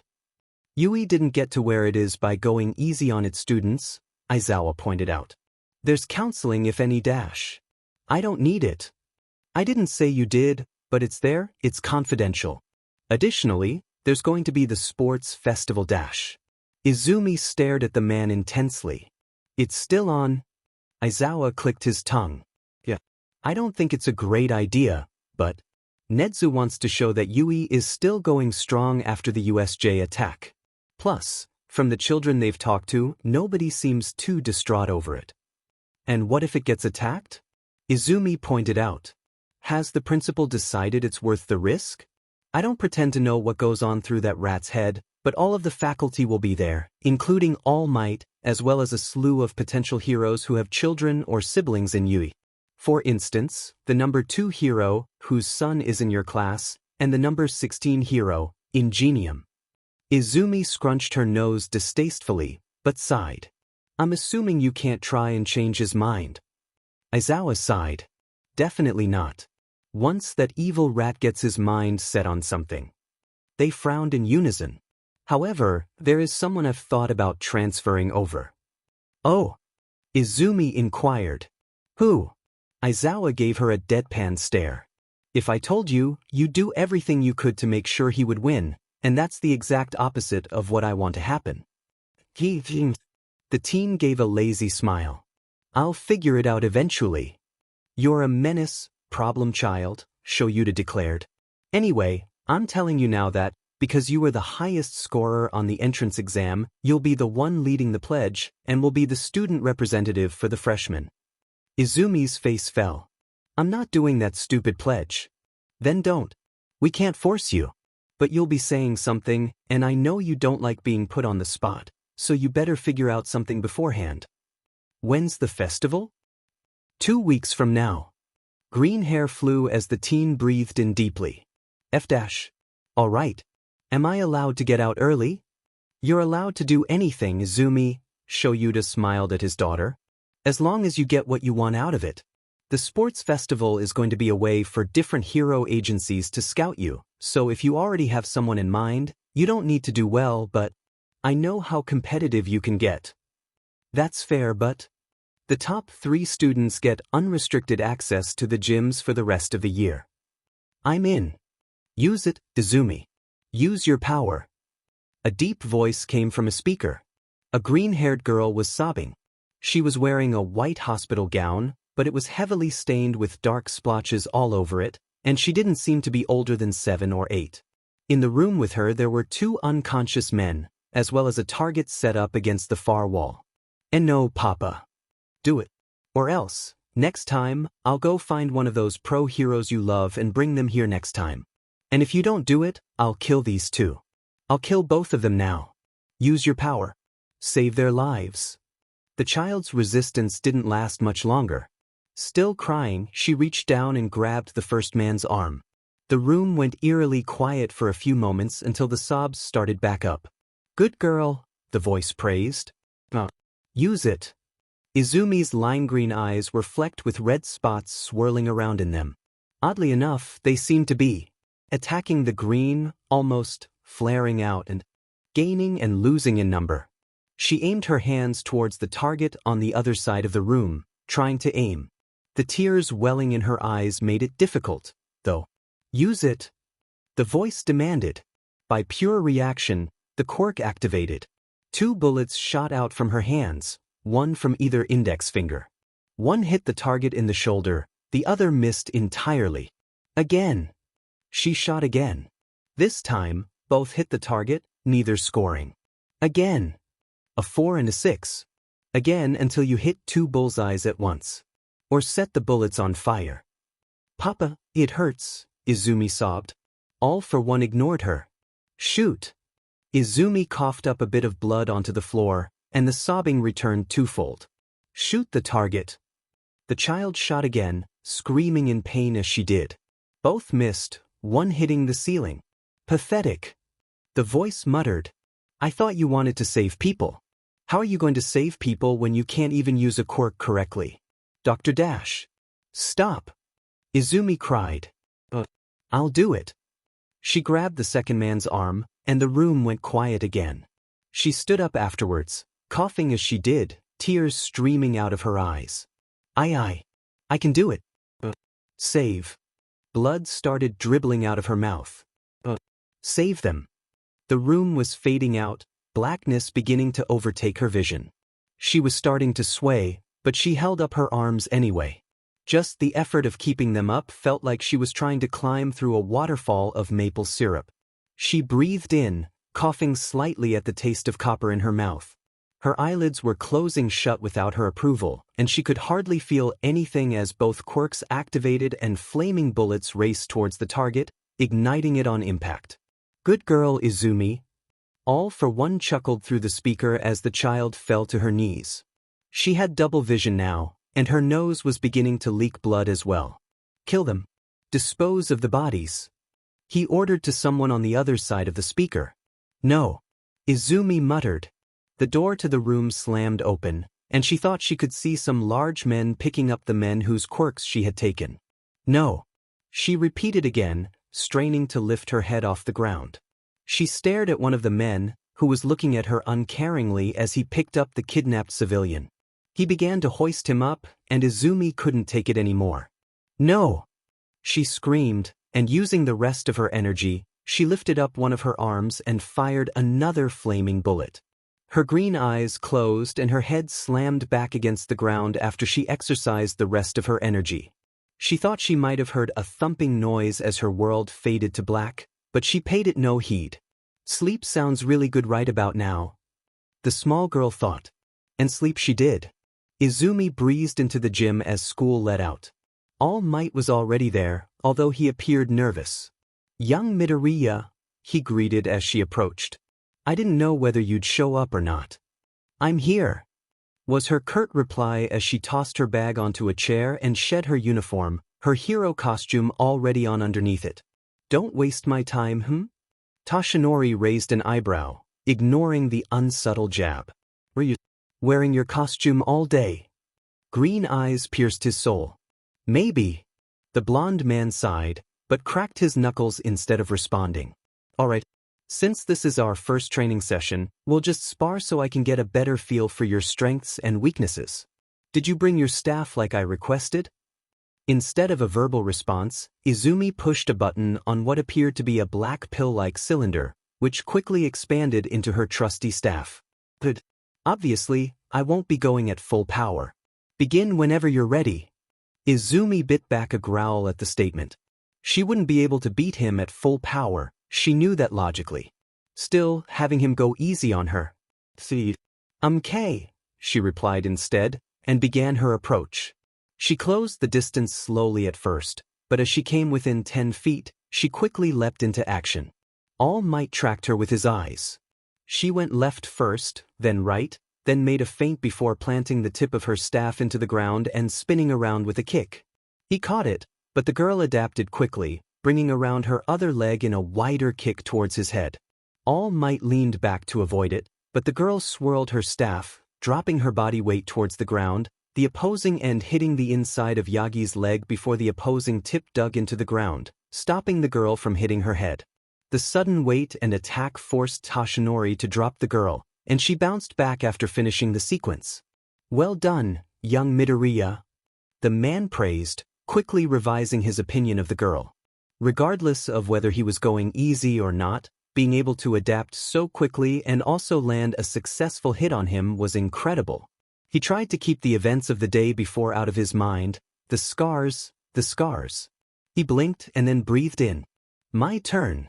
All Might launched from his starting point, flying past the girl, and then bounced off of the far wall at an angle. He was planning on going towards the side, but a sudden weight on his leg messed up his trajectory. Midoriya was using her quirk, but it wasn't strong enough to forcefully move nearly 600 pounds of pure muscle while in motion. Still, it adjusted his angle enough that the hero was forced to instead bounce off of the floor, taking her new approach from the ceiling. Izumi bounced back from the initial hit, landing in a handstand and bouncing again as All Might came in for another blow, but was finally caught in the air by the man's third grab. Before the pressure could get too intense, she found herself with her feet back on the ground again, although her world was still spinning somewhat. "Well done, young Midoriya," All Might praised. "Stop doing that," Izumi demanded. "We're not here for social hour. You're here to teach me, then teach me. Don't tell me I'm good when I know I'm not." All Might looked at the girl, concern written upon his face. "But you are good. Not many people can claim to have landed a blow on me, nor dodged not one, but two of my attacks," he pointed out. Izumi rolled her eyes. "You're holding back. It doesn't matter." Her tone was still frosty. All Might frowned. Tell you what, I'll fight you at full capacity. But with my quirk deactivated." Green eyes narrowed. "I assume that's the form I met you on the beach in, All Might nodded. "Fine. After I win, you can go harder on me." All Might gave a chuckle. "All right." He slid into the gym's ring as he deactivated One for All, Izumi kicking off her shoes and following soon after. "Your go, young Mido Dash. Go." Izumi cut the man off and they began to circle. "So, you're dying, right? That's what the whole thing with your activated and deactivated quirk is, right?" All Might frowned. "Yep. All for One and I fought 6 years ago, and he beat me. Instead of killing me, though, he simply injured me slightly. I assume you know about this." "Yeah," the green-haired girl replied. "That was the night I escaped." "I see," Toshinori intoned. "It's not as bad as it could have been. One of my lungs was ruptured and unsalvageable, but I'm otherwise fine. However, despite all the training and effort I've put in over the past few years, I'm still barely above the level I was at then. If I hadn't been injured, I could have been much stronger now.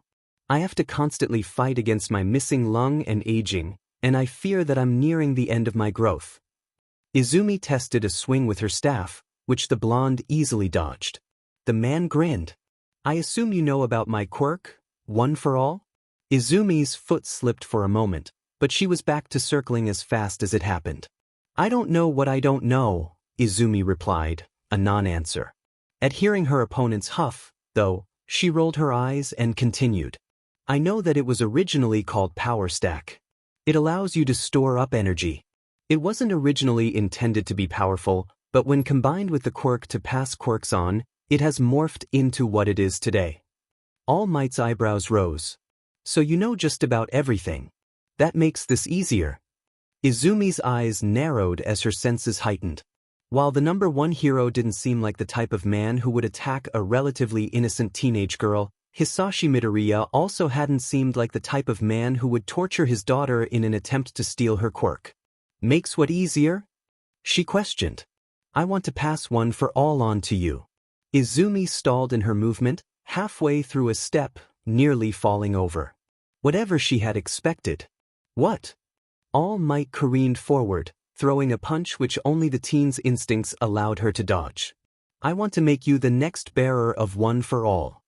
The girl grit her teeth and swung her staff at her opponent, but his semi-muscular frame allowed him to catch the weapon and tear it out of the hero student's grip, and it was subsequently thrown out of the arena. "I don't understand." I'm the daughter of your mortal enemy. An ex-vigilante. Some teen with mental issues. Surely I'm not the best fit for it.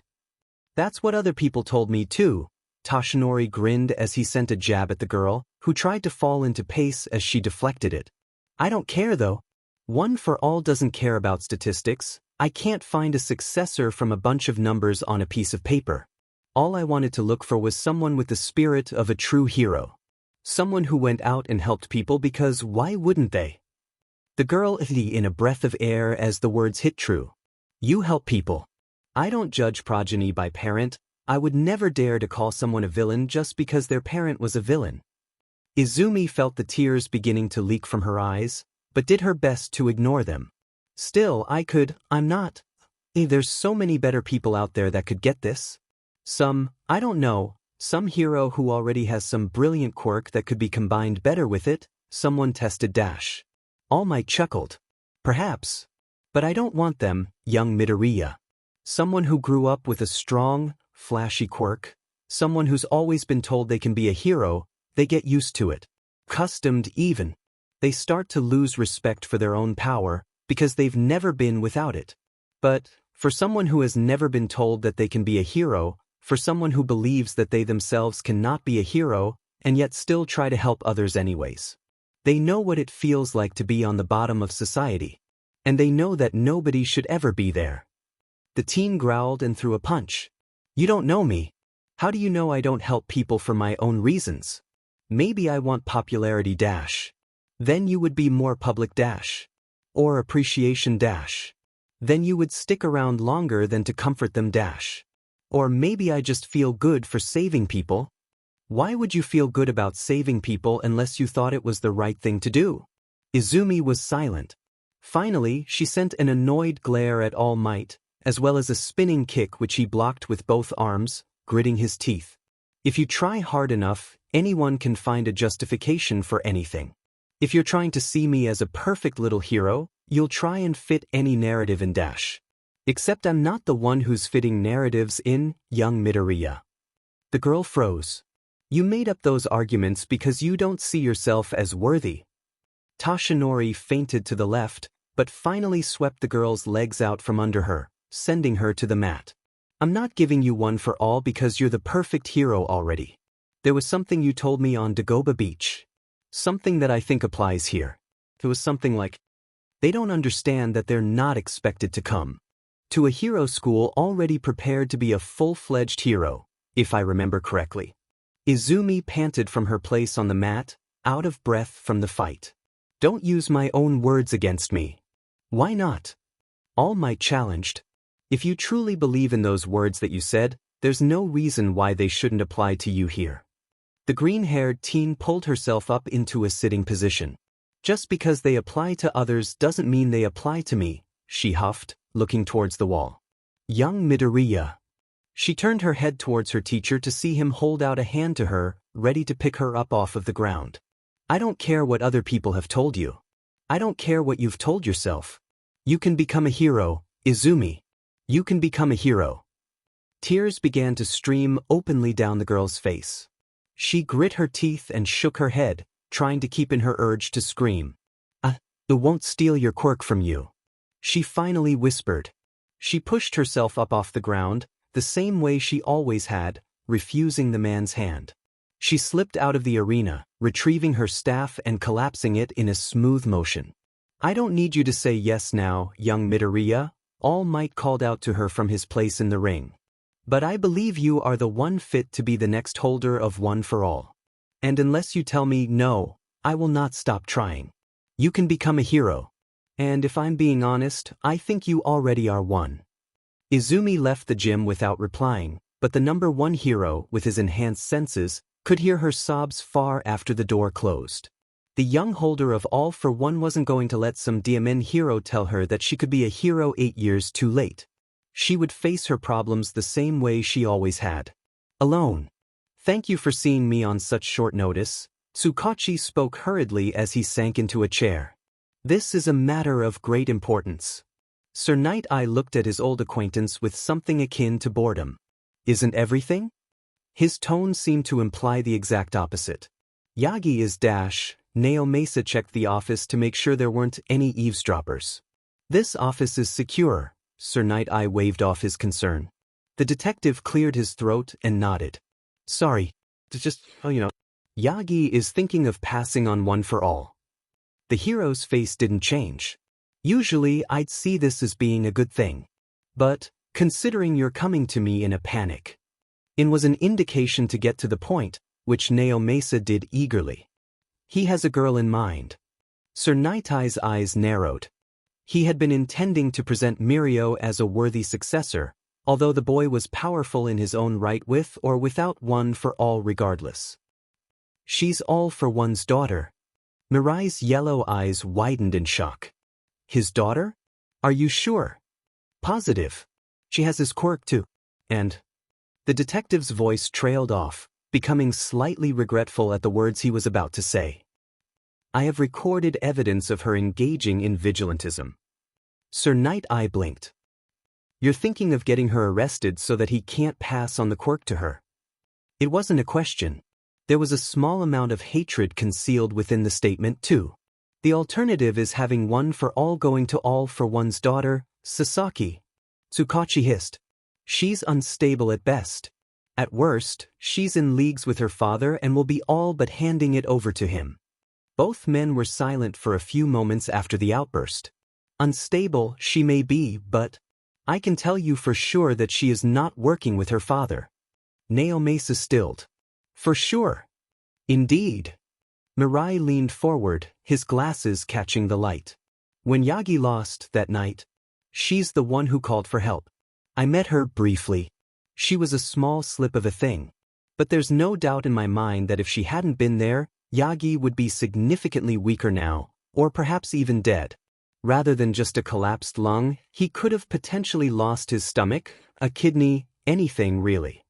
Tsukachi tried to moisten his dry lips. Still, she's no doubt heavily scarred and traumatized. One for All would be better off in someone else's hands, such as young Mirio. Yes. Sasaki made a face that signified he was very displeased with the topic. It's horrible. We're supposed to be doing the right thing, Naomasa. To imprison a young girl just because Yagi wants to pass on One for All to her. It would go against everything we're supposed to stand for. And don't forget, we could drive her towards the very thing we're trying to prevent. If we lock her up for helping people, who's to say that she wouldn't reach out to her father and join him? Bad things happen when you try to resist fate. The detective glared. You and your fate, Sasaki. You let the future control your present until it's too late to change anything. I think it's time for you to leave, Naomasa. Sir Night-Eye stood up, his gaze steely. I can show you to the door. No thanks, Detective Tsukachi spat, pushing back his chair as he got to his feet.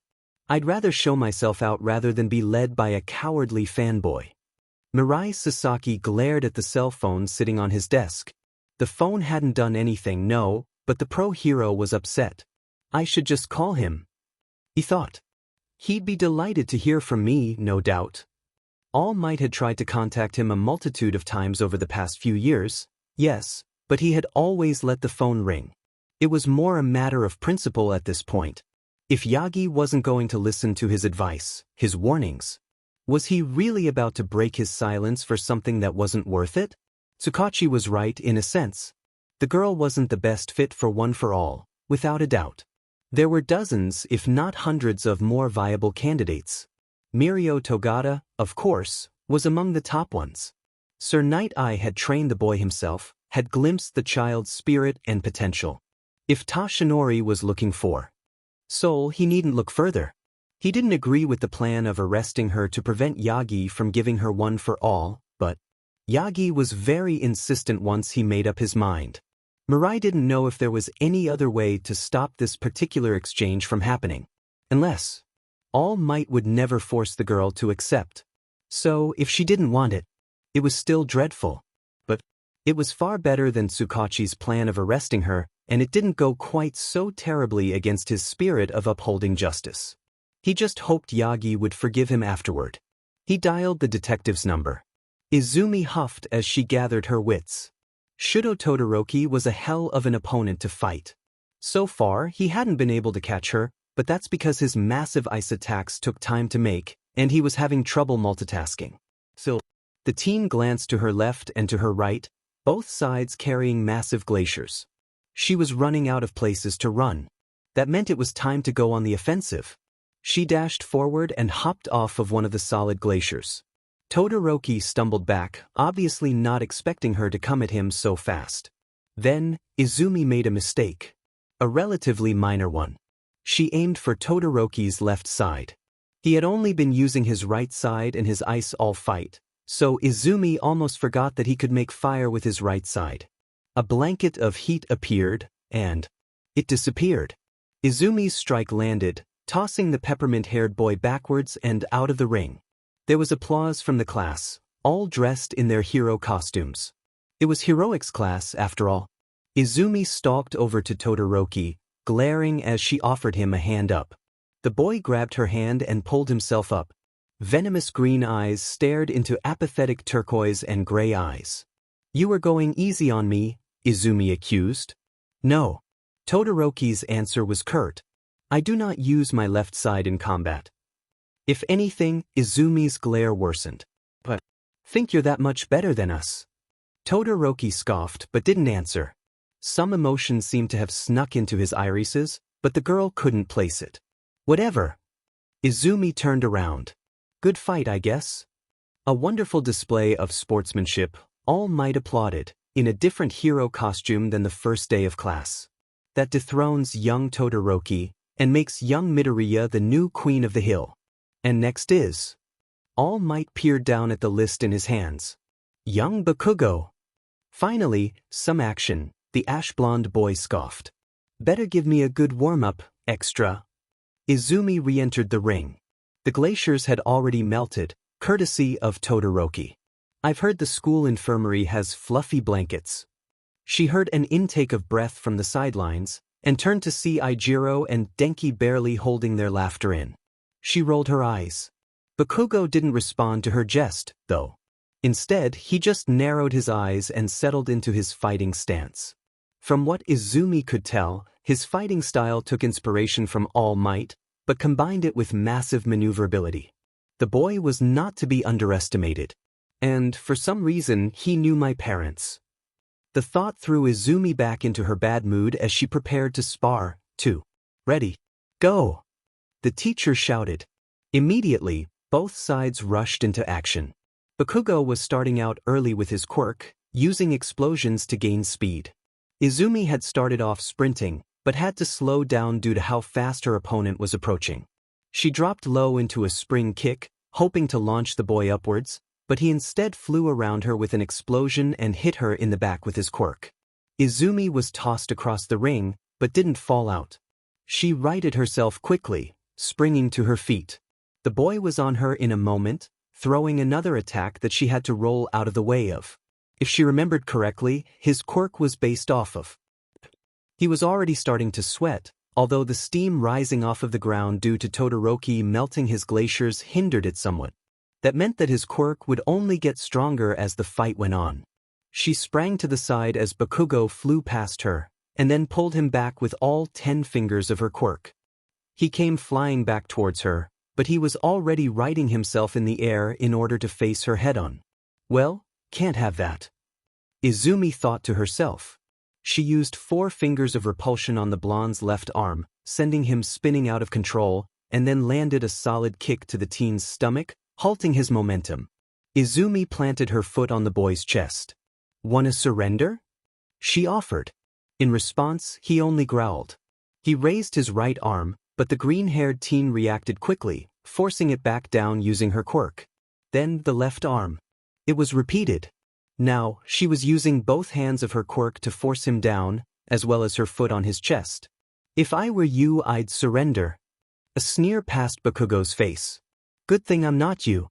The ground under him exploded as he used his quirk under him, sending Izumi flying.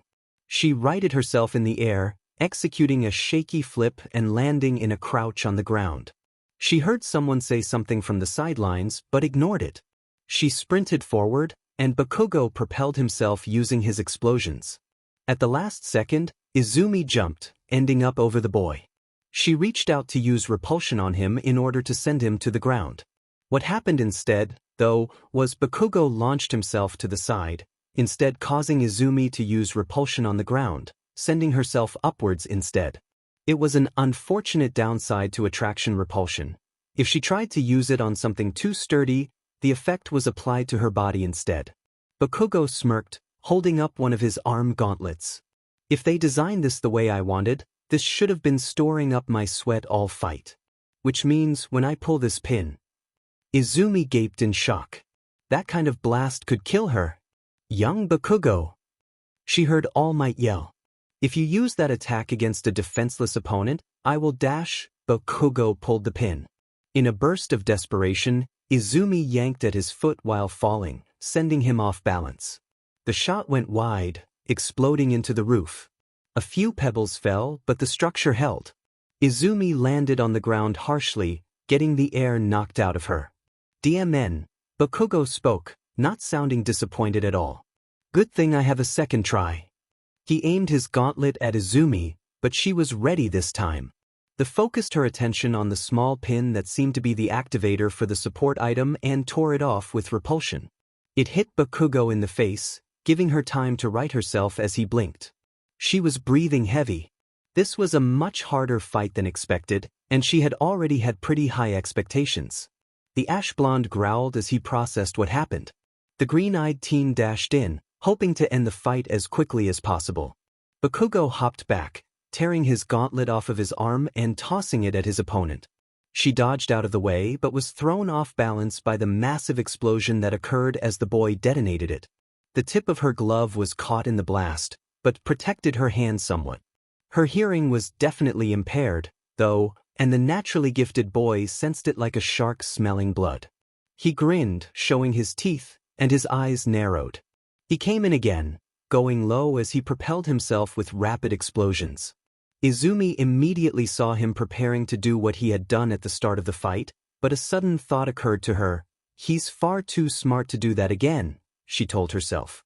Which meant she took a chance. She whirled around the opposite way from the direction that the blonde had come from last time, and was proven right as his shocked red eyes widened as she tracked his movements and grabbed him by the arm and flung him over her shoulder. There were only two problems with the move. 1, she wasn't concentrating. And 2, the tip of her right glove had burned off. Both students were still for less than a second, and it could have been attributed to the stun from the massive throw. Bakugo rolled and jumped back up and then tensed. He started moving and then stumbled.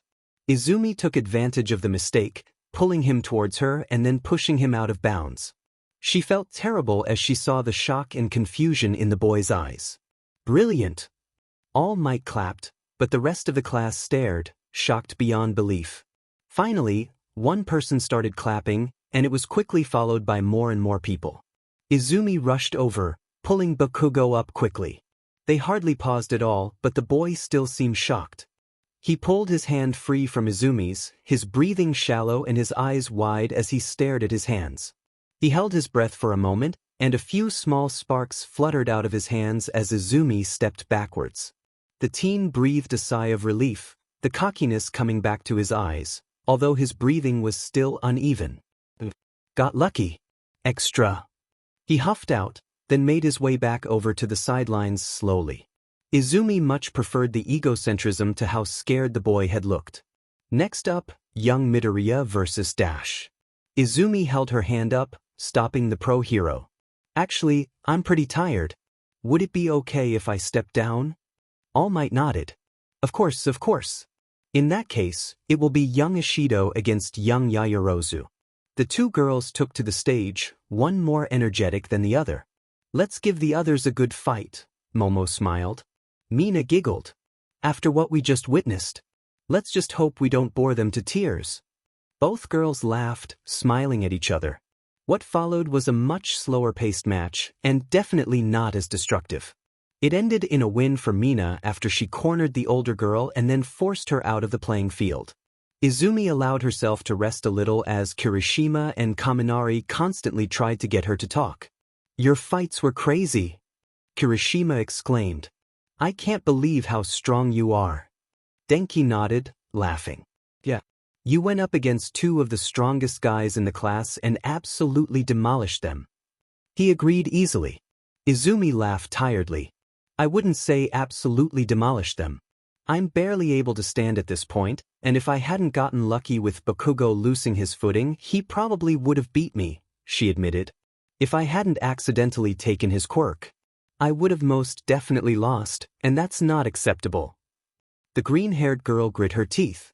She needed to be stronger. She needed to be stronger. A soft voice spoke up in the back of her head. You could always accept all Might's offer. Izumi shook her head, causing the people around her to look at her in concern. Are you okay, Midoriya-san? Achiko's voice came, filled with concern. Izumi turned towards her and smiled. Just thinking about what I could have done differently during the fight. Izumi laughed, hoping it sounded genuine. The brunette seemed unconvinced, but let it go. Really? Kirishima asked. You seemed like a total powerhouse during that entire thing. I don't think I could have done any of that. The boy chuckled, ruffling his red hair. Well, of course not, Izumi reasoned. Seeing the boy's face fall slightly, she added on hurriedly, but that's because you're looking at how I did it. If you were in that scenario, you would have reacted in your own unique way with your quirk, probably in a way that I couldn't imagine. She pointed out. The boy quickly brightened. Hey, yeah, you're right. Kirishima smiled at the girl, who returned it, but quickly went back to her own thoughts. I won't take his quirk. I don't deserve something that. Wonderful. Her mind filled in the space against her will. She wilted at the thought, but found that she couldn't argue against it. She was just some sneak thief who had somehow convinced someone. Good that she wasn't worthless. There were so many better candidates for the quirk. She was silent for a few moments, until Denki started talking to her. Hey, Midoriya? She perked her head up. Wanna come hang out and get boba after school with us? He questioned. Izumi considered it. Today was her off day for training with All Might. Come on, Midoriya-san. A high-pitched voice chipped in. That was Hagakure-san, someone Izumi had desperately wanted to talk to. It'll be fun. All right. Izumi reluctantly gave in. Is boba expensive? Denki stared at her. Have you never had boba before? Izumi frowned. No. I don't even know what it is, to be honest. It's a drink. It's got fish eggs in it. Kirishima cut in, snickering, making Achiko roll her eyes. That does not have fish eggs, the girl continued, but it's pretty sweet and definitely really yummy. I'm honestly shocked that you've never had it before, considering how popular it's getting. Izumi shrugged. I never really had money to spend on luxury items up until recently. Anything that wasn't essential wasn't on the table, you know. Achiko smiled sadly at her. Yeah, I get that. But your parents never took you out for it, as like a treat or something? Izumi was silent, staring downwards. After a second though, she seemed to snap out of it, giggling sadly. You could say my parents never really bought too much for me. The rest of the group just sighed, stating how much of a tragedy was. They, of course, had no reason to think twice about what she was saying. The same could not be said, though, for the white and red-haired boy overhearing the loud conversation. Izumi checked her phone. She was using it for directions to the cafe, but she was most definitely lost. She was still in the middle of the mall, and she couldn't find a directory anywhere. You seem lost, a voice commented to her left. The girl smiled without looking at the man. No, I'm just waiting for some friends. The man twitched twice, finally gathering Izumi's attention. Oh, Detective Tsukachi-san. She greeted as she finally turned. I didn't realize it was you. She held out her hand to shake. I'm off the clock at the moment, the dark-haired man replied easily, shaking the girl's hand. And it's not a problem. I could probably guide you to wherever you need to go. I come here decently often. Oh, that'd be awesome, Izumi smiled. It's a place called. She peered down at her phone. Café de Tea. Oh. Tsukachi nodded. Yeah, it's on the upper level to the east, he pointed. Actually, if it's not too much of a bother, I was hoping I could talk to you on your way there. Izumi nodded slowly. Somehow, I feel like this isn't a genial chat, but sure. They started to walk. So, what can I help you with, sir? Well, a few things. The man sighed. I was originally going to rush into this, but after giving it a bit of thought I figured I should talk it over with you first. Izumi tensed. This probably wasn't good. I know you have the quirk all for one. Izumi gulped. All right. The detective peered at her, as if trying to read her. I would like to know how you got it. The teen shuffled her feet awkwardly. Well. She thought about lying but remembered it would be useless. She sighed. If you know about my quirk, then you probably know about the man named All for One. Tsukachi nodded seriously. Did he offer you power? Money? Revenge? Is he having you do something as a task or favor? Izumi blinked. Finally, she realized what this was about. She couldn't help herself, a chuckle broke out. No, no, no, and no. The detective did not twitch for any of the questions, and he stumbled, surprised. Izumi rushed to him, placing a hand on his arm gently to make sure he didn't fall. Are you all right, detective? The man startled for a moment. Yes, He cleared his throat. I seem to have been making a few incorrect assumptions, and I apologize, Midoriya-kun. He breathed in deeply. Toshinori has been my friend for many years, and all I want for him is the best. He coughed, embarrassed. I was under the belief that you might have been here under your father's orders in order to obtain one for all. Izumi essayed in her breath. All for one is not my father. She said it with no malice, no anger. Just pure fact. Tsukachi twitched, but allowed her to continue. He may be my birth parent, but it takes far more than blood to be considered family. The man was silent for a moment. The shop was just a couple dozen paces ahead of them now. Finally, he spoke again. I understand what you mean. He breathed in deeply. I know that Yagi intends to pass one for all on to you. Do you think you'll take it? No, the girl spoke without a moment's hesitation. I don't deserve it. There are far too many people better qualified for that position than me. She was reminded of her thoughts during heroics class that afternoon. I think that a quirk, a duty like that should be passed on without a bit stronger of a thought. The detective chuckled and smiled down at the girl. I think I'm starting to see why he likes you so much. He fished something out of his pocket. This is my card, with my number. If I can't answer for any reason, it'll be redirected to my secretary. I owe you a favor, he steeled his gaze slightly, as long as you're not doing your vigilantism anymore. He held the card within his fingers, seemingly waiting for an answer. Izumi bit her lip and grinned. I'm not doing illegal vigilantism anymore. Helping Aizawa-san with patrol though, and using my quirk when given permission, though. She shrugged. Tsukachi smiled, sliding the card into her hand. Oh, I'm glad you're starting to work on the side of the law now, Midoriya-kun. I dislike vigilantism, not only out of principle, but also because it can sometimes cause more harm than good. Getting guidance is a much more productive way to help people. She smiled and stopped walking, leaving Izumi to stop as well as she realized that they were at the cafe. It was very good to talk with you, Miss Midoriya. I hope you enjoy your time with your friends. He walked off, giving the surprised teen a small wave, which she returned after a few moments. She turned around and headed inside the cafe, greeting her friends. You're late, Mido? Kirishima teased. Yeah, Gomen, Izumi apologized. I got a bit lost. Denki chuckled. Yeah, this mall can definitely be a bit of maze. Sometimes I swear it's on purpose. Not on purpose, Mina rolled her eyes and stuck her tongue out. You guys just don't come here enough. Who was that, Midoriya-san? Achiko questioned, causing Izumi to blink out of her thoughts. Oh. Her green eyes peered down at the card in her hand. New friend, I think. Only you could get lost and somehow make a new friend while trying to get to the other side of a mall, the pink-skinned teen teased. Now, are we getting boba or what? We were waiting for you, Midoriya. Didn't want you to miss out on this godly nectar. Izumi chuckled. Yeah, let's order. You guys will have to tell me what's good. I'll make sure to order extra fish eggs for you, Hagakure teased. Izumi did her best to focus on the girl, the shimmering outline barely visible in the warm lights of the cafe, and laughed. Yeah. She thought about it for a second. They're not really fish eggs, right? The group laughed together.